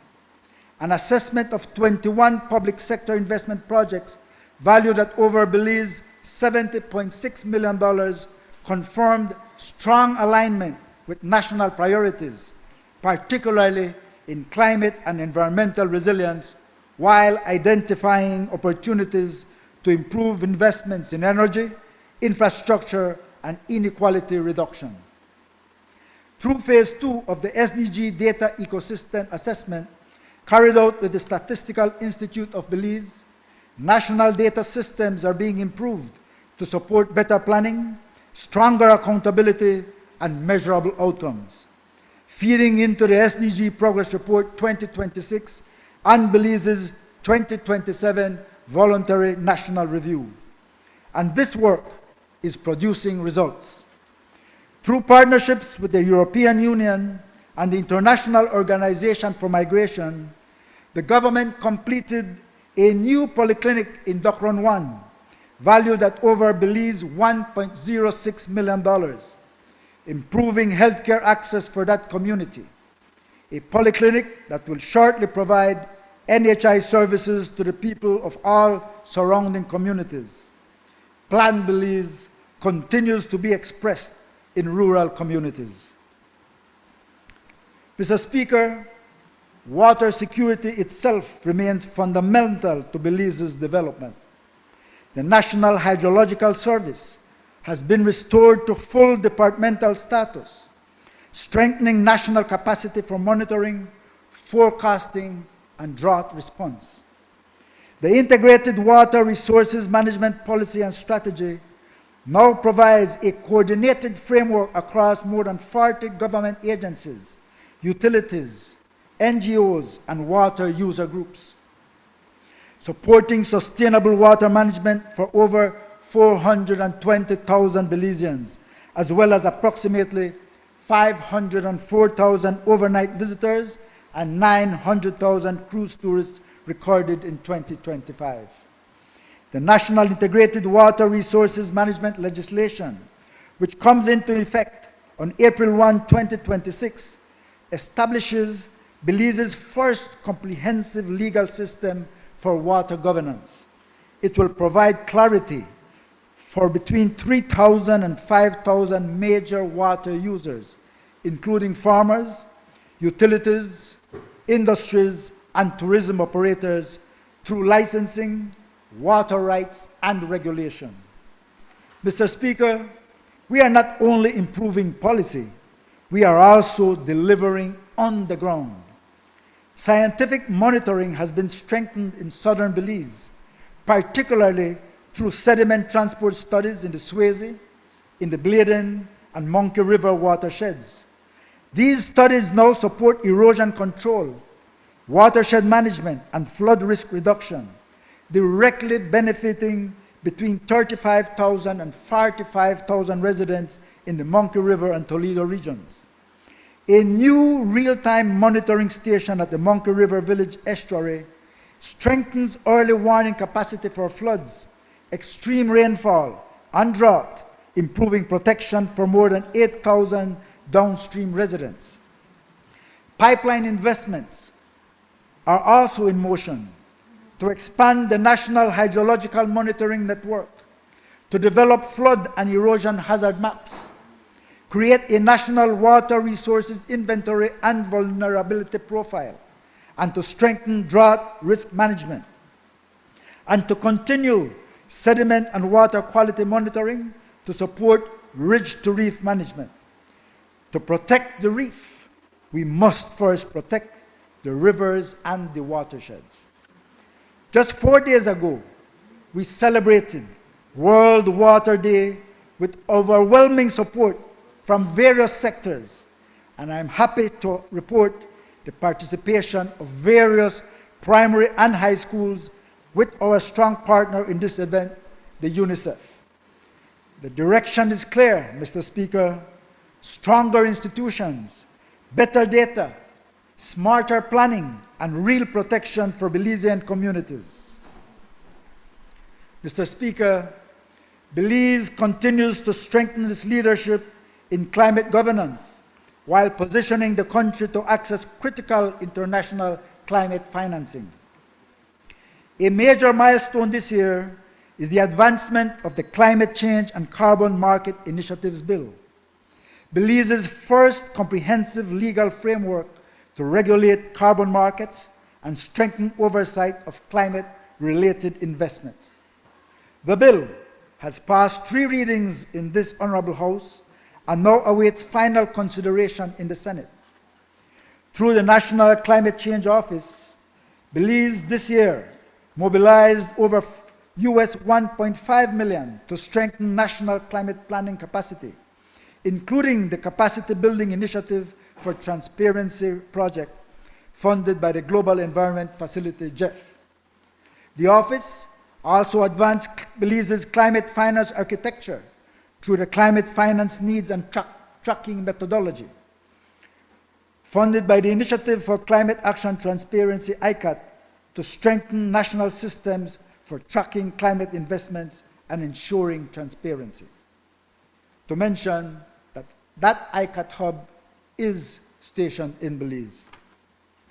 Belize's third nationally determined contribution has also been prepared, targeting the avoidance of over 6,200 kilotons of carbon emissions by 2035 through renewable energy, climate-smart agriculture, electric mobility, and the protection of forests and coastal ecosystems.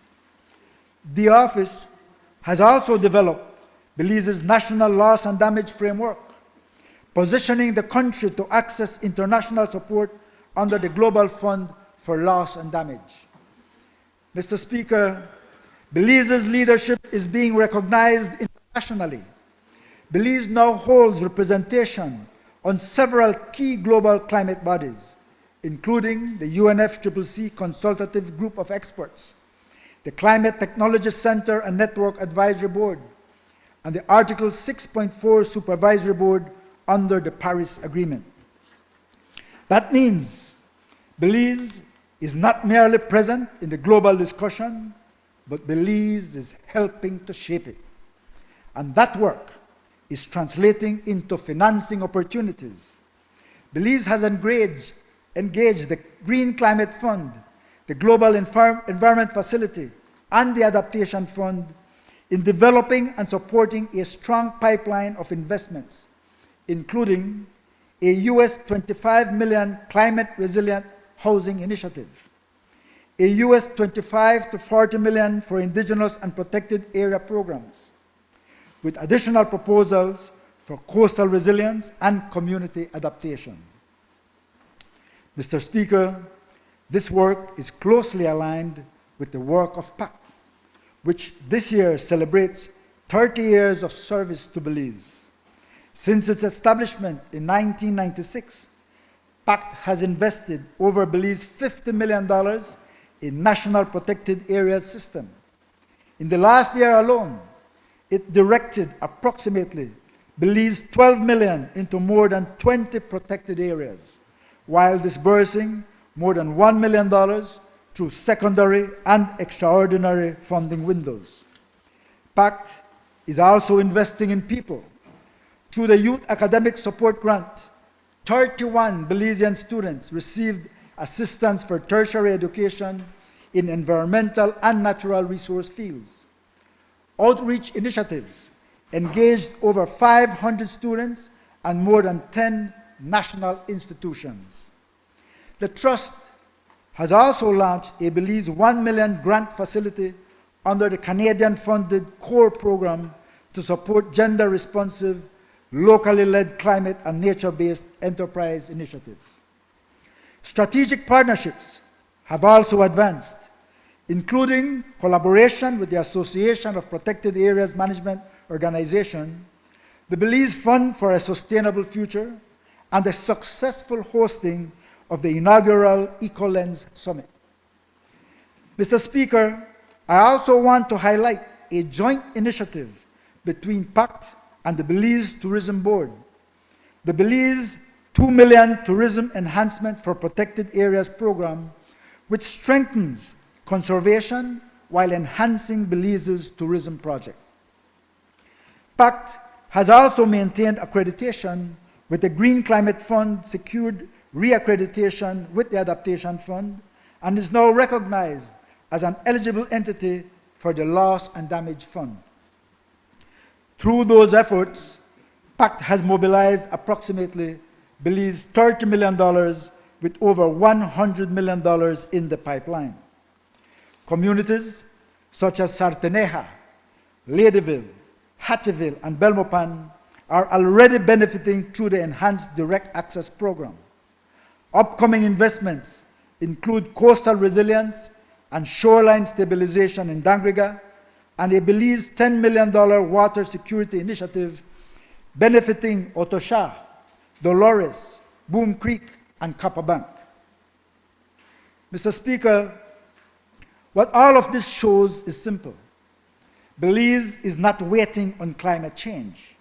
Belize is organizing, it is legislating, it's financing and delivering. And that delivery is also visible through the ministry's Policy Planning and Projects Unit. Over the past fiscal year, the ministry mobilized and delivered over Belize $7 million in direct investments across climate resilience, restoration, and community empowerment projects. A flagship achievement is the US $1.6 million flood warning capacity improvement project for the Belize River Basin, implemented with the Republic of China, Taiwan. That project now provides up to 3 hours of advanced flood warning, directly benefiting over 100,000 residents in San Ignacio, Belmopan, Belize City, Santa Familia, St. Paul's Bank, and Rancho Dolores. It also trained more than 50 community members as rapid response emergency teams and strengthened national systems through improved hydrological monitoring and the use of drones. At the same time, through the US $5.1 million Integrated Production Landscape Project, the ministry supported 89 farmers across more than 15 communities in the Belize River watershed, distributing 3,475 fruit and timber trees and providing training in agro-processing, sustainable agriculture, and value-added production. Importantly, more than 50% of participants were women and nearly half were young people.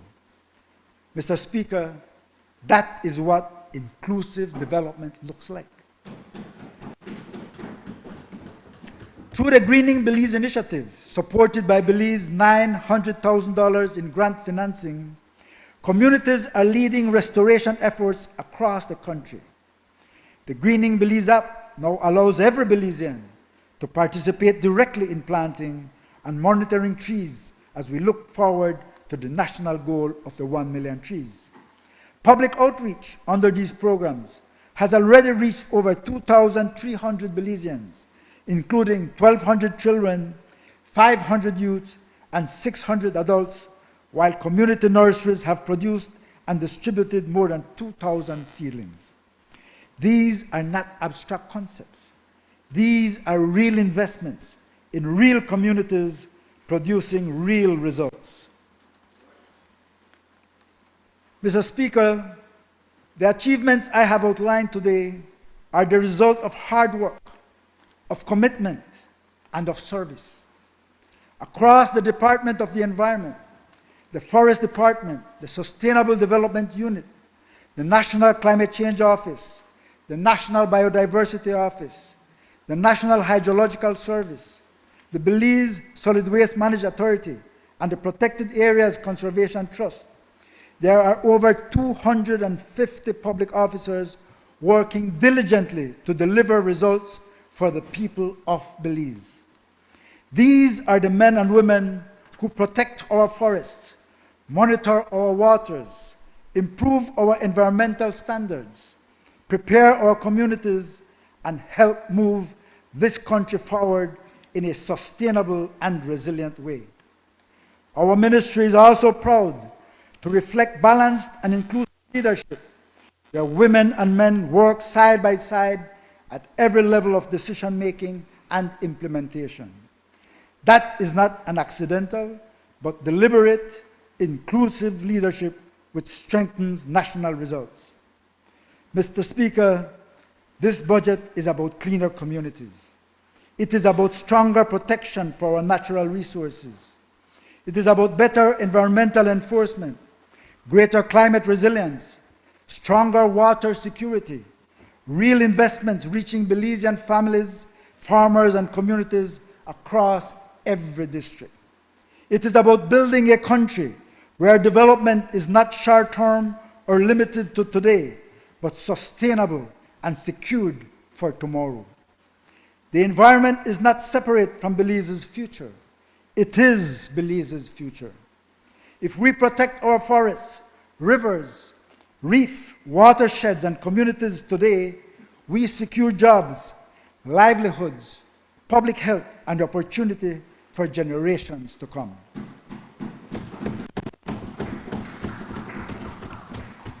This government remains committed to delivering results, mobilizing resources, and ensuring that no community is left behind as we build a more resilient and sustainable Belize.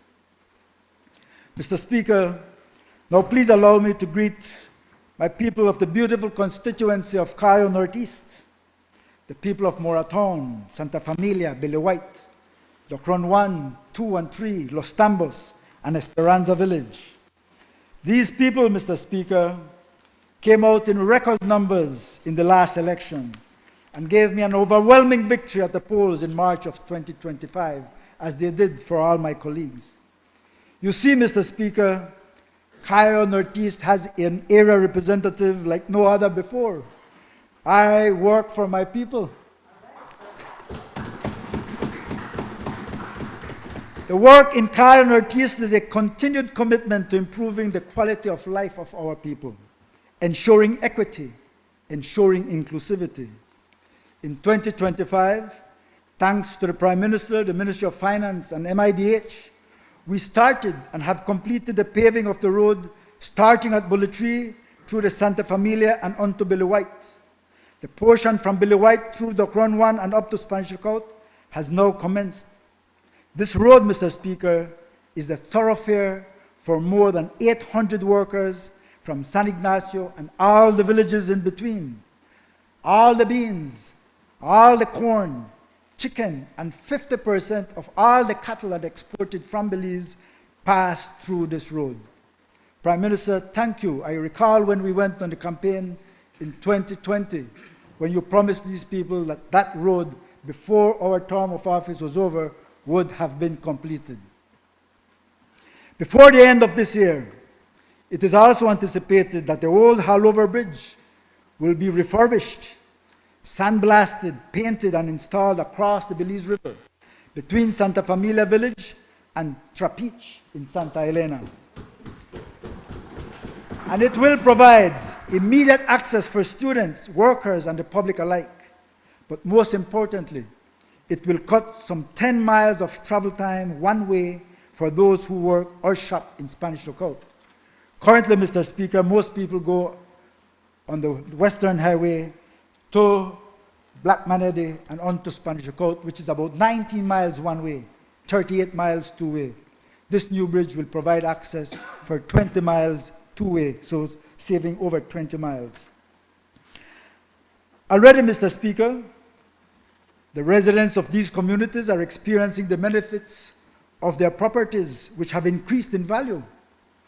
This will not come about without a cost, of course, as a full-fledged police substation and traffic officers will be needed in Santa Familia when the bridge is completed to deal with increase in traffic and potential crime. Additionally, Mr. Speaker, with the continued support of the Deputy Prime Minister, we were able to hold our second mobile clinic in October. Some 150 documents have been processed and another 50 almost completed. In addition, we were able to secure some 600 house lots, which are currently under distribution to residents of Billy White, Santa Familia, San Ignacio, and Docron 1. Most of these are afforded to first-time landowners, young families making every effort to have their own home. Mr. Speaker, and these are not leases. These are title documents, documents which can be taken to the bank for these recipients to get their housing loans. And I can't speak of saying for school loans because now the Ministry of Education is providing that free education for those people. And Mr. Speaker, 54% of our lot distribution has gone to women, many of them single parents. We remain steadfast in our support for women's empowerment, ensuring a more balanced distribution of financial resources. Through targeted support for education and entrepreneurship, we are enabling women to become stronger economic contributors in their homes, but also within their communities. Mr. Speaker, these are the kinds of things that get you elected and re-elected. Mr. Speaker, my colleagues and I are working for our constituents. We now need the complementary work to fully complete town and village extensions. So I call on the full cooperation of electricity and water supply by BAL and BWSL for houses without infrastructure remain as houses and never become homes. In the agriculture sector, we are addressing the long-standing concerns by improving road access for farmers, allowing them safer, more efficient entry to their properties, and better access to markets. Healthcare remains a priority. The soon-to-be completed polyclinic in Docron 1, strategically located, will complement 5 newly constructed hurricane shelters and health centers. Together, these facilities will significantly enhance both emergency preparedness and healthcare delivery across Cayo Northeast. This polyclinic will serve as an NHI clinic, providing healthcare services to the residents of surrounding communities. Education continues to be at the forefront of our agenda. To date, we have supported over 1,000 students with knapsacks and school supplies, easing the financial burden on families and encouraging school attendance. Through the Ministry of Education, we were able to train some 50 children on a summer program called 501 Academic Coders, which worked with microchips and which they built and flew their own drones. That was impressive. Mr. Speaker, these achievements are a testament to our vision of sustainable development, improved infrastructure, and inclusive growth. We remain committed to building a stronger, more resilient Cayo Northeast. And with those remarks, Mr. Speaker, I respectfully commend and fully support this budget for fiscal year 2026-2027. And as we are on 1 week away from the close of Women's Month, I also recognize the women of Belize whose work, leadership, and contributions continue to strengthen our communities, our economy, and our national development. I thank you.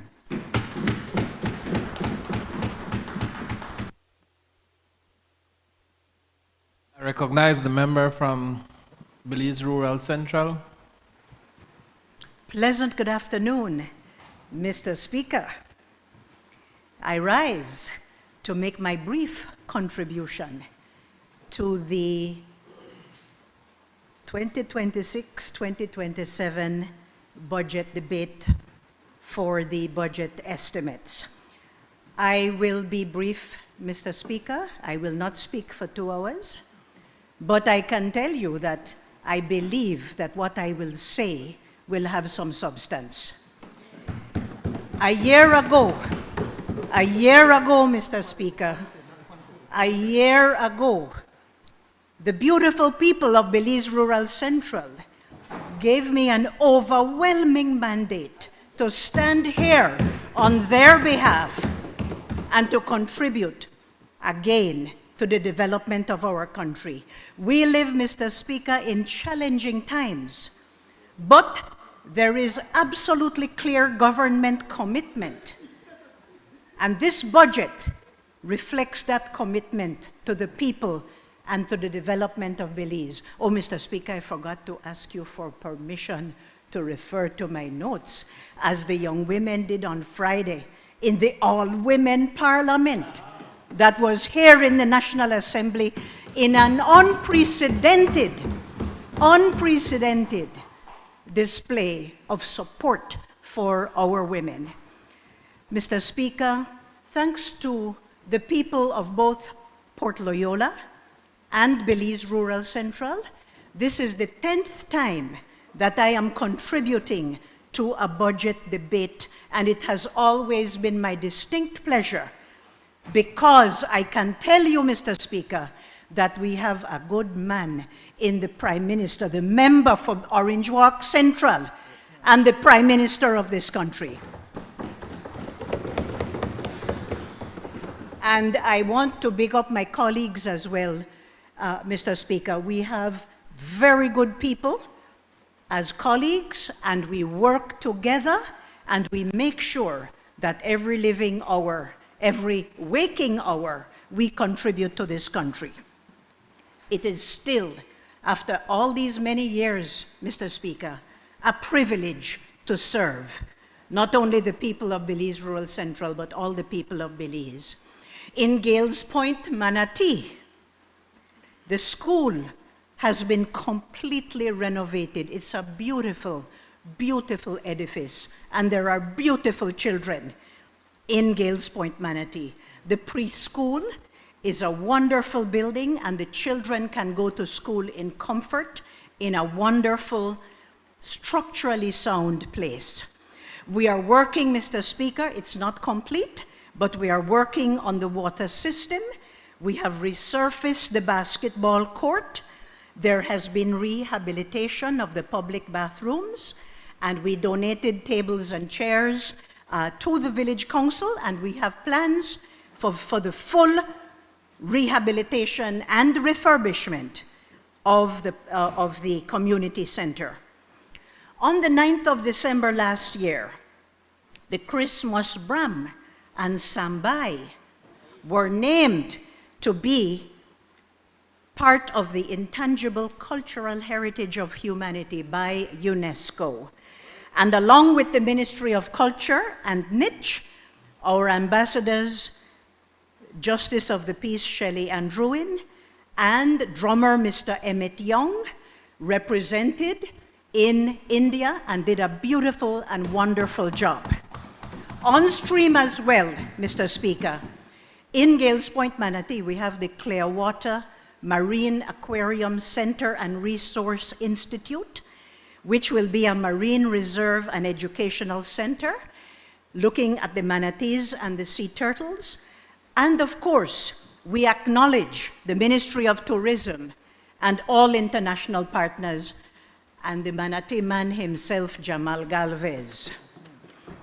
In La Democracia, Mr. Speaker, there has been, through our office, continued support for St. Agnes Anglican School, with desks for the children, renovation of the community center, and the distribution of a number of house lots for the people of La Democracia.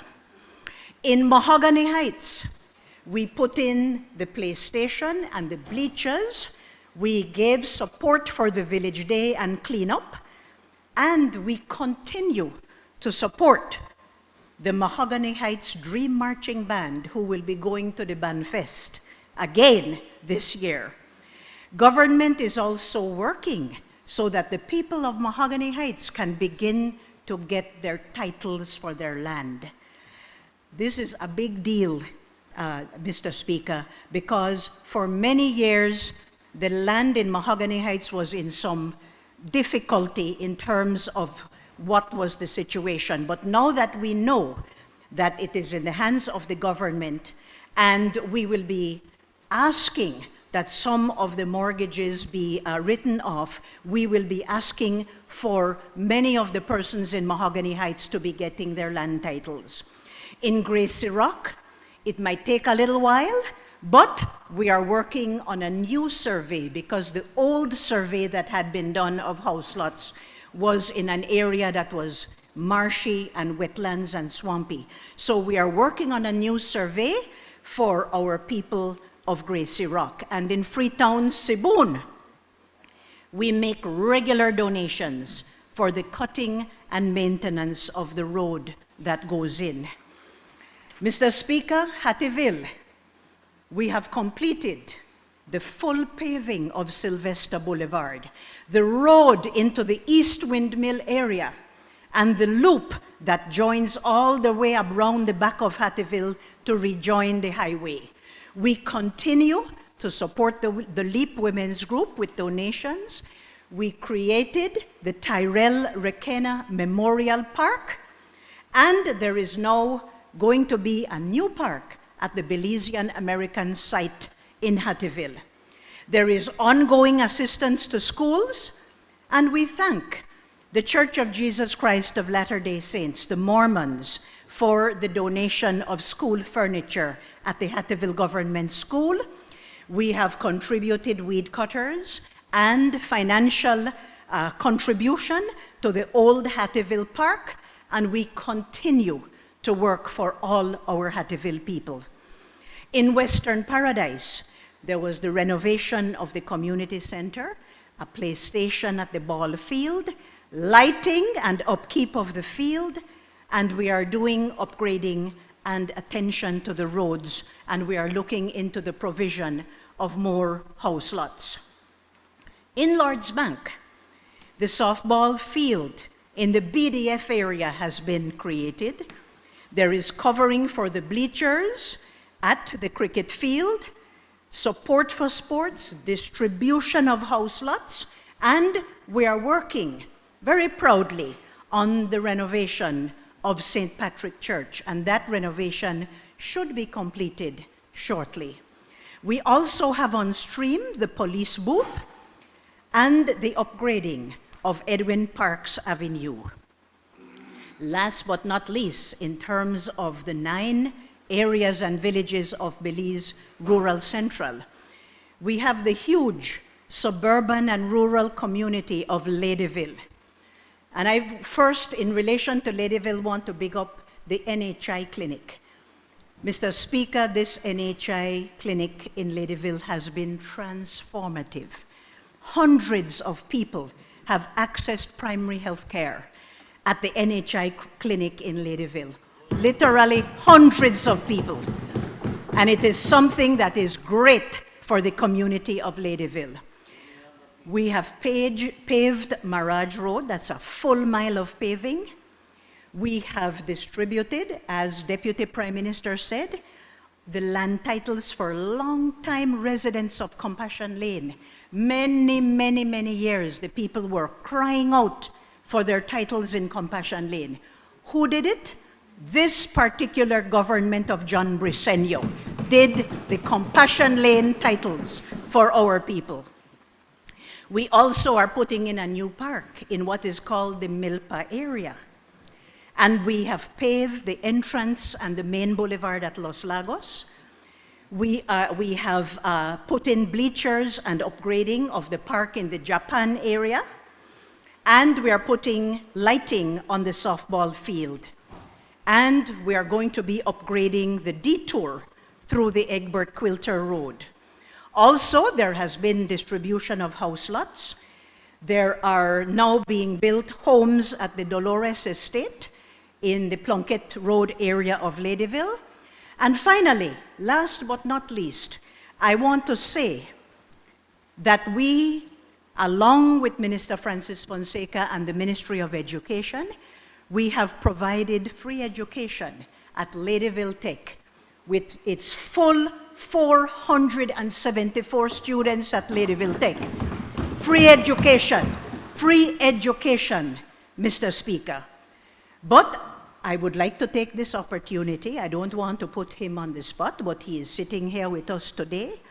I want to put our good Prime Minister on notice that I will be visiting him very frequently to ask for more infrastructure for our house lots, Prime Minister. We can't give out house lots and not have the infrastructure. So you will be seeing a lot of me, Mr. Prime Minister, through you, Mr. Speaker of the House of Representatives. We need our infrastructure, please. Now, the progress, Mr. Speaker, under Plan Belize Point 2 is undeniable. I was honored to have been named Executive Chairperson of the National AIDS Commission last year. And I would like to take this opportunity to acknowledge in the gallery Enrique Romero, our Executive Director, and our staff, Adriani Alpuche, Lisette Aldana, Starla Renault, and Mr. Ferdy Cab from the Ministry of Economic Transformation. We have had in a year, a short year, Mr. Speaker, major accomplishments along with our main partner and implementer, the Ministry of Health and Wellness, and other ministries and various civil society partners. We have done a lot, Mr. Speaker, and I must take this opportunity to big up the little man, the big little man, Honorable Kevin Bernard, the Minister of Health, who gives us his full support as we go forward in this struggle. The giant little man. Now, our major accomplishments along with our civil society partners. Our goal, Mr. Speaker, is to vastly reduce or even eliminate HIV as a public health challenge by 2030. Now, that is a tall order. I'm sure our staff would agree. However, I am happy to say that 80% of all funding to combat HIV and AIDS in our national response comes from the government of Belize. Unfortunately, we are still seeing more than 200 HIV cases yearly. And we have a challenge still on our hands, but we are working. In the past year, Mr. Speaker, the National AIDS Commission led the initiative for HIV self-testing and the self-testing policy, which has now been approved and signed, thanks to our main implementing partner, again, the Ministry of Health and Wellness. That was a big deal, Mr. Speaker, the self-testing policy for HIV. Secondly, the National AIDS Commission nominated the Ministry of Economic Transformation to continue as the principal recipient of monies from the Global Fund. And we thank CEO Mr. Carlos Paul, Mr. Ferdy, who is with us this afternoon, and all their staff for your wonderful support and work. I really want to say thank you. Thirdly, the National AIDS Commission will guide the process for the Global Fund grant cycle number 8, which presently will stand at US $2.5 million. And next, the National AIDS Commission has obtained a legal opinion from the Attorney General's Ministry on how to bridge the gap between the ages of sexual consent, which is at 16, and the age for accessing sexual and reproductive health services, which that age is at 18. And we will be furthering our recommendations so that all our teenagers and young people can access sexual and reproductive health care.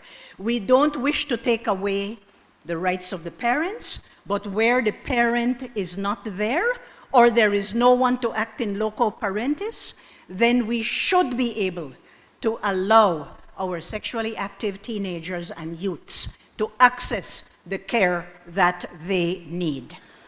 Next, Mr. Speaker, the National AIDS Commission, along with the Ministry of Health and Wellness, once again, we have now revised the approved guidelines for what is called the pre-exposure prophylaxis, which is better known as PrEP. And we want to make sure that people who have need for the pre-exposure prophylaxis will have access to get that, so that we can work on both the prevention and the treatment and care. We guided the successful process for the Memorandum of Understanding between, again, the Ministry of Health and Wellness and NHI to provide for NHI services and communities. And again, Mr. Speaker, this is a big thing, because if the NHI clinics can offer the HIV services for the treatment, etc., we will only be doing much better. We participated in ensuring, again, a memorandum of understanding between the National Health Insurance and hand-in-hand ministries for care and support to children with HIV. And then we also facilitated and worked very closely for the Memorandum of Understanding between the Ministry of Human Development, and we acknowledge Minister Tea Garcia Ramirez, and the Ministry of Economic Transformation for the Ministry of Human Development to provide monthly food packages for persons with HIV. I listened to the leader of the opposition, whining and complaining that this government is not doing enough for the social services of this country, Mr. Speaker. And I give the lie to that. I absolutely give the lie to that, because never before have we seen the level of support for our poor people in need of help, people with HIV, people with disability, poor families. Never before have our families been able to enjoy this kind of care and support. And I am proud to be working in the office of the Prime Minister and to be the executive chairperson of the National HIV/AIDS Commission. Mr. Speaker, there is, well, I'm almost about to say last but not least, there is also an agreement between the National Health Insurance and the civil society organization Go Hove in Belize. And that was with the National AIDS Commission's facilitation for outreach activities to key population groups in fighting HIV and AIDS. And we work closely with our partners, Go Hove in Belize, the Belize Family Life Association, and others, to ensure close communication with Dr. Joshua Kanul, who is the focal point for the Ministry of Health and Wellness. I also want to take this opportunity, Mr. Speaker, to thank all our board members of the National AIDS Commission. Everyone is contributing to the revitalized efforts that we have seen within the past year. The work is challenging, but we have made significant strides in expanding our communication campaigns to provide key behavior change messages for condom use, pre-exposure prophylaxis, routine HIV testing, adherence to antiretroviral medications, and the slogan of undetectable means untransmissible. Let's take that to heart, people of Belize. And again, I want to acknowledge our wonderful Secretariat staff at the Commission, and again, all our partners. Mr. Speaker, in wrapping up, I reiterate my undying commitment to representing the people of Belize Rural Central. And I reiterate our steadfast work to combat HIV and AIDS. I want to acknowledge in the gallery my two right hands. I don't have any left hand. I have two right hands, Ms. Noelle Swift and Mr. Bernardo Bennett, who is chairman of Ladyville. Thank you for joining us. The Why Will Parliament. I got two good right hands. Thank you, thank you. The Why Will Project, the Young Women in Leadership Project, held a very successful parliament on Friday. Thank you, Madam Clerk. Thank you to all our partners. And let me say this, we make absolutely no apology for bigging up our women so that we can take our rightful place in this country. We make no apology whatsoever for that. And we need more women, not true, Minister Thea? We definitely need more women. Congratulations to all the participants. The presentations were excellent. Now, you might not want to hear about affirmative action, but a motion was passed that Belize should adopt temporary special measures to bring the level of women in decision-making and leadership up to an acceptable level. It is still too low. And whatever we can do to encourage that, then let us do it. But I commend all persons involved, and I would like to call all our names. Madam Speaker Valerie Woods, Madam President Carolyn Trench Sandiford, your humble servant, Minister Thea Garcia Ramirez, Honorable Leader of the Opposition, Tracy Tager Panton, Senator Sheena Pitts, Senator Janelle Chanona, Senator Roselle Arana, and Senator Brittany Galvez. What more can I say? Mr. Speaker, a happy Women's Month to everybody. I, of course, absolutely of course, support this 2026 to 27 budget, and I will steal one or two little sentences from the Prime Minister's budget speech. The pillars, so I quote here, Prime Minister, please allow me to. The pillars of sustained prosperity, you said it, include diversified growth, robust employment, a strong currency, ample credit, and a government that invests in the welfare of its people through education, healthcare, infrastructure, and security. I couldn't say it any better, Prime Minister. You did a good job. And finally, and again I quote you, I am convinced that our best days are ahead of us. And with the guidance of the Almighty, we will not stand still, but move boldly forward towards tomorrow. Madam Speaker, I recommend this budget along with the Prime Minister, and I ask that all members give their full consideration and full support. I thank you.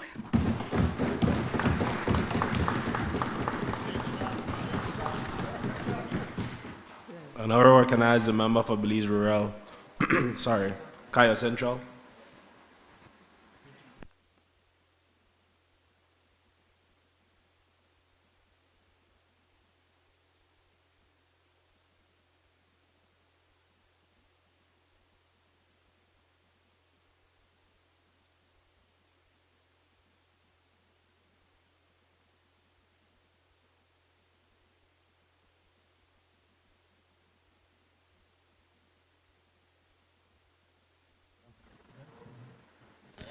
I rise to lend my support to the draft estimates of revenue and expenditures for 2026-2027. Good day, buen dia, Malob King, Titulaka. First of all, I thank God for His continued blessings of health and life, for this great opportunity to be here in this Honorable House of Representatives, Mr. Speaker. Secondly, I wish to send my heartfelt greetings to all the constituents of Cayo Central who continue believing in me to represent them in this Honorable House. Mr. Speaker, as I rise today to make my contribution to the 2026-2027 appropriation bill, please allow me to refer to my notes, as I wish to thank our Prime Minister and Cabinet for your continued support in serving and delivering to the needs of the people of our jewel Belize. Over the last term and currently, the Ministry of Education continues the Rural Education Assistance Program to students from primary to tertiary education. Last year,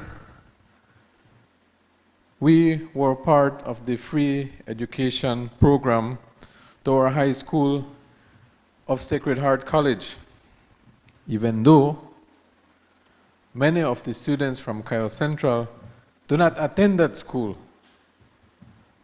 I want to see that in the very near future, we would have a high school in Santa Elena, or both high schools, to be a part of this program as well. With the support from the Ministry of Education,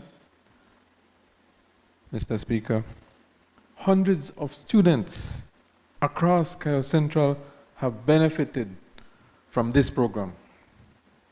I know that Plan Belize 2.0 is designed and focused around 5 pillars with education as one of the biggest priorities.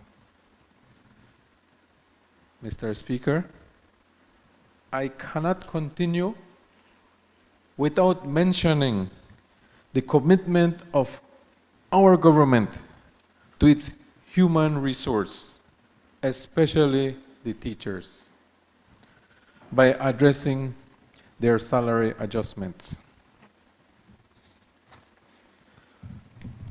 As Sir Richard Branson quoted, train people well enough so they can live. Treat them well so they don't want to. And that is exactly what this People's United Party government is doing with its human resources. Mr. Speaker, I thank the Prime Minister and Cabinet for the decision to roll out the long-awaited NHI program in the Cayo district. I want to believe that my colleagues from the Cayo district are more than happy, just like the residents of the Cayo district, and are welcoming this program, as every person who registers will benefit with affordable health services which many are unable to afford. I want to say, Mr. Speaker, last year, in the first year of the second term, partnering with an NGO, we were able to construct a health post undelivered to the village of La Gracia, one of the most remote villages in our country. For many years, the nurses came and they had to take care of the babies under the floor, or under the second floor of one of the buildings that housed the remote teachers. Now they have a health post where they can take care of the babies when they go to that village. Mr. Speaker, this People's United Party government is not taking away land as our predecessors during their tenure. We are giving land to those who rightfully need it and those who deserve it. With support from the Minister of Natural Resources and his ministry, we will soon be subdividing a parcel of land in the Buena Vista village to make available approximately 200 house lots for constituents who are in dire need of a house lot and those who are first-time landowners. As I sat here this morning, someone was saying applications for first-time landowners were being denied. I don't agree with that. We have a lot of applications pending, and I want to believe and I have faith in our government that we will deliver a house lot to every single one of those applications that are waiting a response. So, Mr. Speaker, and I don't see the member for Lekai, but I know that he believes in the need of the people. And together, we will not rest till we have identified and distributed house lots to all those first-time landowners in Santa Elena and the 10 villages who are still awaiting for a house lot.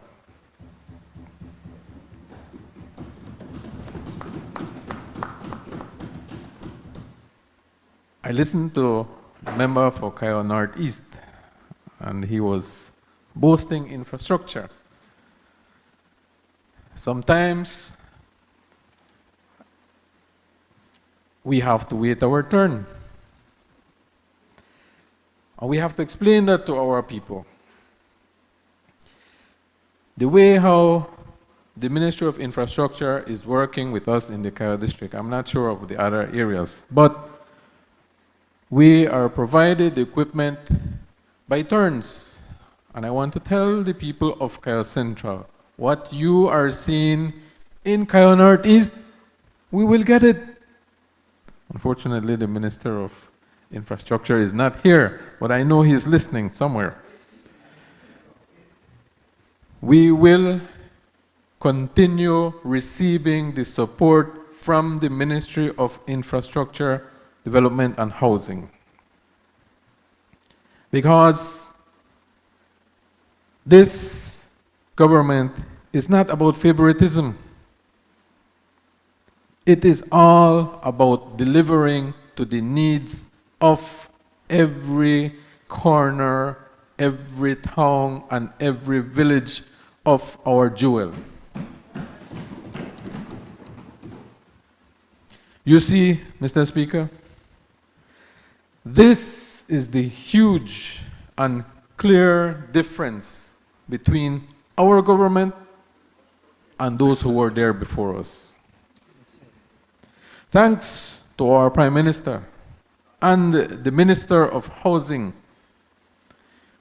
in the first term as an area representative of Cayo Central, we handed over more than 20 starter homes to many deserving single mothers and other deserving recipients. For 13 years, I asked the people when I walk, especially in Santa Elena, show me what he did. He can't see anything.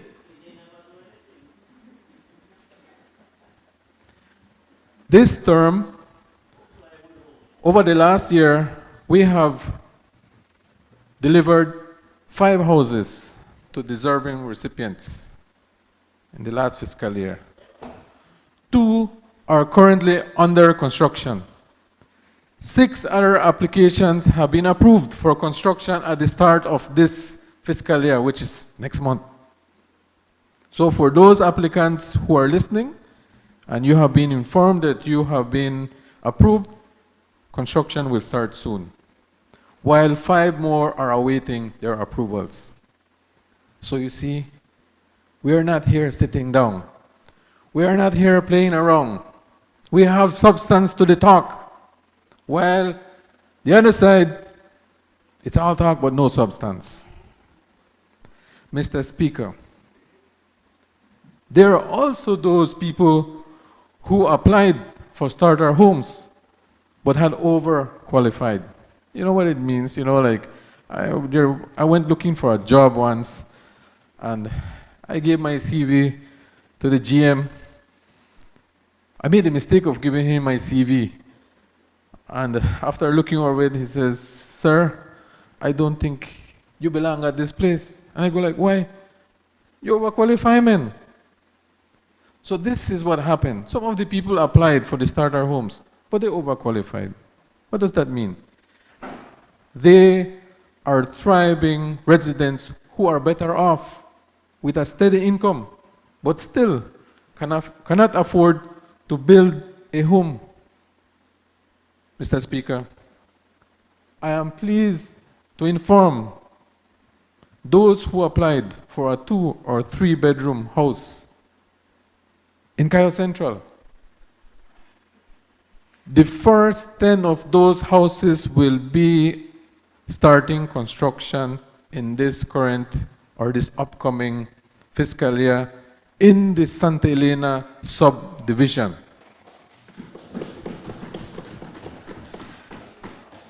Thanks to the support from the member from Cayo South and his CEO, we have started implementing the street works in that Santa Elena subdivision. And people have started to construct their homes.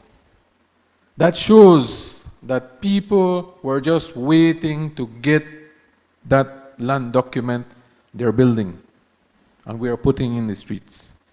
We have started implementing the utilities as well, and it doesn't stop there. We have the other subdivisions in Georgeville, and currently, thanks for the support from the Ministry of Natural Resources, we are undergoing and will soon be delivering another set of the 200 house lots in the village of Buena Vista. So, Mr. Speaker, we are delivering to the people of Cayo Central and the country at large. Well, Mr. Speaker, the security of our residents in Cayo Central is another one of the top priorities on my list. And I had that even before I got elected in 2020. So, Mr. Speaker, I had visited the office of the minister responsible for police, and we had acquired the land. For some hiccup with the agency providing the funds, we are now about to start the construction of a state-of-the-art police station in Santa Elena town, because we want to ensure that the safety of our people in Santa Elena and the 10 villages remains at the top. The project was supported by our former Minister of Police. And I know that our current minister will see it as a priority in bringing it to fruition.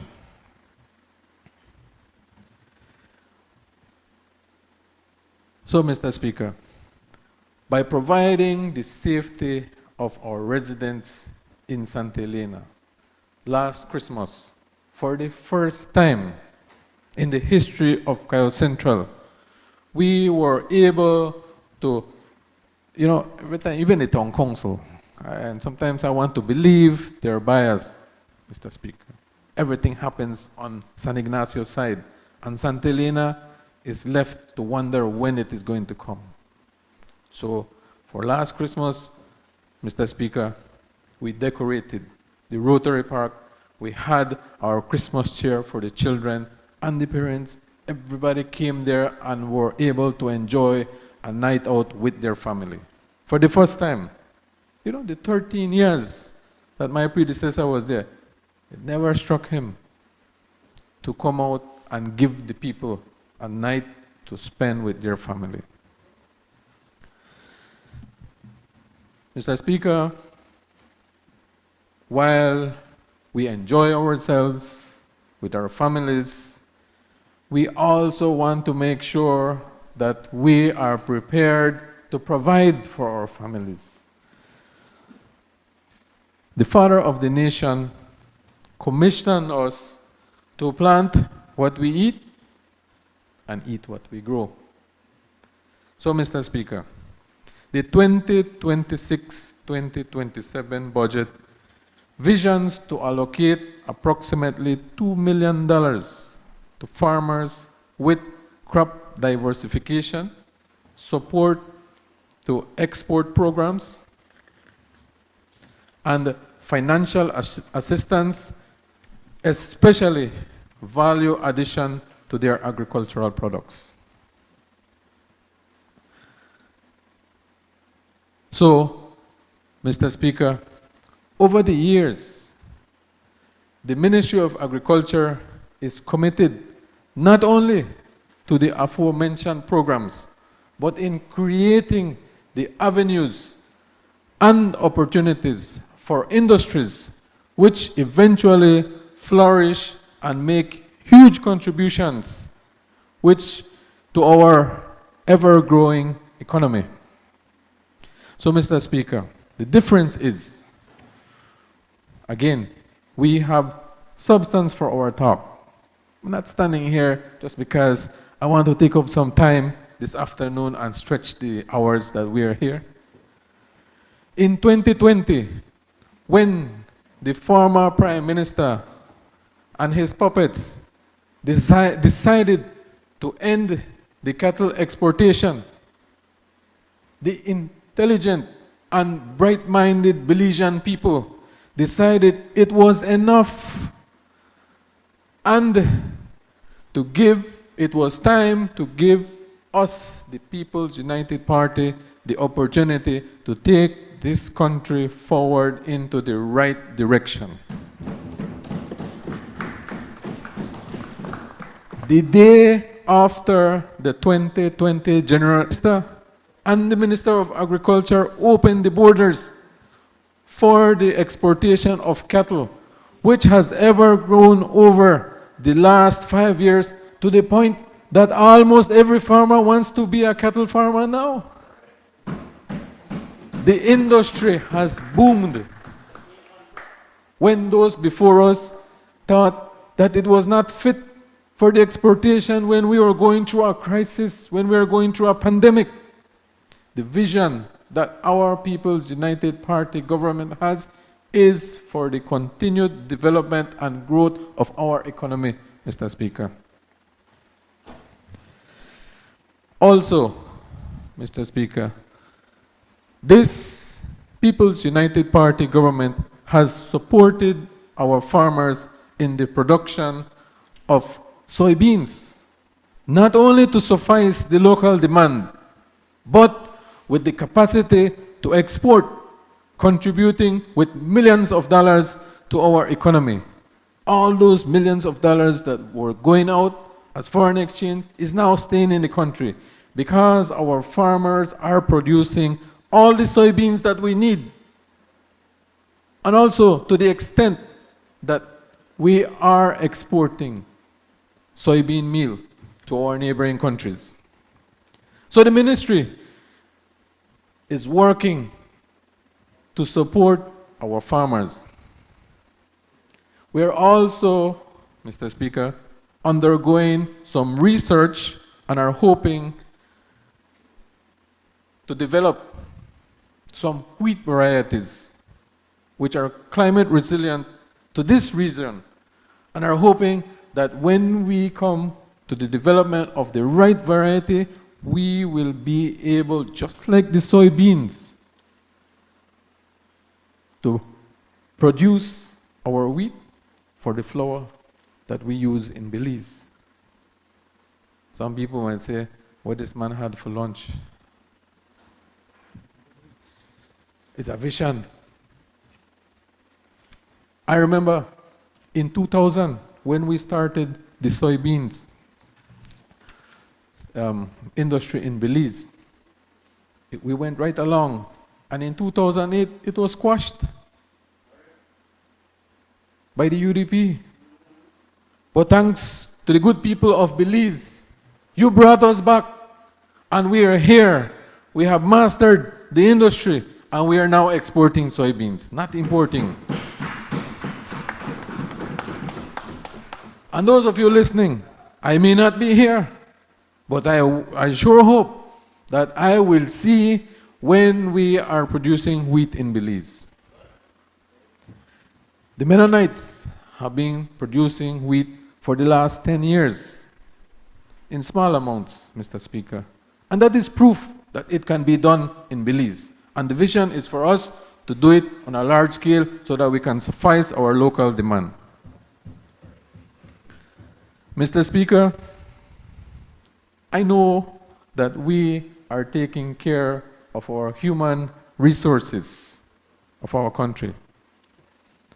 I once again thank the Prime Minister and the Minister of Infrastructure because I know that 2 new bridges will be constructed to replace dilapidated ones in the villages of San Marcos and Selena. The work has started in Selena, where the bypass has been created, so that the work on the new bridge can be undertaken, Mr. Speaker. As we speak, it has been started. So, again, I say we are not sitting down. We are working to deliver for our people. Mr. Speaker, I also want to recognize the support and the assistance from the Ministry of Rural Transformation. We were able to acquire over $70,000 worth of pipe for water system expansions in 3 of our bigger villages in the Cayo Central. Mr. Speaker, most of these water systems were created over 15 years. So it is time that we work on replacing some of the infrastructure. And thanks to the Ministry of Rural Transformation, we have acquired the pipes and we have started to implement those pipes in the water systems in the villages of San Antonio, El Progreso, and Santa Teresita. While we are working, as I said on the day of the handover, working along with the minister responsible for rural transformation in getting more piping for improving and expanding the water systems in the other villages of Cayo Central. So, Mr. Speaker,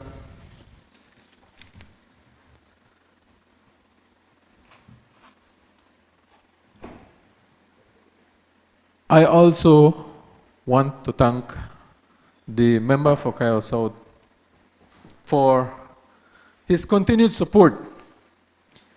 We were able to do some roadworks in the villages of El Progreso, who they were long awaiting this assistance for the main entrance to the village. Mr. Speaker, I know that there are many things that my colleagues have been delivering. I may not have mentioned every single one, but I want to thank every single one of them for their supports in the different areas that I have come to them in Cayo Central. As a part of Women's Month, I want to recognize, along with my colleagues, all the women leaders of our country, those who are members in this House, members in the Senate, but I will be a little more selfish than my colleagues to recognize my wife, who has always been supportive of my service to the people of Cayo Central, Belize.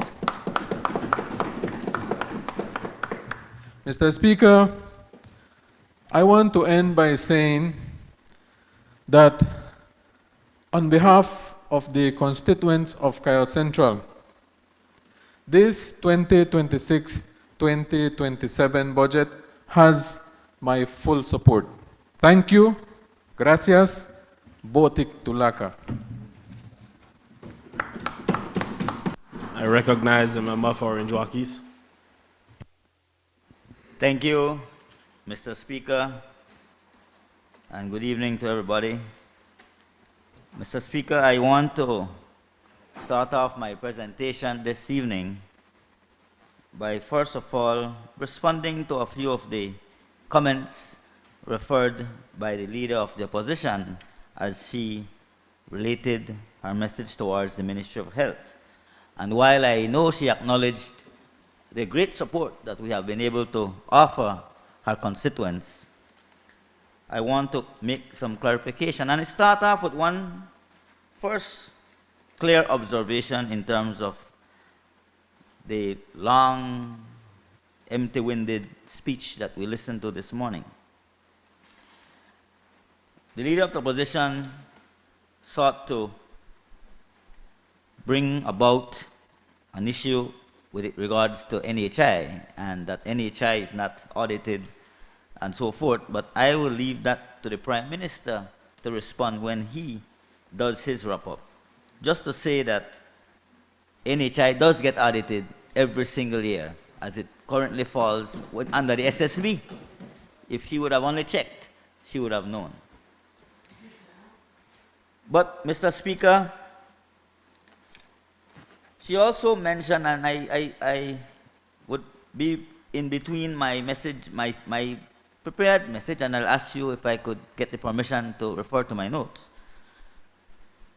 Because, Mr. Speaker, when the leader of the opposition gets up in this House and tries to paint a picture of doom and gloom as if all is going wrong, then it begs to wonder, are they serious in wanting to lead this country?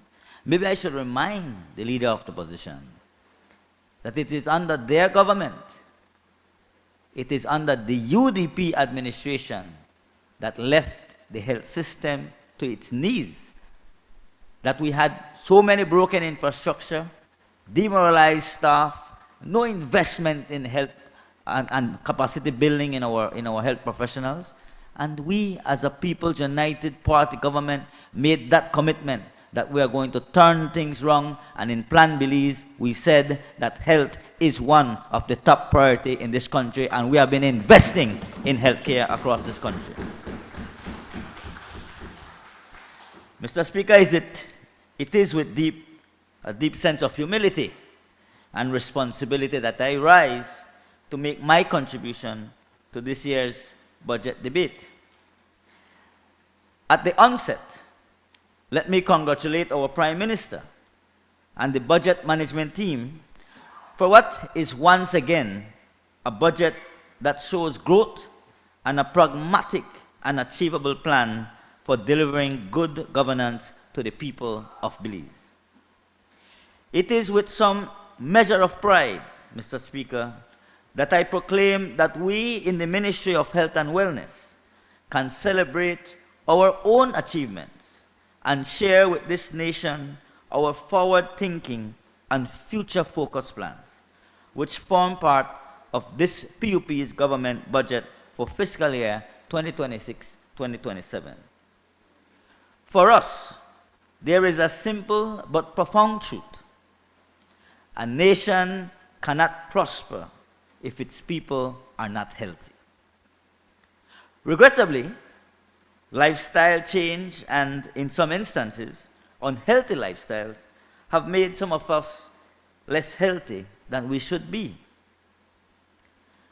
This should concern us all, for no country can build a strong economy if its workers are sick, if its children are not protected, or if its families cannot access health care.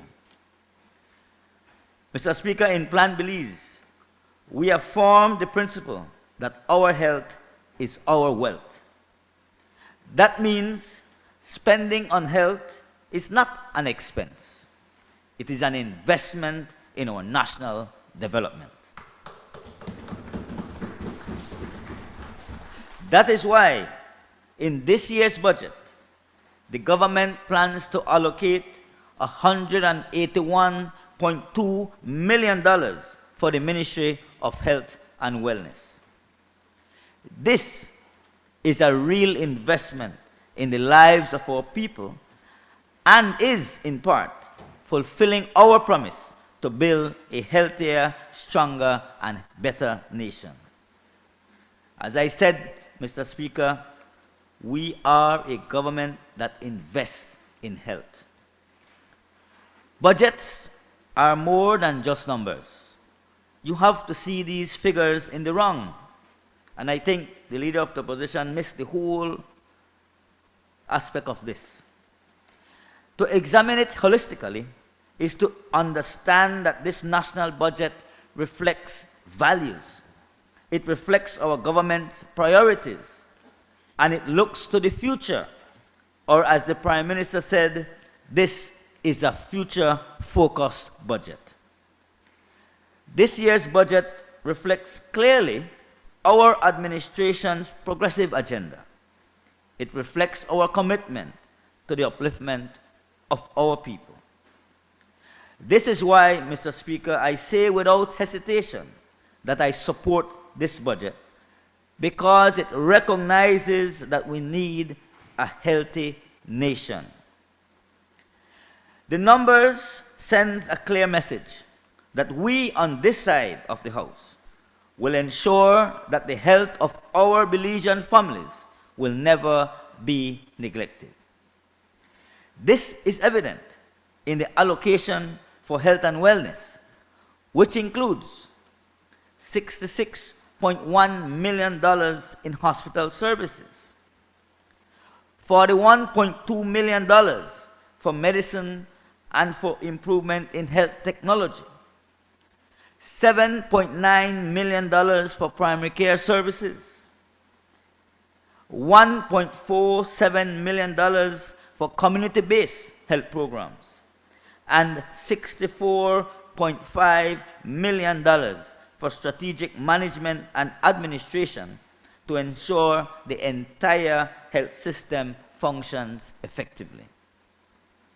So when the leader of the opposition earlier this morning in her speech said there was zero investment in mental health facility, zero or nothing going to the district hospitals, Mr. Speaker, all she would have had to take a quick, simple look in the budget book and look at the key program strategies and activities, and she would have seen that it is clearly highlighted that the investment in across primary care and secondary care services and tertiary care, because $33 million is invested in Carl Huchner Memorial Hospital every single year. In fact, it is this government who increased the subsidy to Carl Huchner Memorial Hospital. As I said, Mr. Speaker, these are more than figures on paper. These are the resources that keep our hospitals open. These are the resources that will be used to purchase medication. It includes the necessary allocation to pay nurses, doctors, technicians, and health workers who serve Belize every single day. And at this juncture, Mr. Speaker, let me say to the healthcare professionals and the practitioners across our nation, thank you for your service. Thank you for being there for our beautiful nation, Belize.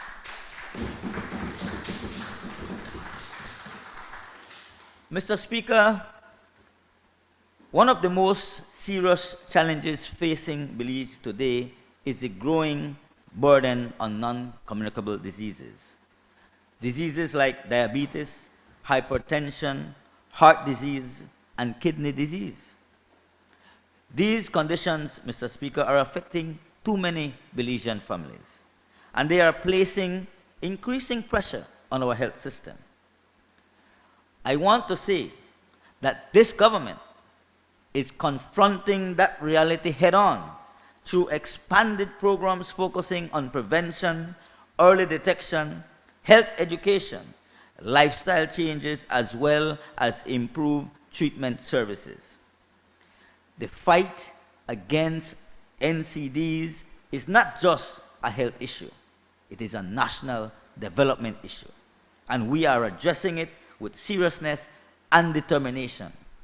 And for that reason, Mr. Speaker, last year, Cabinet approved, which we will pretty soon get from the Ministry of Finance, the removal of taxes on some critical NCD drugs, which will benefit the residents and the patients who utilize these very necessary medications. However, too, Mr. Speaker, health is not just about hospitals and clinics, but it's also about building healthier communities, safer environments, education, and prevention. And to accomplish this, Mr. Speaker, these appropriations also allocate funding to support community-based health programs, such as our health promotion initiatives, disease prevention programs, community health education, environmental health monitoring, and vector control activities. This is yet another context in which protecting the health of our population requires a whole of society approach. Government alone cannot do it. Communities must be partners, and the ministry continues to work closely with the communities to provide greater health protection. The leader of the opposition as well said that in the budget book, there's little to nothing in terms of looking ahead for healthcare and investment in healthcare. As I have said to many people who speak to me, buildings and equipment alone do not deliver healthcare. People do. Our doctors, nurses, community health workers, and other dedicated professionals are the backbone of Belize's health system. And you may rest assured, and I assure the Belizean people, that this government recognizes their value. Through continued investments in training, recruitment, and workforce development, we are ensuring that Belize's health system continues to benefit from skilled and committed professionals. Mr. Speaker, the men and women who work in our health system deserve recognition and support. And this government stands firmly behind them, all of them. And for context, because I asked my team to quickly send over my additional notes as I was going to cut down in terms of the speech. But because of the leader of the opposition, I had to add a few more lines. So members, bear with me. So for context, Mr. Speaker, let me share with you and everyone else how much this Bresenio administration has invested in training for our healthcare professionals. In training of nurses alone, government invested more than $1 million a year since we took office in 2020. $6.62 million from 2020 to 2025, Mr. Speaker. In addition to this investment in nurses, last year alone, government spent $310,000 in scholarships, awarding 2 scholarships for bachelor's degree in pharmacology and 2 scholarships for general medicine. And a similar amount was spent in 2024. In both instances, Mr. Speaker, funding was provided through the IADB project. And I want to just segue a bit so that people can understand, going back to 2020 to current date, the number of persons who have benefited in terms of the training for nursing. In 2020, we provided, for a sum of $351,961.50, 15 bachelors in nursing, where we also provided another $120,000 to support in terms of stipend for their monthly support. In 2021 now, 16 bachelors of nursing was provided for a sum of $375,425.60. 31 persons for a value of $162,179.60 got their certificate in practical nursing, and 3 certified in infection control and prevention, which was done in the Chiang Mai Medical Center in Taiwan.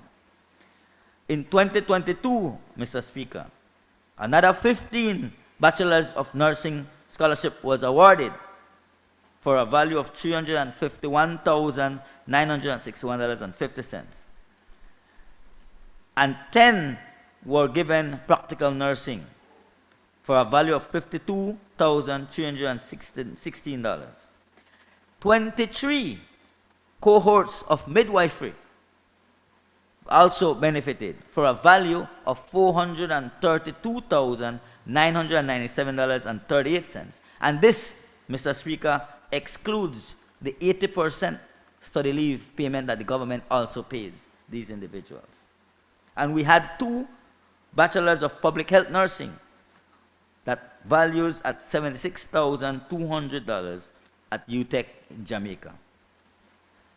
In 2023, Mr. Speaker, 16 new bachelors of nursing scholarship was issued, 12 practical nursing, 19 in midwifery, and 6 operating room nursing that was also done in Taiwan. And we continue in 2024, where 15 nursing scholarship, or bachelor's nursing scholarship was awarded, 6 practical nursing scholarship, 19 midwifery cohort, 9 masters in public health nursing in Jamaica, and we continued this past year where we issued 29 nursing bachelor's scholarships in nursing, 20 for midwifery, 9 for practical nurses, and 2 masters in nurse anesthesia, along with 15 masters in nursing administration that is being done in UWI, Cave Hill, and Barbados at the same time. So that is just the investment alone in nursing, Mr. Speaker.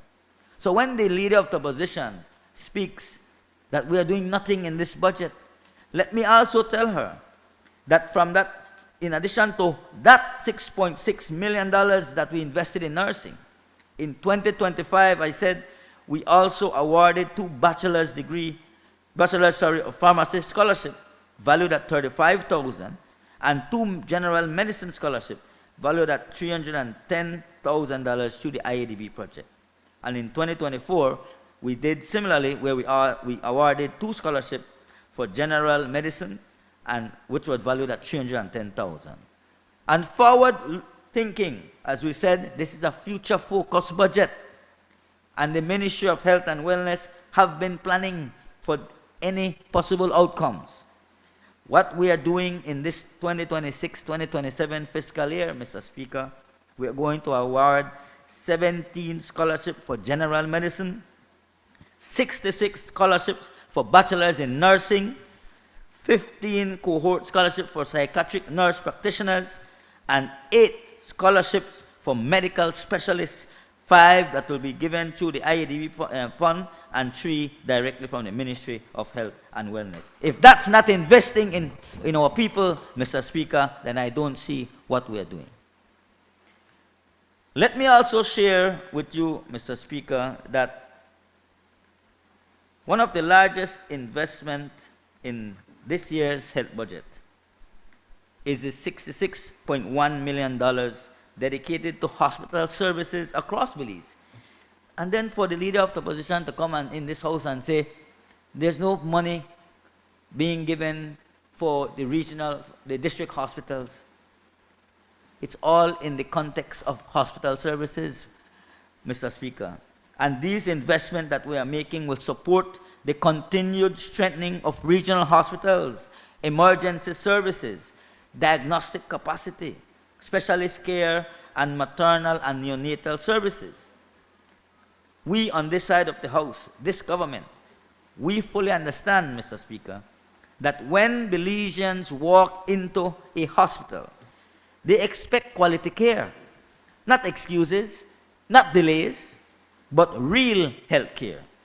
For this reason, government is investing in the systems and services needed to deliver that care. And yes, when you look at hospital services across the globe, these are costly. But when the health of our people where the health of our people is concerned, Mr. Speaker, the government will act. And we have been acting, because the health of Belizeans will never be treated as optional.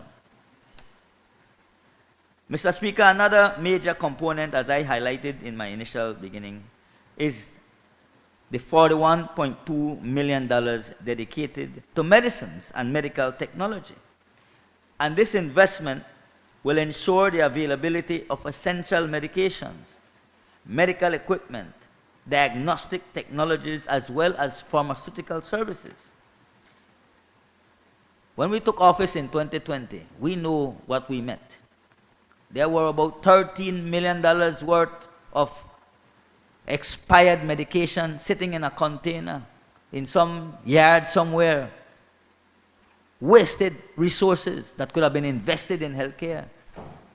That was the reason why there was raccoon coming out on the roof at KHMH, because there were no interest in delivering for the people the quality healthcare that was needed, Mr. Speaker. And we all know that when we invest in medicines and medical technology, we all know that the best doctors in the world cannot treat patients without the medicines and equipment they need. That is why this government continues strengthening the national pharmaceutical supply system. Belizeans, Mr. Speaker, should always be able to walk into our public health facilities and receive the medicines they need to manage their conditions, particularly those suffering from NCDs, as I highlighted, diabetes, hypertension, cardiovascular disease, and other chronic illnesses. A couple of weeks ago, I mentioned to our colleagues in Cabinet and the Prime Minister that we must also big up the team at KHMH, because there have been wonderful work that has been carried out at Carl Hirschner Memorial Hospital. And for the Belizean, for information to the Belizean people, there have been successful surgeries carried out, cardiovascular surgeries that has been successful at Carl Hirschner. Something that our team in the next 2 or 3 years will be able to do on their own, Mr. Speaker. And so, access to medicine should never be a privilege. It is a basic component of healthcare. And this government is ensuring that it remains so. We are strengthening primary healthcare, Mr. Speaker, and while hospitals are critical, we must never forget that the foundation of a strong health system is primary health care. Primary care is where prevention begins. Primary care is where early detection happens. Primary care is where communities are protected before illness becomes crisis. That is why this budget, Mr. Speaker, allocates $7.87 million to strengthen primary care services across Belize. And through this investment, we continue supporting community clinics, maternal and child health services, vaccination programs, early disease detection, and preventative health services. Every dollar invested in prevention saves multiple dollars in treatment. But more importantly, Mr. Speaker, prevention saves lives. And to repeat the well-known but very important simile, an ounce of prevention is better than a pound of cure. Mr. Speaker, while we are strengthening primary healthcare services through the Ministry of Health and Wellness budget, we must also recognize one of the most transformative health reforms in Belize's history. And that is the national expansion of the National Health Insurance Program, NHI. Mr. Speaker, for many years, NHI operated in only a few areas of the country. Too many Belizeans felt left out of the program. But this government, since taking office, headed by our Prime Minister, John Briceño, has made a commitment to the people of Belize. And today, I am proud to stand in this House to report to this Honorable House that National Health Insurance has now been expanded to the entire country of Belize. And let us be clear about the scale of this commitment. Through the Ministry of Finance, the government is investing $57 million to operationalize and sustain NHI across the country of Belize. That is a national health reform that is already being implemented. Mr. Speaker, the expansion of NHI means that Belizean families can access essential health services, as we have highlighted all of these before: primary care consultations, diagnostic services, maternal and child health services, treatment of chronic diseases, essential medication and preventative care. And they can do so, Mr. Speaker, without the financial barriers that too often prevent people from seeking care. Because healthcare should never, ever depend on the size of a person's wallet. Healthcare should depend on the needs of the patient. Mr. Speaker, when you combine the $181 million investment in the Ministry of Health and Wellness with the $57 million investment in the National Health Insurance, you see that this government is committing well over $238 million towards protecting the health of Belizeans across this country. This, Mr. Speaker, is one of the largest investments in health in our nation's history. And it sends a clear message that this government believes that healthcare is not a privilege for the few. Healthcare is a right for every single Belizean across this country. By now, Mr. Speaker, it should also be clear to everyone that the future of healthcare is digital. Belize has already taken important steps through our Belize Health Information System. But we are now preparing to move even further than that. The ministry is advancing the development of a national digital health strategy that will modernize our health system information ecosystem. This strategy will expand digital systems to include pharmacy management, laboratory systems, surveillance and disease monitoring, health analytics, and improved patient management systems.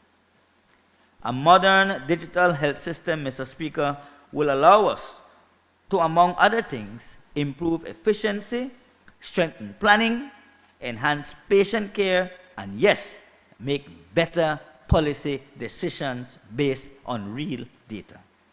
This government, Mr. Speaker, is committed to bringing Belize's health system fully into the digital age under our national digital agenda.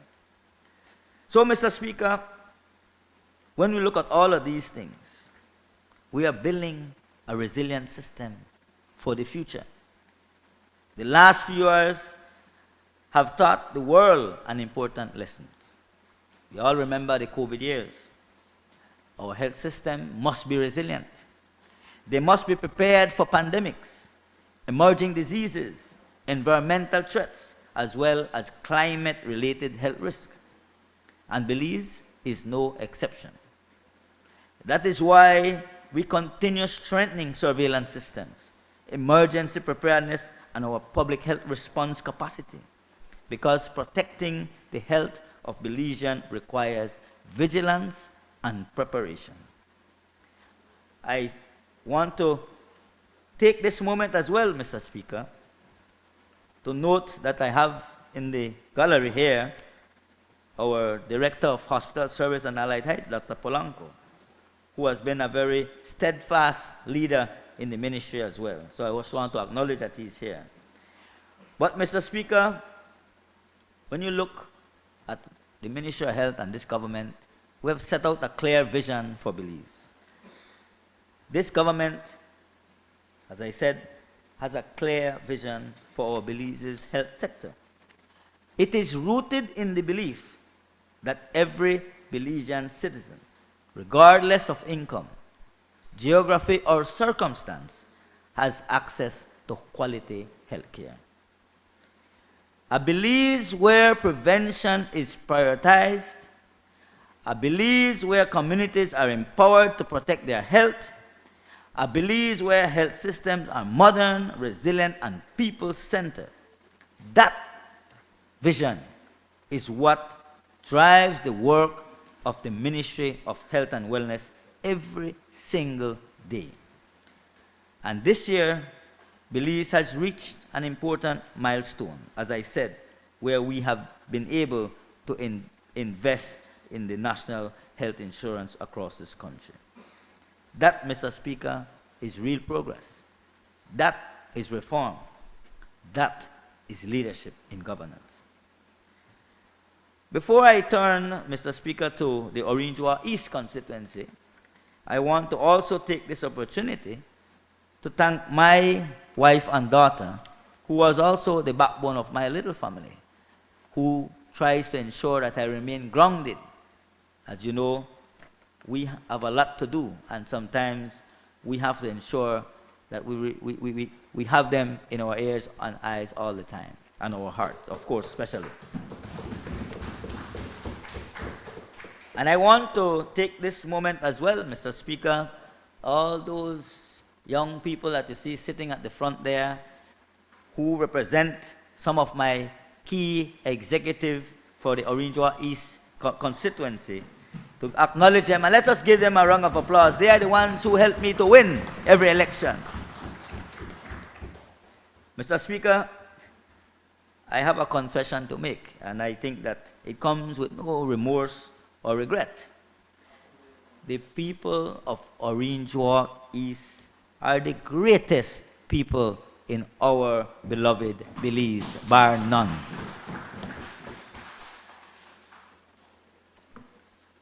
And I know my good friend from Orinjoa Central, not in here, but they might tell me something about that. So let me share you why I feel this way and how together we in Orinjoa East are building and living better lives, and the people are living better lives. And indeed, it is for me a great honor, Mr. Speaker, to represent the great people of Orinjoa East. I understand all too well my responsibility, first and foremost, is to represent their interests in this honorable house. In Orinjoa East, we are neither speak nor act in abstractions. We deliver measurable, visible progress every single day. And this progress, Mr. Speaker, can be seen in our streets, it is felt in our communities, and it is experienced in the daily lives of our people. What we have and will continue to achieve is to a large extent done because of the confidence and support of our Prime Minister and our great People's United Party.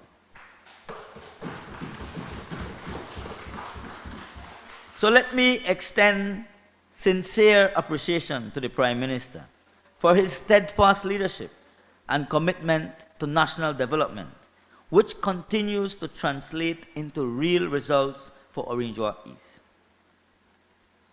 All of us in the East have reasons to support this budget, and here is why. In education, we are ensuring sustained support for students at all levels in Orinjoa East, from primary school to tertiary institutions. And I want to thank the Minister of Education and the Ministry of Education for the hundreds and hundreds and hundreds of students who have benefited from the grant program that the ministry provides to be able to make sure that young Belizeans have access to education. So thank you, Minister Fonseca, for assisting us every single time. In infrastructure, our objectives are clear and measurable. We are advancing towards a target, Mr. Speaker, of paving 90% of all streets in Orinjoa East, complemented, of course, by proper drainage systems and signage. And in Orinjoa Town, where the bigger part of our constituency lies, we working closely with our mayor and council so that we could continue to work together in building and extending the infrastructure development across our community. And of course, there are other important infrastructure projects that are ongoing and expanding. And Mr. Speaker, under this term of government, it is my commitment as their representative to ensure that we see key streets in Carmelita also paved, because we must develop our rural communities. We must, at some point, Mr. Speaker, which will benefit you and me, the paving of that main thoroughfare that runs from the junction of Carmelita into Santa Marta and connecting it with the now paved road in Mascal Village. We will also ensure, Mr. Speaker, that the Pasadita area, which continues to receive its street paving, and just yesterday, the municipality, along with the government, have been putting down second coat paving on some of the roads that we have paved there just recently. Mr. Speaker, as well, in Champagne Ridge, a very small community, I was able to lobby through SMART that they're going to build a new telecommunications tower, which will significantly, of course, improve connectivity. Alongside that will come the development of a digital center to support education and entrepreneurship. And just today, we handed over a brand new riding mower to the Champagne Ridge Government School so that they could continue to be able to provide timely maintenance of their facilities. Mr. Speaker, as well in health, it has been, as you know, every area representative, every one in this side of the House have these challenges, and we need to help our people. And it's always a constant thing. And through our Constituency Development Fund, we are able to provide these social assistance in healthcare, in other educational support, in housing, in basic needs for grocery bag and so forth that we need to provide for people. And so we are continuing that. And we are looking at expanding access at the community level. We are working on a mobile health unit that will serve not just the Champagne Ridge and Palomar area, but will be able to bring services closer to those who need them most and reducing barriers to care. In youth development, Mr. Speaker, and recreation, we are making targeted investments. Sandyfield Park will soon be upgraded with a synthetic football field. The Ramon Cervantes Senior Park will advance into its second phase of work, which will also see expansion and a more improved sporting facility in that area. At the Esports Center, we will construct a dome and install new bleachers. Additionally, Mr. Speaker, the Louisiana Nature Park, which is a very wonderful green park, will undergo a full transformation, keeping the green, keeping the trees, but including a small synthetic football field at the end of that park, enhance the playground and lighting, and of course, the whole purpose is to be able to create a safe and vibrant recreational space for families in the Orinjoa East area. Mr. Speaker, we are also advancing land distribution, and I want to thank the Deputy Prime Minister as well, because this is also a cornerstone of opportunity and social stability. Through coordinated efforts with the Ministry of Natural Resources, we have delivered the first subdivision, prioritizing young people and first-time landowners. Additionally, we have subdivisions that are underway, including the Champagne Ridge area, Carmelita, where infrastructure development is actively progressing to allow families to begin building their homes. Immediately after the Easter, Mr. Speaker, we already, through the CDF, we already coordinated efforts with the contractor so that they go in and assist us to open up those roads so people can then get access to those lands. That is what we on the people at this side of this government does for our people. We deliver, we don't talk, we take action, and we deliver tangible goods to the people of our constituencies. This is how, Mr. Speaker, we transform aspiration into ownership. and ownership into generational stability for the people of Orange East. We continue as well to support sports development through structured programs in football, basketball, baseball, and other sporting activities. Mr. Speaker, I cannot stress more that the people of Orange East are hardworking, resilient, and forward-looking people. Teachers, healthcare workers, farmers, entrepreneurs, and families all contribute to the progress of our nation. Our role as a government is to support them, to respond to their needs, and deliver results. And that is precisely what we are doing. So now you understand why I make no apology for believing that the people of Orange East are the greatest of Belizeans, Mr. Speaker, because what we were able to achieve in the East over the past 5 years and the fulfillment of all those remarkable projects can and will be achieved in Orange East because we work together. Houses has been delivered. Again, we must thank the Ministry of Infrastructure. And I have one of our house representatives, recipient here today, a single mother from Carmelita. We have continued investing in our people. Today, Mr. Speaker, there is no UDP in the East, just beautiful Orange East Belizean. And I love all of the good people of my constituency. Yeah, he wants to transfer out. I don't want to continue that when I'm asking something.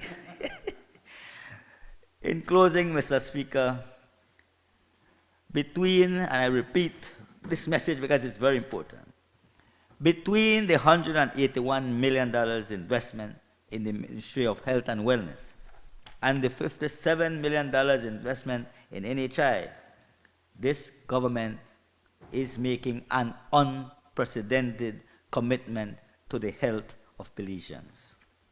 Perhaps this is a good time for me to thank the Prime Minister for the confidence he has placed in me to lead this effort on behalf of our government.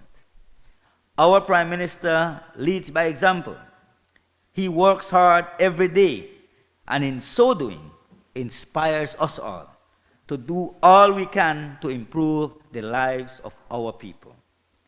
I recognize this. The Belizean people recognize this. And we continue to support our Prime Minister as he leads us in what we consider to be a labor of love. Let me also thank the dedicated staff of the Ministry of Health and Wellness, our healthcare workers across the country, and all partners who contribute to improving the health of our nation. Theirs is a work of love, and they deserve our recognition. I invite everyone in here, in this chamber, to join me in thanking all our doctors, nurses, administrations, public health officers, and our entire Ministry of Health and Wellness family.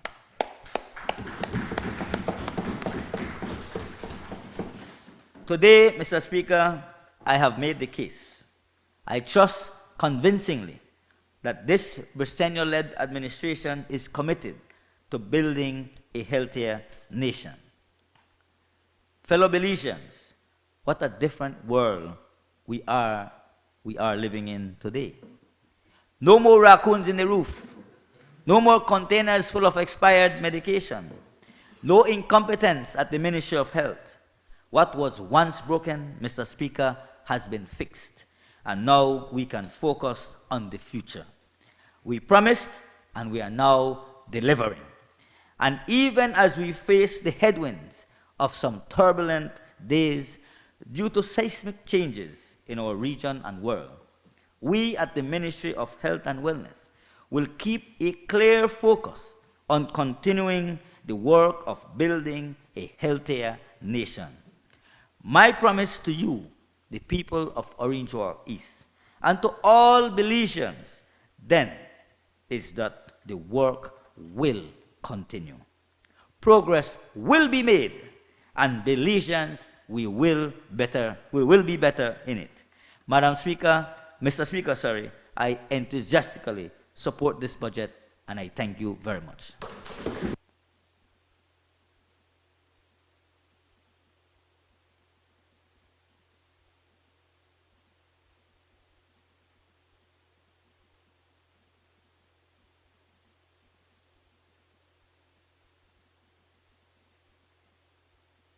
I recognize the member from Belize Rural South. Thank you, Mr. Speaker. Mr. Speaker, I rise today in full support of this 2026-2027 budget, one that reflects delivery and, most importantly, delivers discipline and a clear direction for Belize. With your permission, Mr. Speaker, please allow me to refer to my notes. But before I start, of course, allow me to congratulate this office here with the Madam Speaker and entire staff on that brilliant initiative of the using for Women's Month and having the Women's Parliament that was very successful last week. I want to congratulate everyone. And also to salute the women of Belize and in Belize Rural South that we had a wonderful gala last week and full of women, beautiful women, and good food, and it was a celebratory. So I want to congratulate, of course, in my division of Belize Rural South, again to women. Also, Mr. Speaker, I want to, in particular, direct to one very strong woman that is currently battling cancer, my niece, who recently got married, but she's a warrior, a sign of resilience, that is putting up a fight against this terrible scourge. I recognize her as one of those women that I admire, my niece, and of course that I keep her in prayers, and of course all other women that are again battling these different diseases. Thank you. So, Mr. Speaker, this budget is not built on hope alone. This is a budget built on results. Mr. Speaker, in today's world, in a world that we all know is marked by uncertainty, by economic volatility, and by global instability, Belize has remained steady, resilient, and forward-looking. And that is no accident. It is the result of deliberate policy choices, responsible fiscal management, and a government committed to putting people first. While others question, we are delivering. While others hesitate, we are advancing. While others talk, this government is working. Mr. Speaker, let us look at the facts. Our economy continues to grow. Unemployment has fallen to historic lows, around 2%. Inflation has eased, bringing relief to Belizean families. Our foreign reserves now stand stronger at over $1.1 billion. These are not abstract numbers. These are signs of confidence. These are indicators of stability. These are the foundations of opportunity. And Mr. Speaker, underpinning all of this is the strength of our natural economy. Mr. Speaker, Belize is not just a small state. Belize is a big ocean state. From our barrier reefs to our mangroves, from our seagrass beds to our atolls. Our blue space defines us. Nearly 70% of our GDP is linked directly or indirectly to nature-based sectors. So when we speak about protecting our ocean, we are speaking about protecting our economy. When we speak about conservation, we're speaking about livelihoods. When we speak about sustainability, we're speaking about national survival. Mr. Speaker, for Belize, there is no dichotomy between conservation and development. There is no divide between environment and economy. They are one. Mr. Speaker, the results from the blue economy over the past year are very clear. We have seen a 23% increase in fisheries export, reaching over 44 million Belize dollars. We are supporting more than 20,000 Belizean fishers, processors, families whose livelihoods depend on the sea.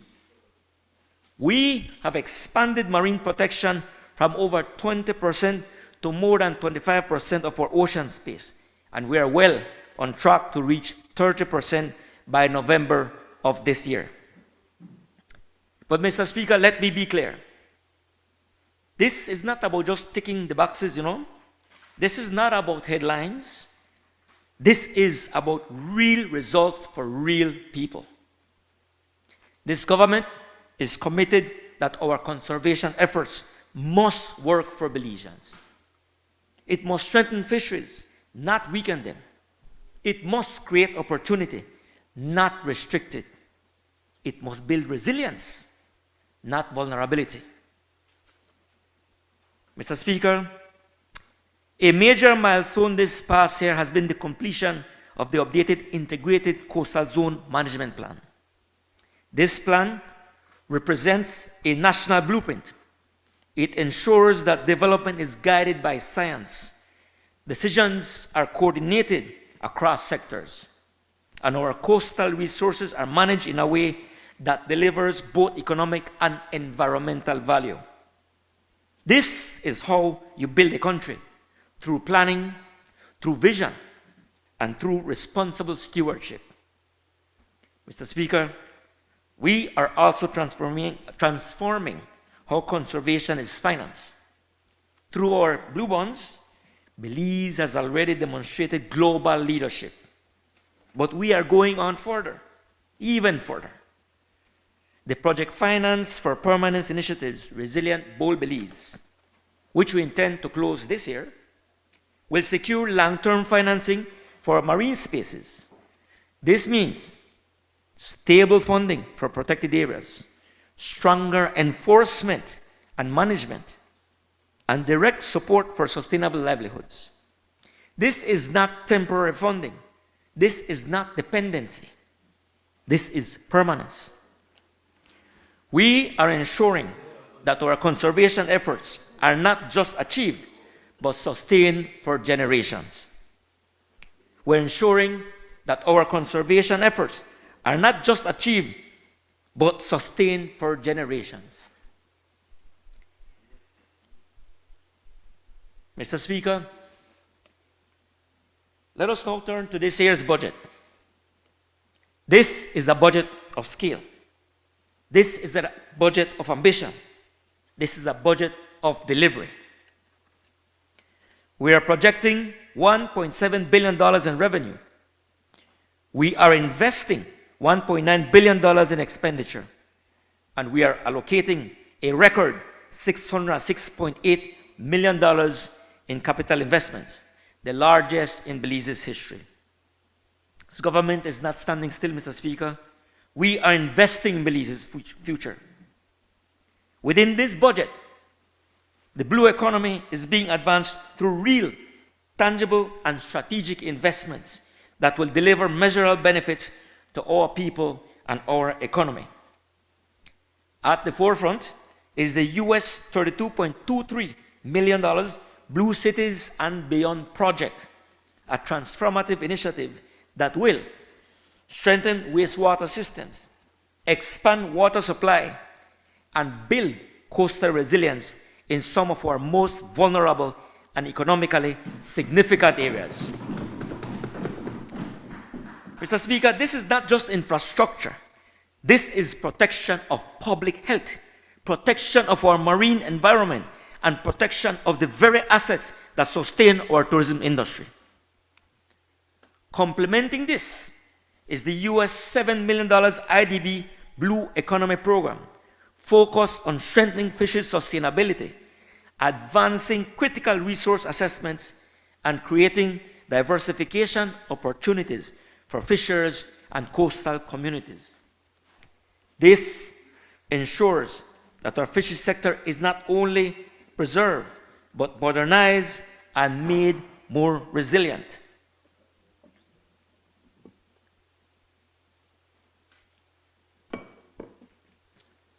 Mr. Speaker, we are also expanding new frontiers of opportunity through the development of blue carbon markets, positioning Belize to access climate finance while safeguarding our mangroves and seagrass ecosystems.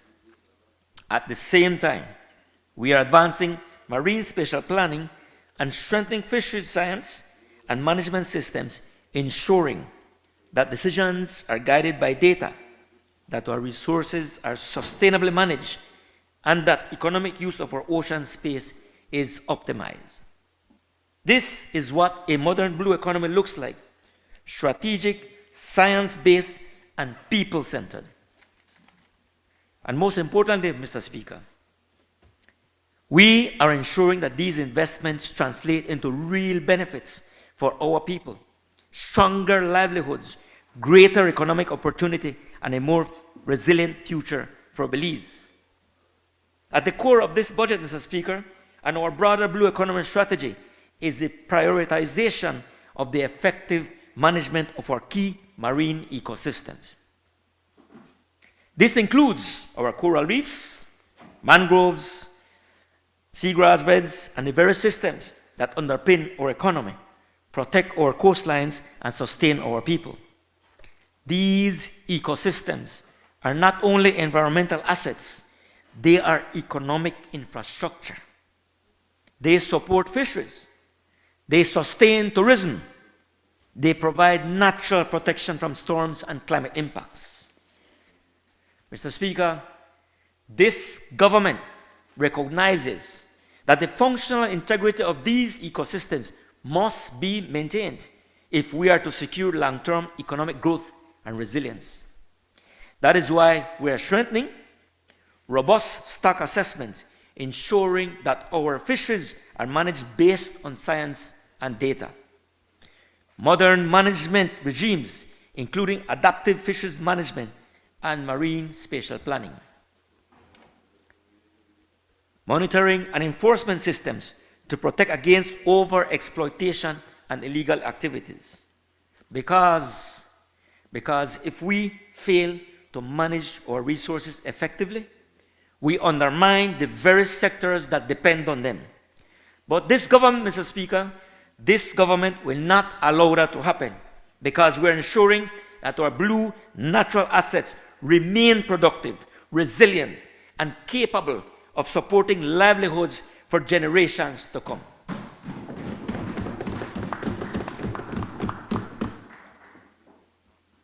And so, Mr. Speaker, this is precisely why our innovative financing mechanisms, including our blue bonds and the upcoming Resilient Bold Belize project finances for permanent initiatives, are so critical. Because they ensure that the protection and management of these ecosystems are not short-term efforts, but permanently financed national priorities. This is how we connect conservation to capital and sustainability to long-term national prosperity. Mr. Speaker, please allow me to address, at this point in time, my beloved people of Belize Rural South.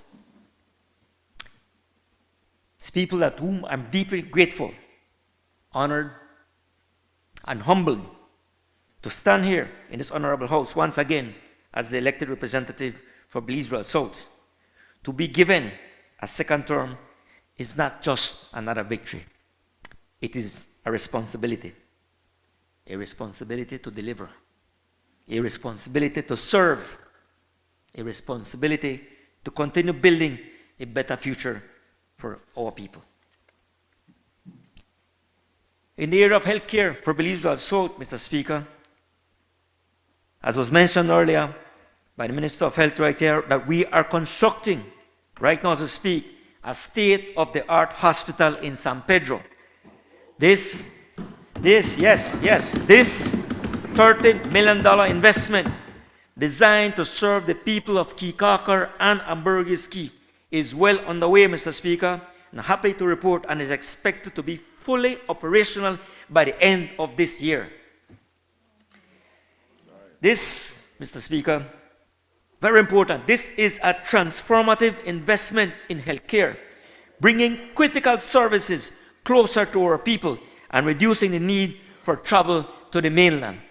These promises that have been done for decades is finally coming to fruition this year, 2026. At the same time, we're strengthening the National Health Insurance Program. Thanks again to this vision of Prime Minister Honorable John Briceño and this government in expanding the access, improving service delivery, and ensuring that more Belizeans can receive affordable, preventive, and life-saving care. Mr. Speaker, I'm happy to report, as far as Belize Rural South, the benefits of national health insurance. If I allow me to share some figures here. Up until February of this year, since the start of April last year, Mr. Speaker, in Belize Rural South, a total of 10,550 registered members for NHI in Belize Rural South. Unprecedented, and it is clear that the people of Belize Rural South are taking benefit of this national health insurance. And additionally, Mr. Speaker,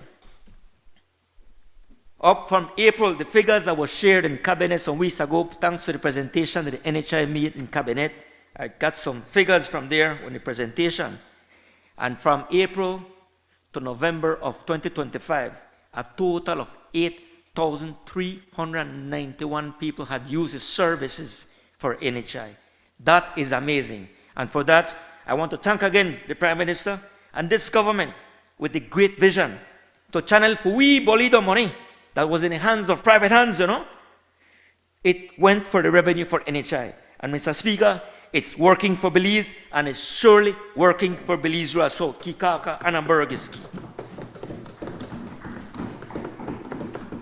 Mr. Speaker, it's because this government understands that healthcare is not a privilege. It is a right. It is a Belizean right. Mr. Speaker, it is important for me to share right now that I want to take this opportunity to express our sincere appreciation to the good people and government of the Republic of China, Taiwan, for their continued and steadfast support in the development of Belize. Thank you. Thank you.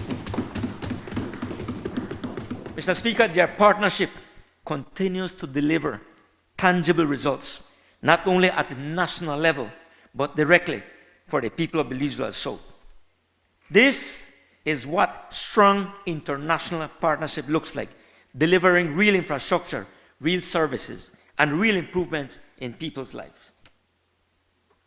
Mr. Speaker, I'll turn to education. We are supporting students from primary to tertiary level, ensuring that every child has access to quality education and the opportunity to succeed. We are investing in our youth, recognizing that they are the future of this nation and central to the continued development of our communities. And Mr. Speaker, this again is not by chance. This is by design. Because this budget has clearly prioritized education with significant allocations under both recurrent and capital expenditures to expand access, improve infrastructure, and support students and families across the country. The budget estimates reflect a government that understands that investment in education is an investment in national development. And with that said, Mr. Speaker, happy to report that thanks again, Honorable Francis Fonseca, the Minister of Education, and his wonderful staff, their team, that now we are setting that this year we are building a new government high school in Kikakar, with construction expected to commence shortly. And this is made possible through these targeted capital investments in education infrastructure. Such an important step towards expanding access to secondary education on the island.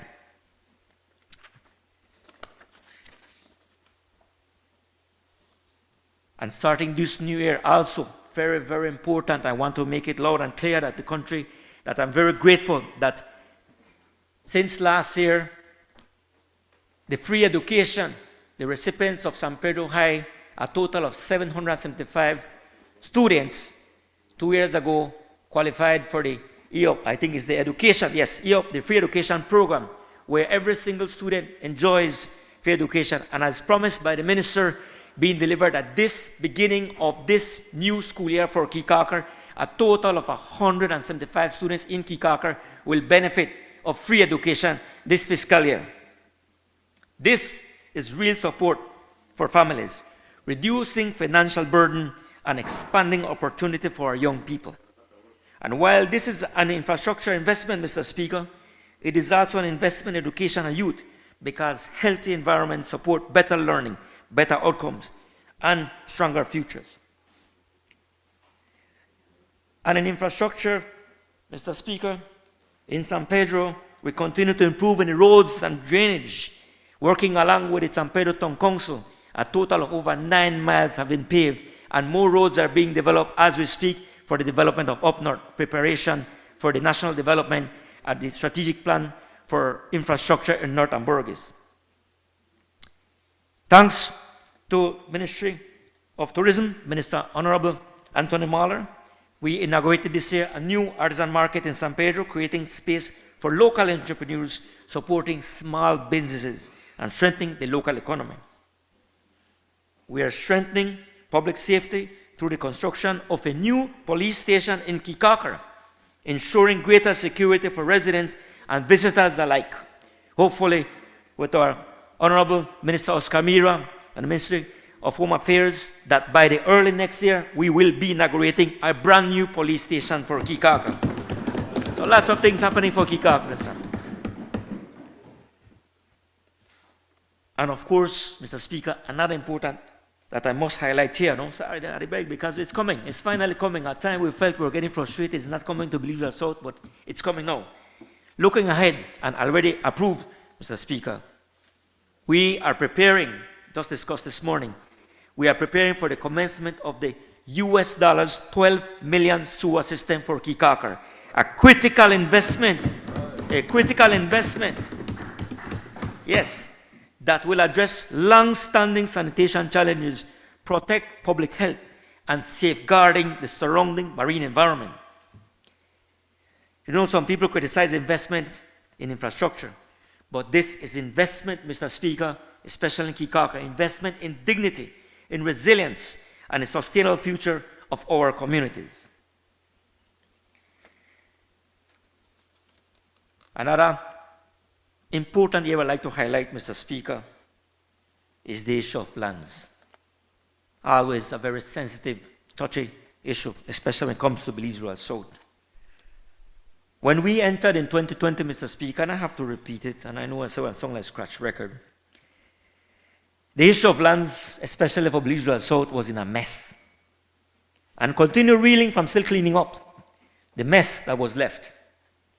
Thanks again to Honorable DPM, Honorable Cordell Hyde, that he assisted along with his able staff in facilitating those clinics to speed up the process.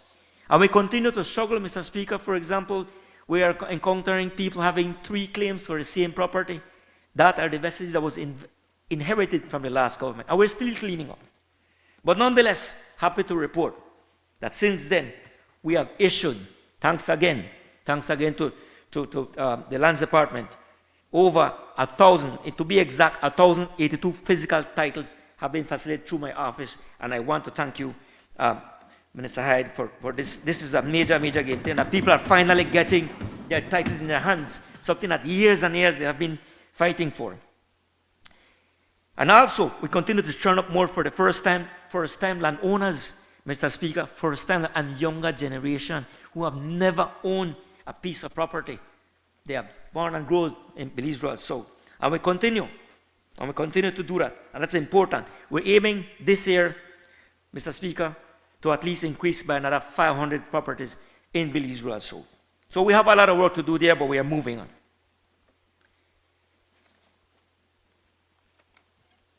the Golden Years program as well, Mr. Speaker. There's a special with the thanks to the CDF funds, Prime Minister, Honorable John Briseni, with those CDF funds put into good use. There, I want to highlight that there is a special program via the CDF funds to our Golden citizens in Kikaka and St. Pedro who benefit on a monthly basis financial assistance, and it goes a long way. So I'm really thankful for the use of this CDF, apart from the grocery programs that we're doing. So, Mr. Speaker, these are not just empty promises. These are actions happening in Belize Rural South. So, in essence, Mr. Speaker, let us connect the dots. When we invest in wastewater systems, we protect the reef. When we protect the reef, we protect tourism. When we protect tourism, we protect jobs. When we protect jobs, we protect families. That is the blue economy way. That is smart governance. That is responsible leadership. That is this government in action. Mr. Speaker, I will turn to something that we must brace, that we have embraced for many years, the issue of sargassum. No discussion on our blue economy today would be complete without addressing one of the most pressing and visible challenges affecting our coastal communities, the growing phenomenon of sargassum. Across the Caribbean and here in Belize, sargassum influx have increased in frequency and intensity. For communities like San Pedro and Kikaka, Hopkins, Placencia, and other coastal communities, it affects our beaches. It impacts tourism. It disrupts fishing activities. It places pressure on public health. Mr. Speaker, this government is not treating sargassum as a seasonal inconvenience, We are treating it as a national priority. Through the Ministry of Blue Economy and Marine Conservation, working with the Ministry of Tourism, we are advancing a long-term, scalable national response, including effective collection systems, environmentally sound disposals, conversion and value creation opportunities. Because even in challenge, this government sees opportunity, Mr. Speaker. Effective stewardship of our blue asset means more income for fishers, more jobs in tourism, greater resilience to climate change, stronger communities. This is not theory, Mr. Speaker. This is reality.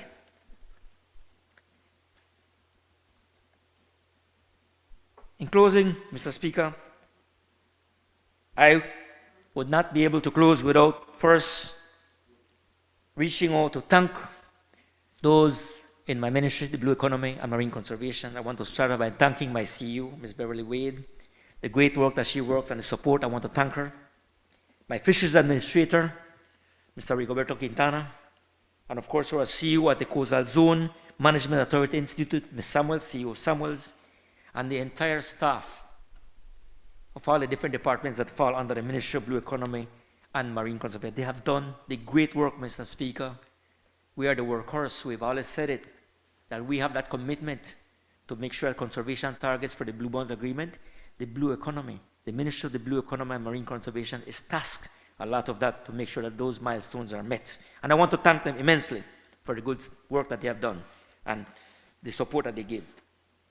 Last but not least, my staff in my constituency, in my political office, I have a staff of 6, 3 women and 3 men, that they ably work for me and they do the work, and I acknowledge them for the good work that they do as well. So, Mr. Speaker, in closing, this budget proves something important. That Belize can grow, and is growing, and Belize and protect and prosper. At the same time, this budget delivers for Belize. It delivers for our economy. It delivers for our environment. And most importantly, it delivers for our people. And for those reasons and other reasons, Mr. Speaker, I stand in full support of this budget, and I ask the people of Belize as well to support this as well. Thank you very much. Muchísimas gracias.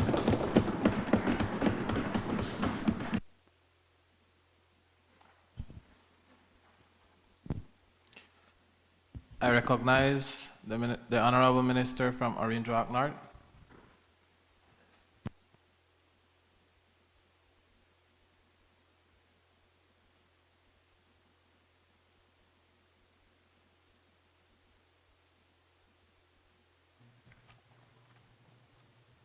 Good evening, Mr. Speaker.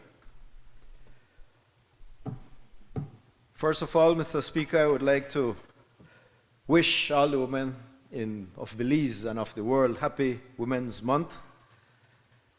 I would also ask your permission to refer to my notes in my presentation.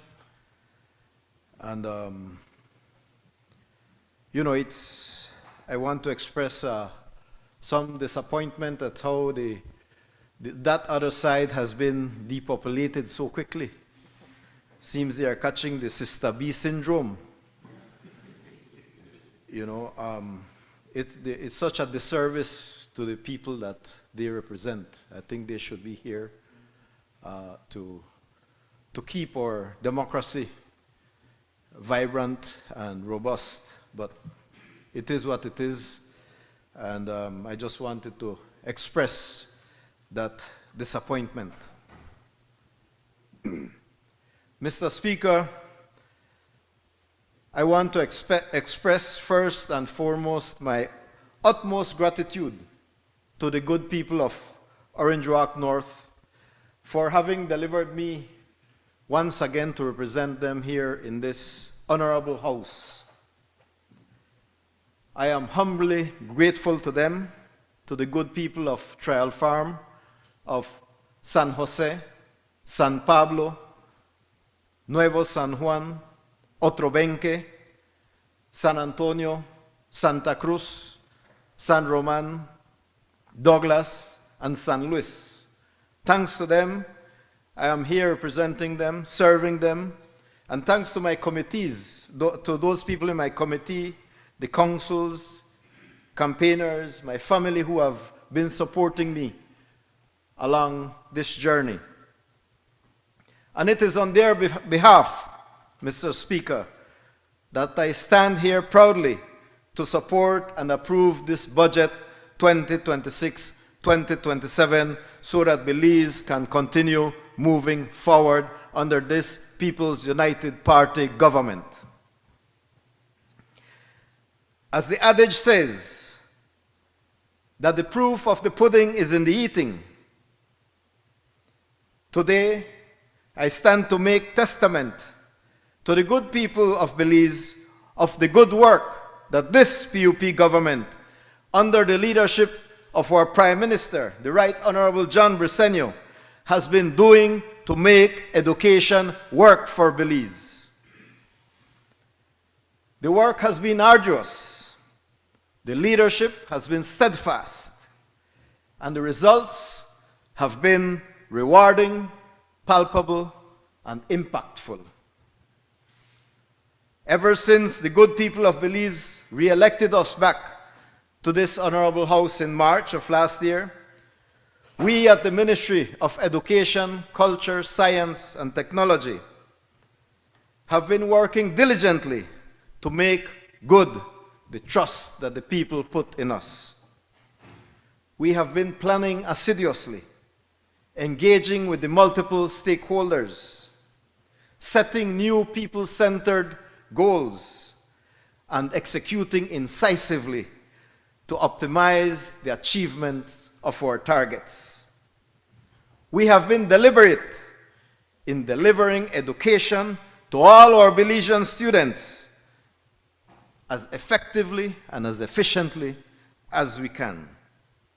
Consequently, our deserving children, our innovative teenagers, our aspiring youth, and even our adults who have made the brave and rightful choice to continue their education by returning to school to enhance their knowledge and their qualifications, they, Mr. Speaker, are living this true transformation in education.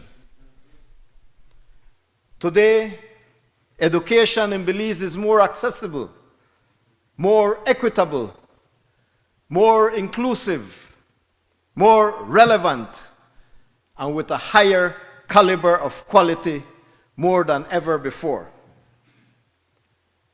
I thank our Minister, the Honorable Francis Fonseca, for being laser-focused and purposeful in ensuring that we remain firmly persistent in making education better every day in Belize.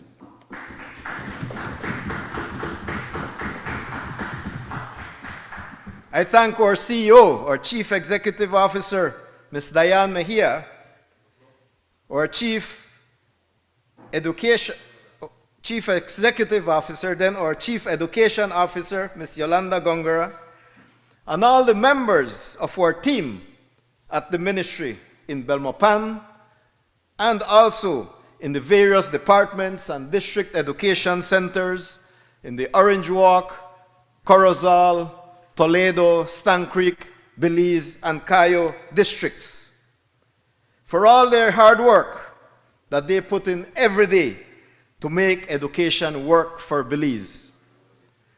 The ministry is very huge and the staff are numerous, but I want to assure each one of them at the ministry that their tireless daily efforts are highly appreciated.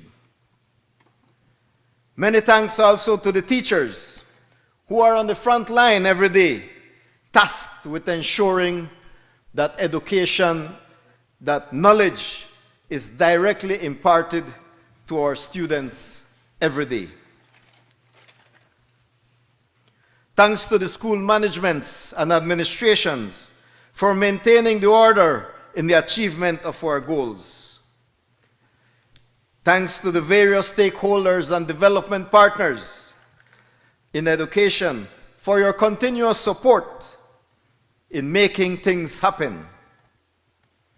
And thanks very especially to the students and to their parents and families for being persevering in pursuing their goals to become better citizens and to lead a better quality of life, because it is them who we work for avidly every day at the Ministry of Education, Culture, Science, and Technology. Mr. Speaker, I mentioned earlier that the results of our efforts have been rewarding, palpable, and impactful. I said it simply because it is so. This 2026-2027 fiscal budget is aimed at delivering measurable results and strengthening our overall system performance, which is guided by the Belize Education Sector Plan 2026 to 2030. This budget moves beyond planning to purposeful implementation, ensuring that reform efforts translate into meaningful and sustainable impact. The Ministry of Education's allocations are strategically directed towards maximizing efficiency, enhancing accountability, and improving budget performance, with a clear focus on achieving tangible gains in access, quality, equity, and relevance across the whole education system in Belize. For this year, 2025-2026, Mr. Speaker, enrollment in schools is at its highest level in our history, with the gross enrollment ratio in primary schools exceeding 90%, along with a steadily increasing completion rate, meaning that more and more students are not only beginning primary school, but they are also completing primary school. And to complement that, the transition rate from primary schools to secondary schools are over 85% and growing. And as the following numbers will demonstrate, Mr. Speaker, more than 25% of our population are attending school today at all levels, from pre-primary to tertiary level institutions.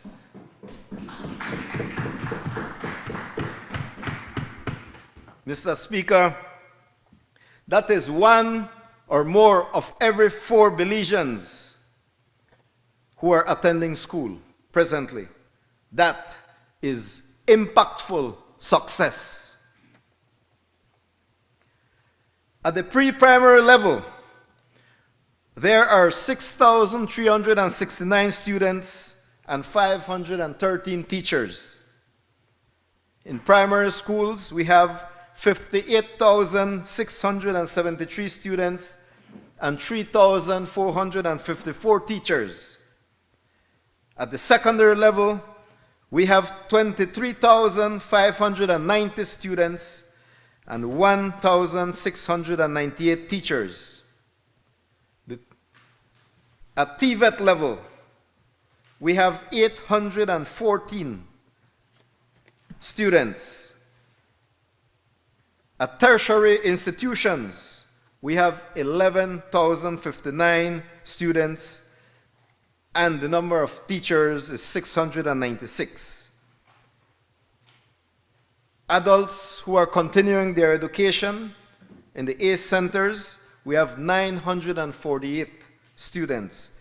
That amounts to about 99,000 students and 6,361 teachers who are in our school system today, Mr. Speaker.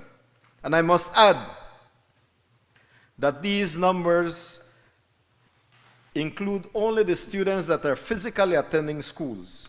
They do not include many of the students that go on their own to study abroad. So the number is bigger, and we are working at setting a system of how to capture that data accurately so we can report that to this Honorable House the next time. And that is why I said, Mr. Speaker, that our school attendance rate is more than 25% of our population and increasing.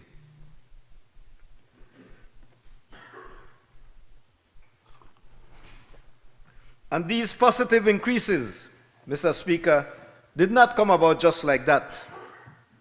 They are the results of the seeds of education that were planted 4 or more years ago from our first term in office, with exceptional initiatives such as the EUP program, the Education Upliftment Program. This PUP government is doing everything to ensure that every Belizean child has access to education and that no child is left out or is denied an education because of lack of finances. And we are delivering on that commitment. The Education Upliftment Program, as our minister explained before, gives the ultimate assistance to the high school students who are attending the EUP schools. It provides free tuition, free internet access, free daily meals, free laptops, free digital devices according to availability.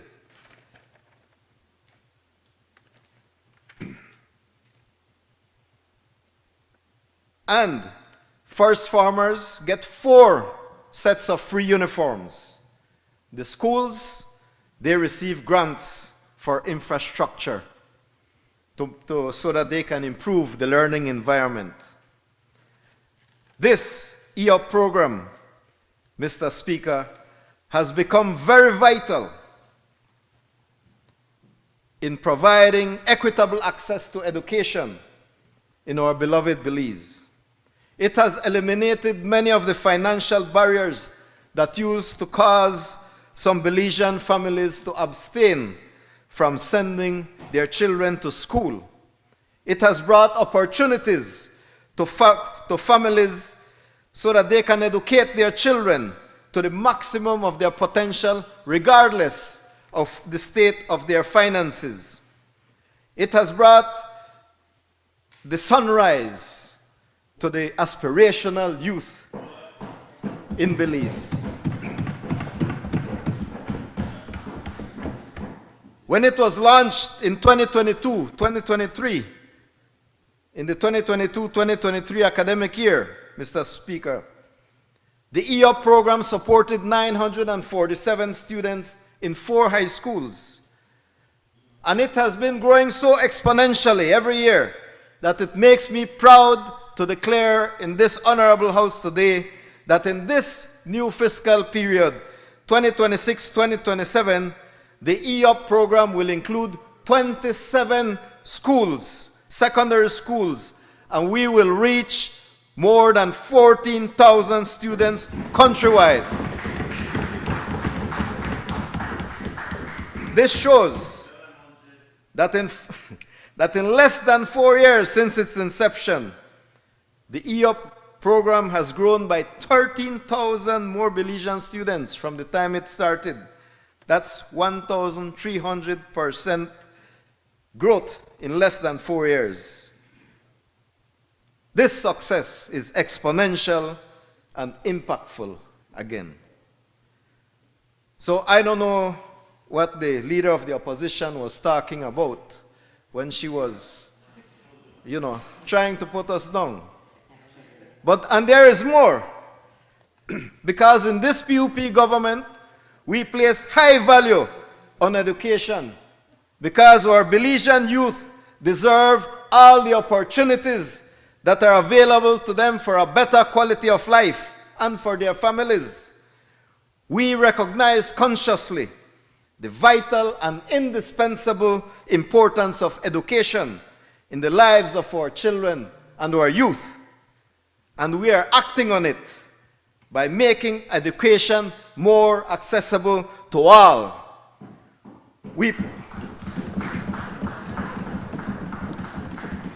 We pledged universal education for all Belizeans, and we are progressively achieving it.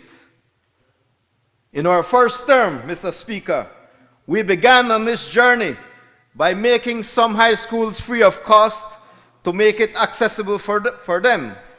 In this coming year, 2026-2027, Mr. Speaker, all students, all 100% of the students who are enrolled in government secondary schools will attend school for free. This means that more than 60% of all our secondary school students nationwide will now be benefiting from free education. This will be of great benefit to the students and also to their families, to whom it will bring substantial financial relief to about 10,000 Belizean families. And this is just the EOP program, Mr. Speaker, because there is more. For the students attending schools that are not in the EOP program, over 5,000 of these high school students are benefiting greatly from government subsidies, scholarships, grants, financial assistance in general. This brings the total number of high school students that benefit from these financial assistance programs to over 20,000 students. 85% of all secondary school students in our country are receiving financial assistance from this, the people's government.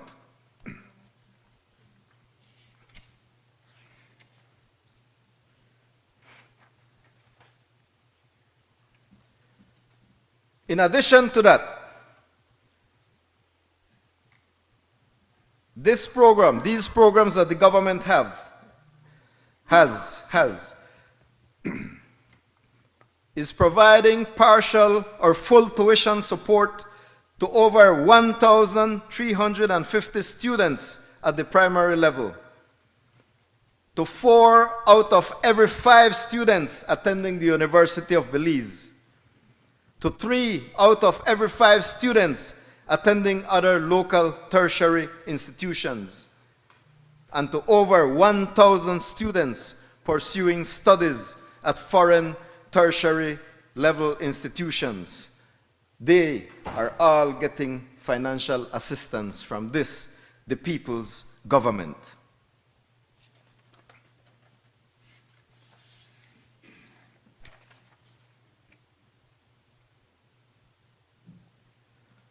And Mr. Speaker, these incontrovertible facts prove that only with a PUP government can such magnitude of success in education be achieved.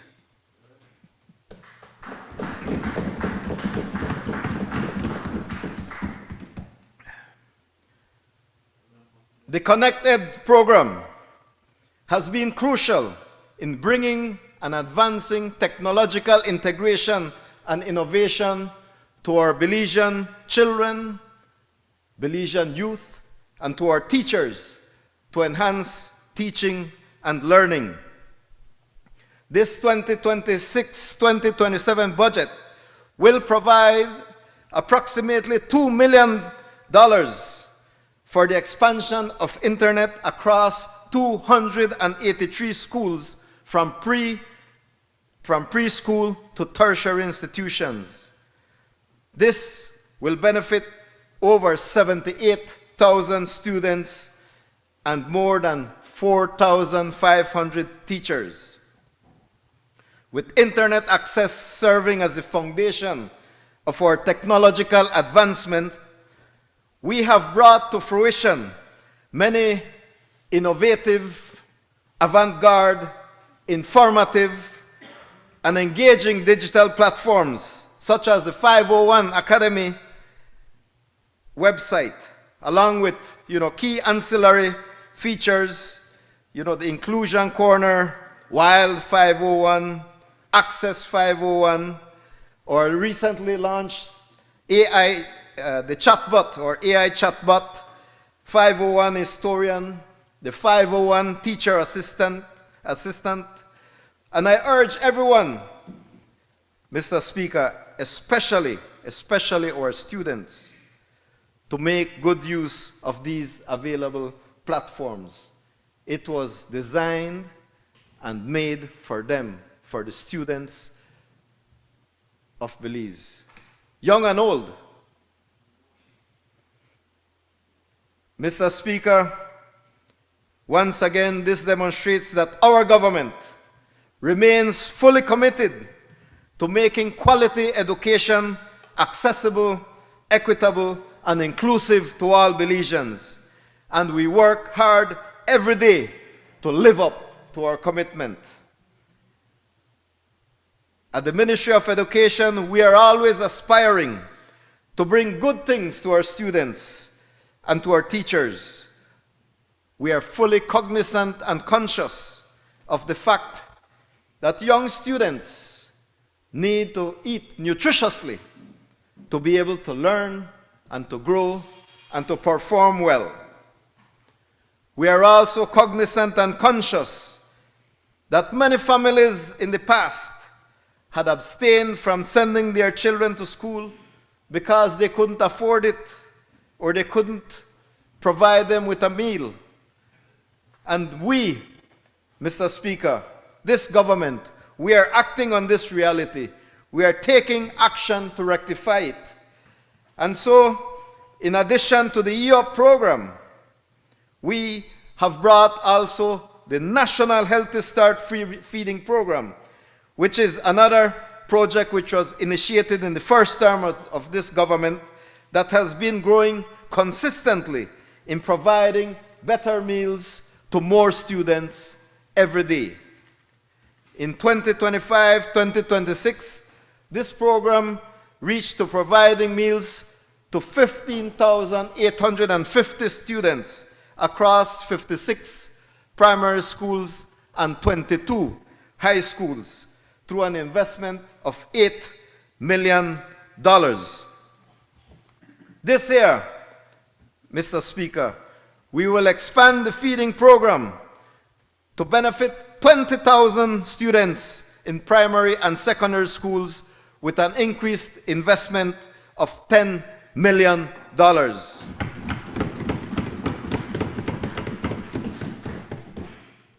It's a 25% increase in the number of student beneficiaries. This feeding program ensures that each student is provided with a healthy meal every day so that they can learn and become productive citizens for their families and their country. And we remain committed to our mandate in compliance with the Sustainable Development Goal number 2, which aims to end hunger, and Sustainable Development Goal number 4, which deals with inclusion and equitable access to education. And we are well within reaching that target, hopefully by 2030. This program also provides training and workshops for the cooks to learn to make nutritious meals using our own homegrown Belizean products, vegetables, and fruits, positively triggering a wider economic benefit for our Belizean farmers. The ministry will also allocate funds to upgrade kitchen equipment and infrastructure to ensure a more healthy and safe and more conducive learning environment. This is all for the interest, for the benefit of our students whom we work for every day, Mr. Speaker. And these successes demonstrate that this government's continuous and reinforced commitment to our Belizean students. And we will continue to achieve. A major hindrance to school attendance in years gone by, Mr. Speaker, was the lack of transportation for students.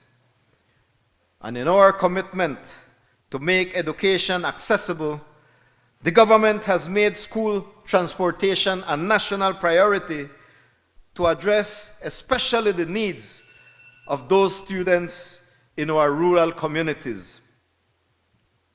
Over the past 5 years, the number of school bus runs has been steadily increasing to accommodate the increasing number of students because of the increasing amount of programs that this government has been providing, has been offering to the students. And so there is a need for ever increasing bus runs. And in this 2025-2026 budget, it supported 280 bus runs, which served 14,000 students and teachers across Belize. And in this new budget, the 2026-2027, the routes will be increased by 15 additional routes countrywide, as we continue to invest $1 million a month in school transportation. Regarding the famous and much touted STEAM program, science, technology, engineering, arts, and mathematics, in 2023, Belize established the first STEAM academy, the ETSAT Academy. I know the minister mentioned it, and I am repeating it because of the importance and the pride we should have as Belizeans, because it is the first public STEAM high school in Belize and in the region. Highly advanced. Enrollment in ETSAT, as a matter of fact, for this upcoming school year has reached 300 students. And this 2026-2027 budget will continue to provide free education to all the ETSAT students and cover the remunerations for teachers and staff, as well as the school's operational costs. Additionally, in partnership with development partners, the Ministry of Education will construct 6 STEAM pavilions with an investment of $18 million. And those 6 will be distributed across the country. There will be 1 STEAM pavilion in each district so that STEAM education becomes available to all Belizeans, to all our students, from north to south and east to west, all over Belize. Our students will have access to STEAM education.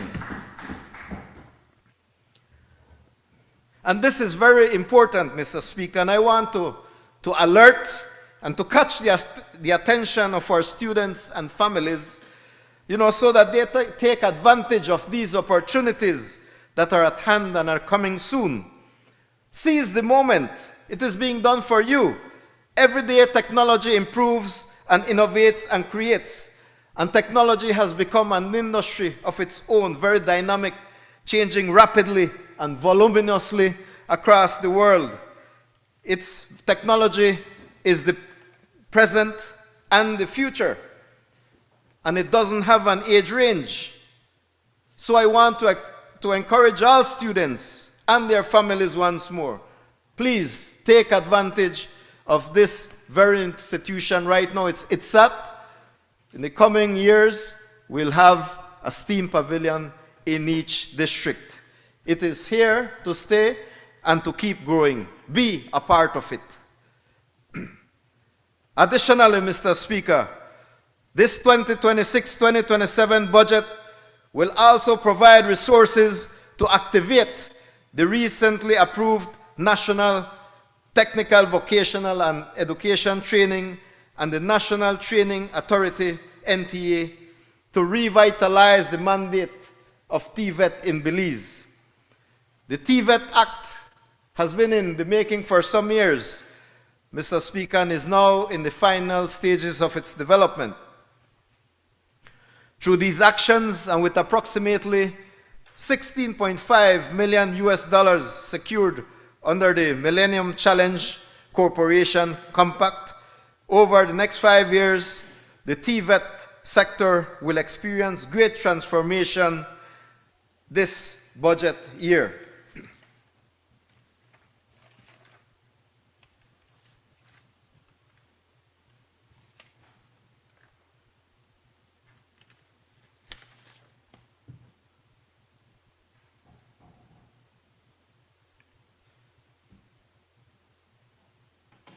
In 2025, this cabinet endorsed Belize's first comprehensive national TVET policy, establishing a clear framework for a responsive, inclusive, and high-quality skills development system. This policy lays the foundation for the creation of a national training authority, the strengthening of teachers,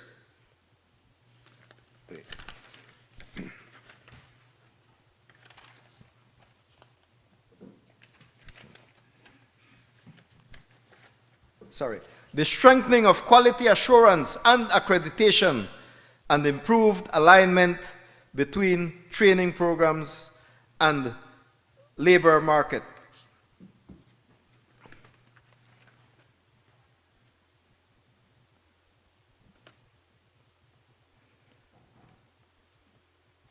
In collaboration with the MCC Compact, Mr. Speaker, we'll begin the ministry in 2024 began the development of the National Student Assessment Systems, a major step towards modernizing how we measure learning outcomes. For the first time, national assessments will extend beyond the primary level to cover all levels at secondary schools. So I don't know where the leader of the opposition got that there is no assessment system in place in our education system. She's lost.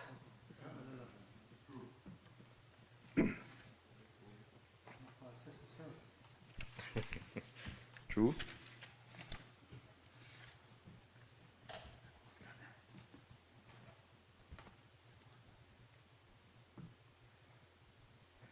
Mr. Speaker, in regards to special education, every child has potential. Our responsibility is to ensure that no barrier stands in the way of that potential being realized. Across Belize, our children with functional difficulties often face challenges from the earliest stage of their education onwards. Limited access to early identification and specialized support can affect their ability to learn and thrive alongside their peers. Today, we are making deliberate progress to change that reality positively. Since 2021, this ministry has expanded special education services through strategic partnerships and targeted initiatives. Collaborations with organizations such as Therapy Volunteers, Therapy Abroad, and Belize Mission have strengthened therapy, audiology, and screening services nationwide. At the same time, we have enhanced training for teachers and parents, ensuring that support extends beyond the classroom and into the homes. I would like, Mr. Speaker, also to address the issue that the leader of the opposition said, there was nothing for teachers. In the 2025-2026 fiscal year, teachers and salaries and service benefits remained a central priority. With an investment of $217.7 million across all levels in our education system. Also, Mr. Speaker, the government continues to invest in the professional growth and well-being of educators. This expenditure includes paid study leave, scholarships and grants for in-service teachers, expanded professional development delivered through the Teacher Learning Institute, and the provision of essential teaching and learning resources. This new budget, 2026-2027, will specifically provide additional support for targeted, holistic teacher development and well-being, ensuring that our children are continuously equipped to meet the evolving demands of education. This budget will continue to sustain and strengthen this commitment because empowering our teachers remains central to transforming education in Belize. These investments, Mr. Speaker, send a clear message. When we invest in our teachers, we invest in the success of every Belizean student and the future prosperity of our nation. So, Mr. Speaker, I would like to speak briefly about my constituency of Orange Rock North. This year, we've had much activity in infrastructure, land matters, sports, education, social assistance, rural transformation. Infrastructure is a major component of development, and it remains a constant challenge. In the past fiscal year, we completed much work in rehabilitating streets and roads in villages. We have also been advancing steadily in the paving of streets. As we know, most streets in villages are not paved, so we need to constantly repair them. Then the rains fall, we repair them again. The point is, Mr. Speaker, that the work gets done and the people know it. We respond to their calls. In Trial Farm, which is the largest village with about 40% of the people of the voting population of Orange Rock North. We have paved over 3 miles of streets, and we will continue. Thanks to the Prime Minister and to the Minister of Infrastructure Development and Housing and their staff. Thanks to them, these paving of roads have been made a reality. I assure my constituents that I remain constantly working to get more streets and roads paved. In regards to sugar roads, we are just finishing off the rehabilitation of most of the sugar roads in Orange Rock North so that the farmers can transport their products with lower cost and less inconvenience. Pertaining to land matters, many more land matters that had been stagnant for years, maybe even decades before, have now been processed and completed with the help of the Minister of Lands and his ministry's staff. We have given around 300 lots in Orange Rock North, and we keep working, and we are working on more lots to be distributed to the people of Orange Rock North.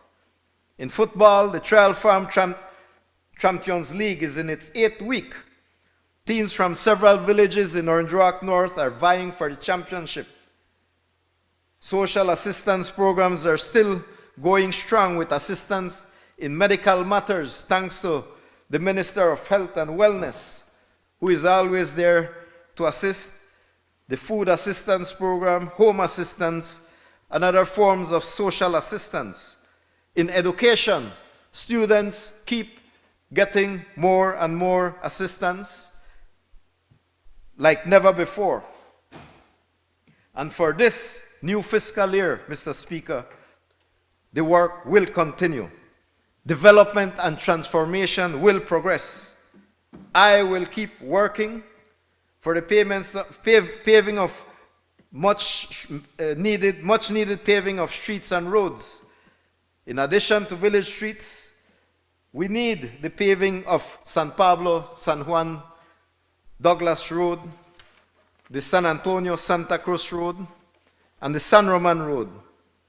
I will work tirelessly to achieve them. We will continue to electrify, to connect and illuminate sports fields and centers. We'll continue to support our youth in education and sports. We will continue the good work. We have come a long way, yet there's much to be done. And we will not tire, and we will not yield, because our call to service is paramount. My people of Orange Rock North deserve the best. Orange Rock North is a large constituency, and we continue steadfastly in overcoming one challenge after another, solving one problem after another, leading by serving as our Lord Jesus Christ taught us. I pray to God every day for wisdom, fortitude, justice, and temperance to keep me resolute in my path in serving my people. I thank God for bringing me this far, for there is much more to go, much farther to go. And I thank once again the wonderful people of Orange Rock North, for whom I have an interminable love, for their constant support. I will keep serving them to the best of my ability and the maximum of my strength. I thank our Prime Minister, the Right Honorable John Briceño, and all my colleagues, those in Cabinet, for your support and cooperation in helping me to live up to my commitments to the people of Orange Rock North. Together, we continue to build Belize. Mr. Speaker, having said all this, I once again repeat that on behalf of the people of Orange Rock North, I support and approve this budget. Thank you very much. God bless Belize.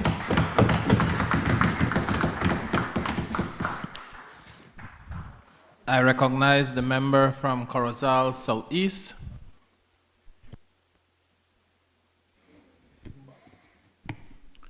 I know it's been a long day and we've had a lot of long, good speeches. Mr. Speaker, and I know that some of my colleagues say please be brief. So I want to assure you all, and even to you, PM, and all that, Ms. Petch and everybody, I will be brief, no matter how long I take.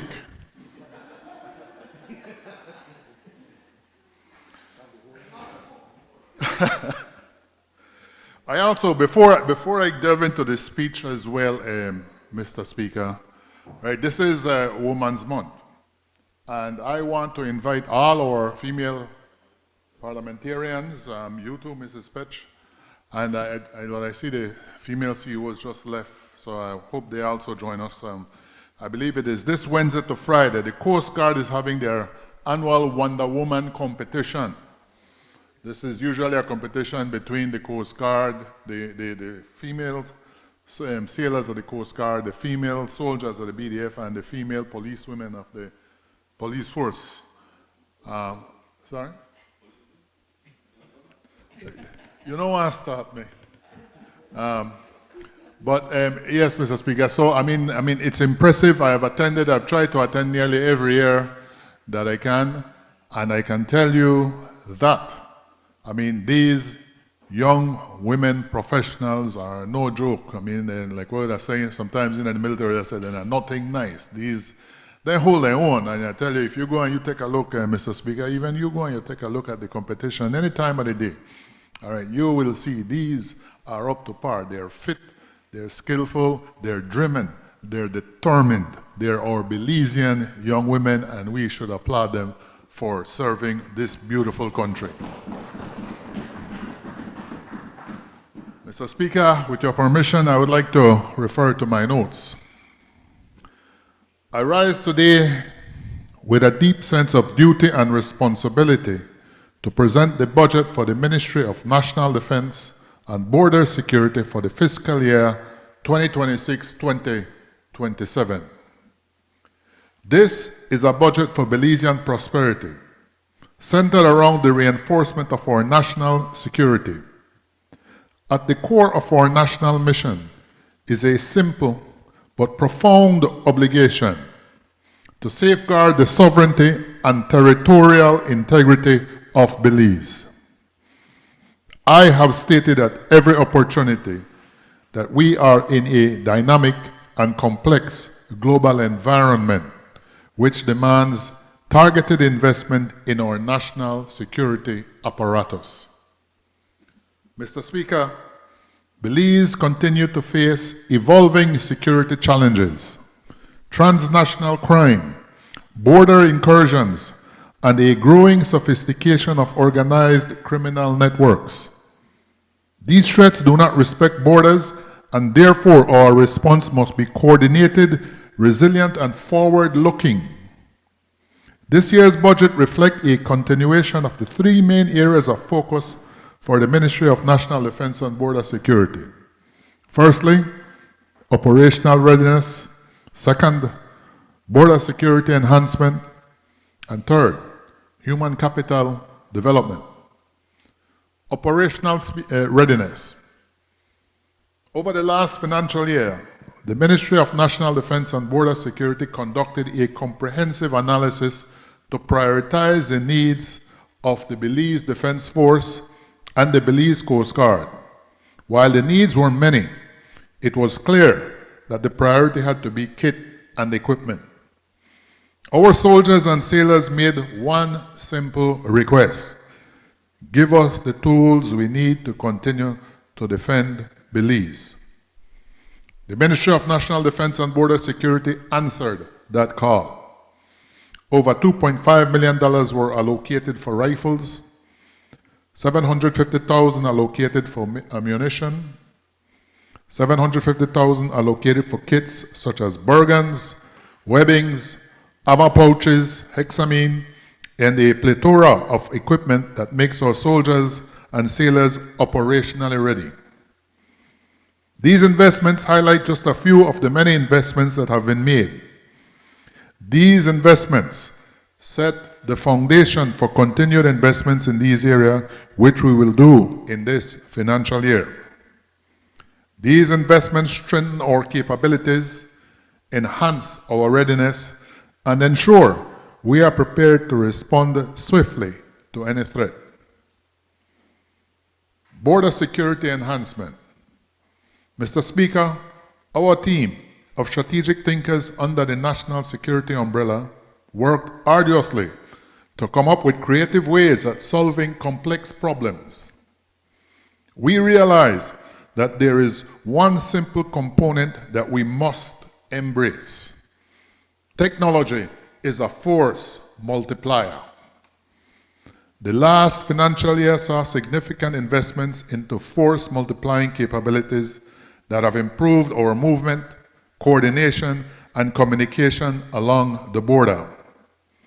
While I cannot go into great detail for obvious national security reasons, I can assure you that these targeted investments have already begun to yield great dividends in the operational realm, expanding our surveillance abilities and our overall command and control structure.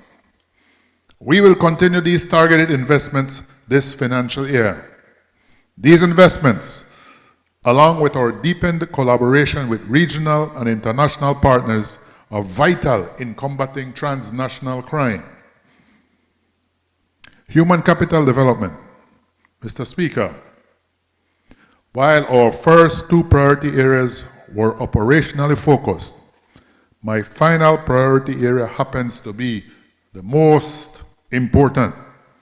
Mission first, but people always. No security strategy can succeed without the women and men who serve. This budget places a strong emphasis on training, professional development, and a continued focus on welfare. Over the last financial year, the Belize Defense Force and the Belize Coast Guard have held local and international courses for the development of the uniformed service members. This budget will continue that. The BDF is happy to have had one recruit intake pass out in January of this year, with another intake already assembled and in training.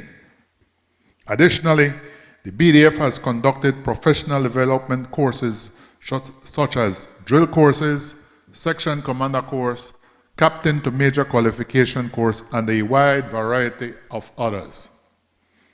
The Coast Guard also has an intake currently assembled showing this government's commitment to the training and development of our soldiers and sailors.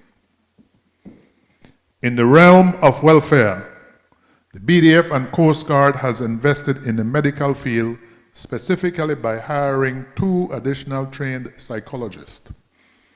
The mental burden placed on our security service members is not lost on the leadership of the ministry, which is why we make it a priority to ensure they have the tools to develop the resilience and deal with these matters. Mr. Speaker, it is not lost on me that a large part of the ministry's success over the last financial year is due to the stellar leadership of my colleague, my brother, sometimes my intake brother, Minister Mira from Belmopan. Ministro, big thank you, Ministro. I thank him for his dedication and I vow to continue the great work. Mr. Speaker, as you are well aware, we had 2 transitions of leadership this year in both the BDF and the Coast Guard. I want to give a huge debt of gratitude to Brigadier General Azarel Loria, who is now the Chief of Defense Staff in the Ministry of National Defense and Border Security, and to Admiral, now Chief Executive Officer Bennett, for their stellar leadership at the apex of their organizations. I am confident that both will continue to serve with the utmost dedication in their new roles, Mr. Speaker. Mr. Speaker, the 2 new commanders, I won't get too much into their CVs, but I just want to let you know, these are both men who love their country. They're both men who serve just for the pleasure and the love of this wonderful country, but also, Mr. Speaker, they have had the greatest education that any senior officer could have at their rank worldwide. General Velasquez studied at the Command and Staff College in the United Kingdom. Those colleges don't give you a free pass. You either pass excellently or you fail. He passed excellently. General Velasquez has done what they call the Ranger training. I don't know if you know a little bit about that, but that's one of the toughest infantry training, that during that time, you eat one meal a day. General Velasquez has passed through that course stellarly. I can tell you, for the Belize Defense Force, General Velasquez is extremely well prepared, and he has hit the ground running.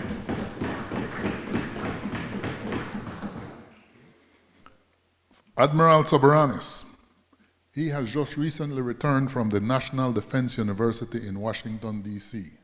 This is where the future leaders of the United States military study.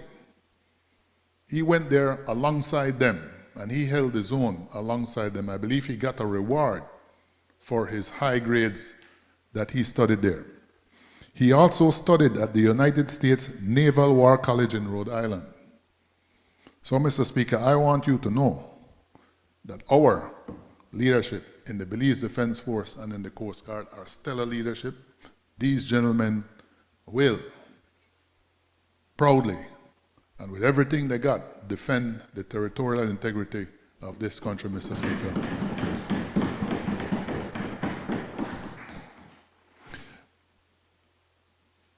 Finally, I want to thank every single soldier, every single sailor, every non-commissioned officer, every senior NCO, every warrant officer and officer in both the BDF and the Belize Coast Guard.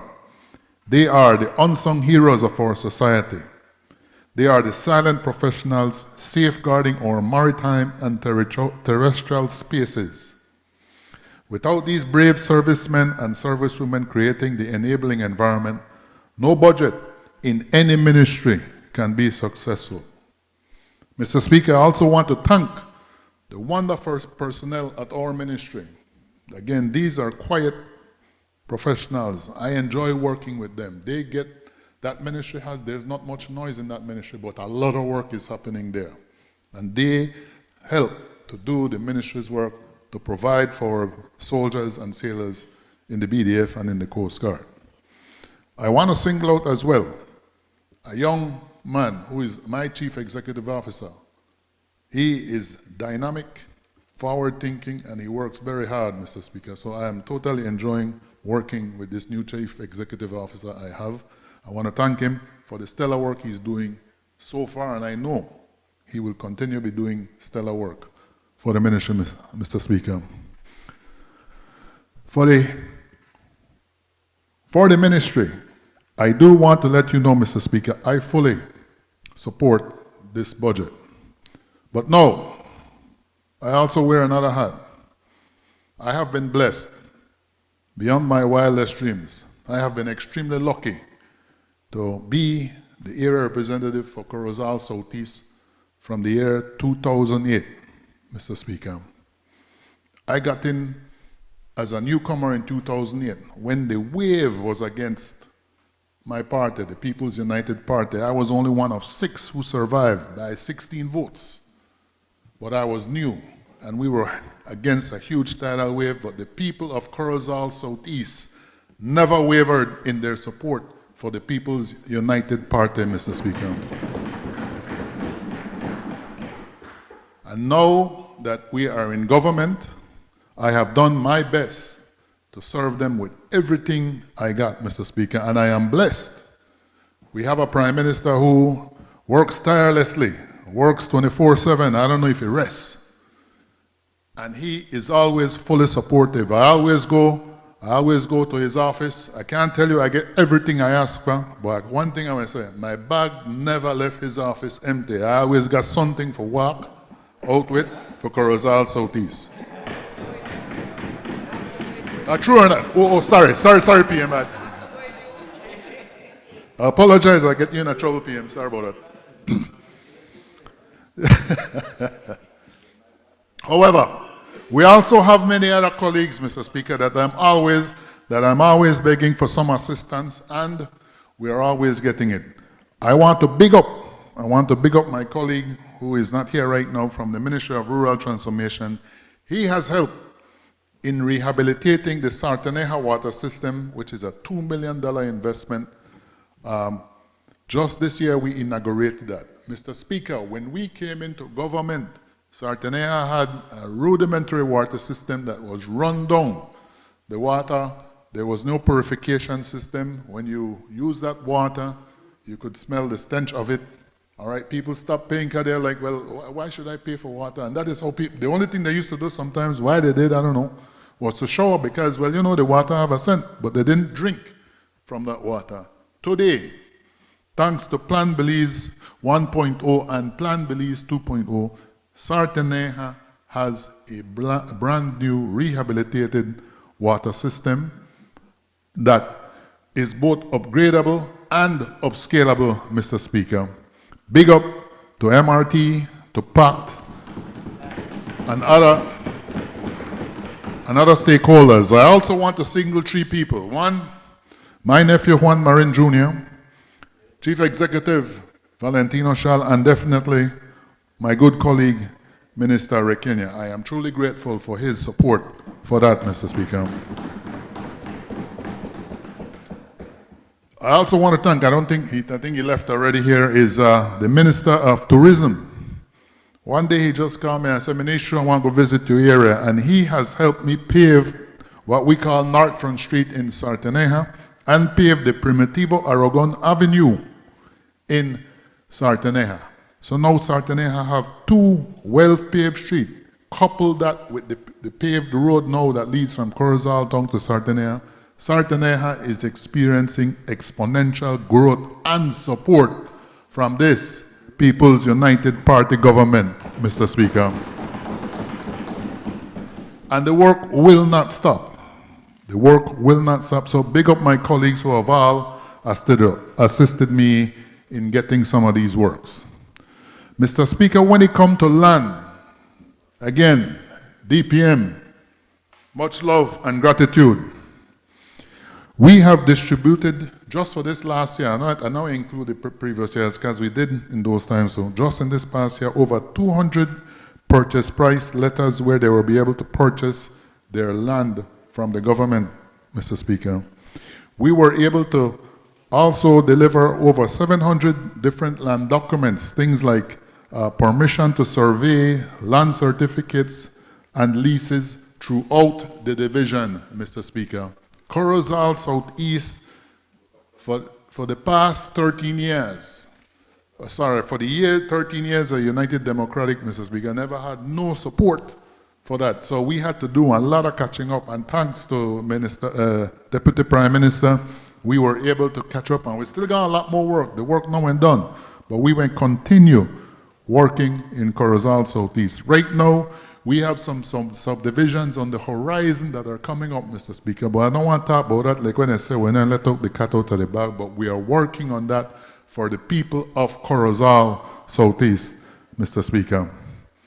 We also have right now, I believe we're almost at the closing or the completion of the Corozal Sartaneja Road. There's one little spot that really needs a little attention, Mr. Speaker, and I mean, again, I'm not a technical guy, so I will have to just tell you what it is. It's an extremely swampy area that you cannot just fill up.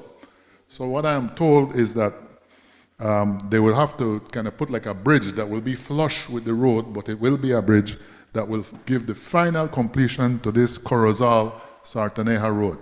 Thanks to the Prime Minister for not letting this project get out of hand. He kept working at it. Big up my colleague from Julius, who is not here, but also helping me in that work, and especially to the people of Taiwan. We are grateful for them for that support. Mr. Speaker, we know that this year that the Prime Minister is working hard to secure the funds for the Progreso San Esteban Road, a road that was cancelled by the UDP in 2008, that we know in this term will be completed by this People's United Party government. The Prime Minister has also paved 1 mile of road for Caledonia to Buena Vista.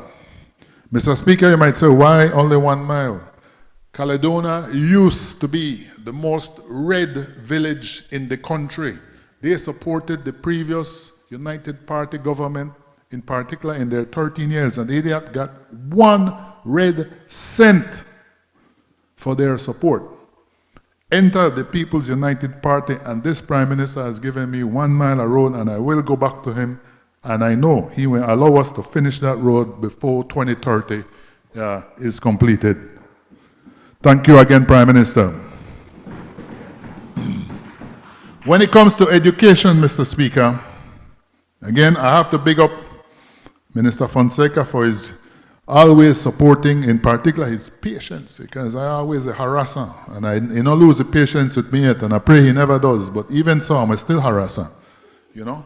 But he's been very kind to me, Mr. Speaker, and I think I am correct in this little fact, that Corozal Southeast perhaps is the only division, or is a division that has the most high school, because it has the Sartaneja Baptist High School, the Chunush St. Viator High School, and the Belize Adventist Junior College, and the Belize Adventist College. So I believe it is the one division that has the most higher educational system. So you can imagine the burden on us.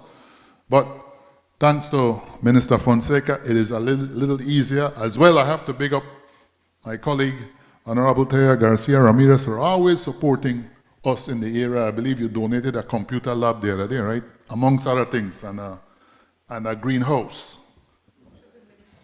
Right, a greenhouse we got. And maybe I will stop after this, I will stop thanking you guys, because, you know, the word they get out, so I might have to stop thanking you, so if you don't get thanks, no, so nothing. All right, but thank you very much for the support for that in education. In health, again, I have to thank my brother from Orange Walk East, who is always giving me big assistance with our people who are ill as well. And I know that from our Community Development Fund, we are always helping a lot of people in our area who needs medical assistance. From the Ministry of Rural Transformation, we were able to get support to help to construct a lagoon wall to prevent sea erosion or land erosion. Somebody on the seawall as well, we've gotten little support, some support. I don't make it sound like it's not much, but it is a huge support. All right, and we've also gotten a donation of riding mower, some weed eaters, and in particular, the ministry has been helpful to us in rehabilitating our water tanks. We have 4 water systems in the Corozal Southeast Division, and they have been helping us rehabilitating our water tanks. And they have been providing assistance of fence and expansion of the water network throughout the villages, in particular the Caledonia Water Board. And the reason why I'm bringing that out, because last year, the Caledonia Water Board won the Best Water Board Award for the year 2025. So I have to big up these guys for that support. As well, Mr. Speaker, we also have had 3 starter homes last year, and we have several more in the pipeline this year, and we also have more applications coming in this year. So again, big up to Plan Belize. Thanks to the Prime Minister for supporting that project, and to Julius for helping us executing it, those projects, Mr. Speaker. I also want to say that we are working one by one, because being it's a rural community, these investments, they cost, but one by one. Right now, thanks to the support of the BDF and the Ranchito Village Council, we are working on rehabilitating the Ranchito Community Center. We did the previous year, we did the Progreso Community Center, and so one by one, we're working on these different community centers, because they're still being used in Corozal Southeast area for community work, 21st September, Mother's Day, Christmas Day, etc. So these are essential works that are getting done within the Corozal Southeast Division. When it comes to roads, in particular the feeder roads and the rural roads, well, with Sugar Roads, we have gotten a lot of support, again, from the Ministry of Infrastructure and Development. We even fixed a new road that I never knew existed. Right? This road has some Maya name. I still don't know the name, Minister. I don't know if you know the name. It's called the Hobonosh Road. All right, it's a Maya name. For the first time that road was fixed, under a PUP government, but we always do it for our people so that they can get out their cane to the mill. Mr. Speaker, sports. I'm very proud of my division because, in particular, 4 of the stronger villages in sports, which is San Joaquin, Calcutta, Capabanc, Sarteneja, and Progreso. That's 5. Sorry for my addition. But these guys are active in sports. We are supporting them. And just yesterday, San Joaquin won, Calcutta won 2-1. I know you call which village they will get back with me who they beat yesterday, no? But we left that stuff for now. But again, I'm really passionate in particular in this aspect here, Mr. Speaker, because as you know, we have the dreaded disease of drugs beginning to coming into our society, and with the red top and all this. I passionately support sports in one way. It is not the solution, but in one way to help combat this, for have our young men and your women practice healthy activities and that they can maintain their ambition and continue their education and become productive citizens in our society, Mr. Speaker. I also want to speak about, there's much more I can speak about, but right now what I want to close off for Corozal Southeast, Mr. Speaker, is that again, we are a rural division, but we have a lot of waterfront, and Corozal Southeast will light up for this Easter holidays, Mr. Speaker. We have the annual Sarteneja Regatta, Capabanc will have their canoe race, Progreso will have their lagoon activities, we have Orchid Bay, we have Blackbeard. So I want to invite everyone to come out and spend a safe Easter in the Corozal Southeast area. Lots to do, a lot of different places to visit, all right? It will be a very nice time, and I hope everyone get a chance to come out to Corozal Southeast and enjoy this Easter break that is coming up, Mr. Speaker. Minister Ramiro promised to provide the barbecue. Mr. Speaker, all of these works that have been done in Corozal Southeast, all these works done in Corozal Southeast, Mr. Speaker, can't be done by one person.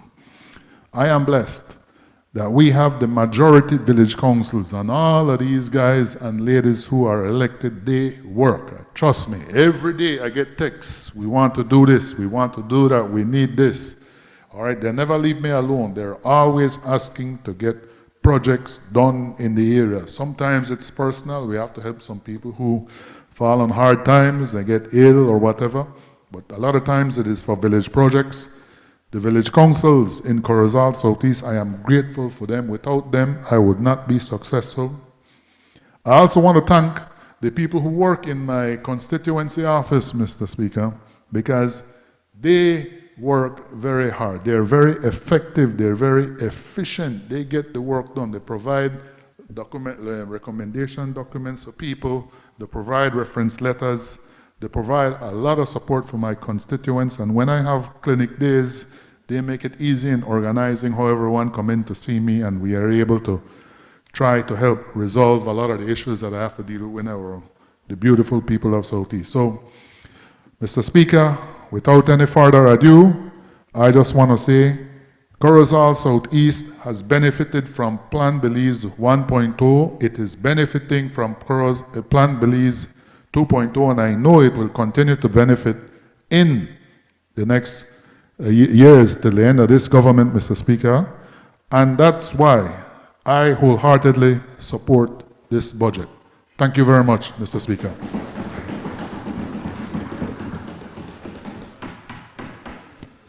Honorable members, this meeting is now suspended and we will resume tomorrow at 10 a.m. Thank you.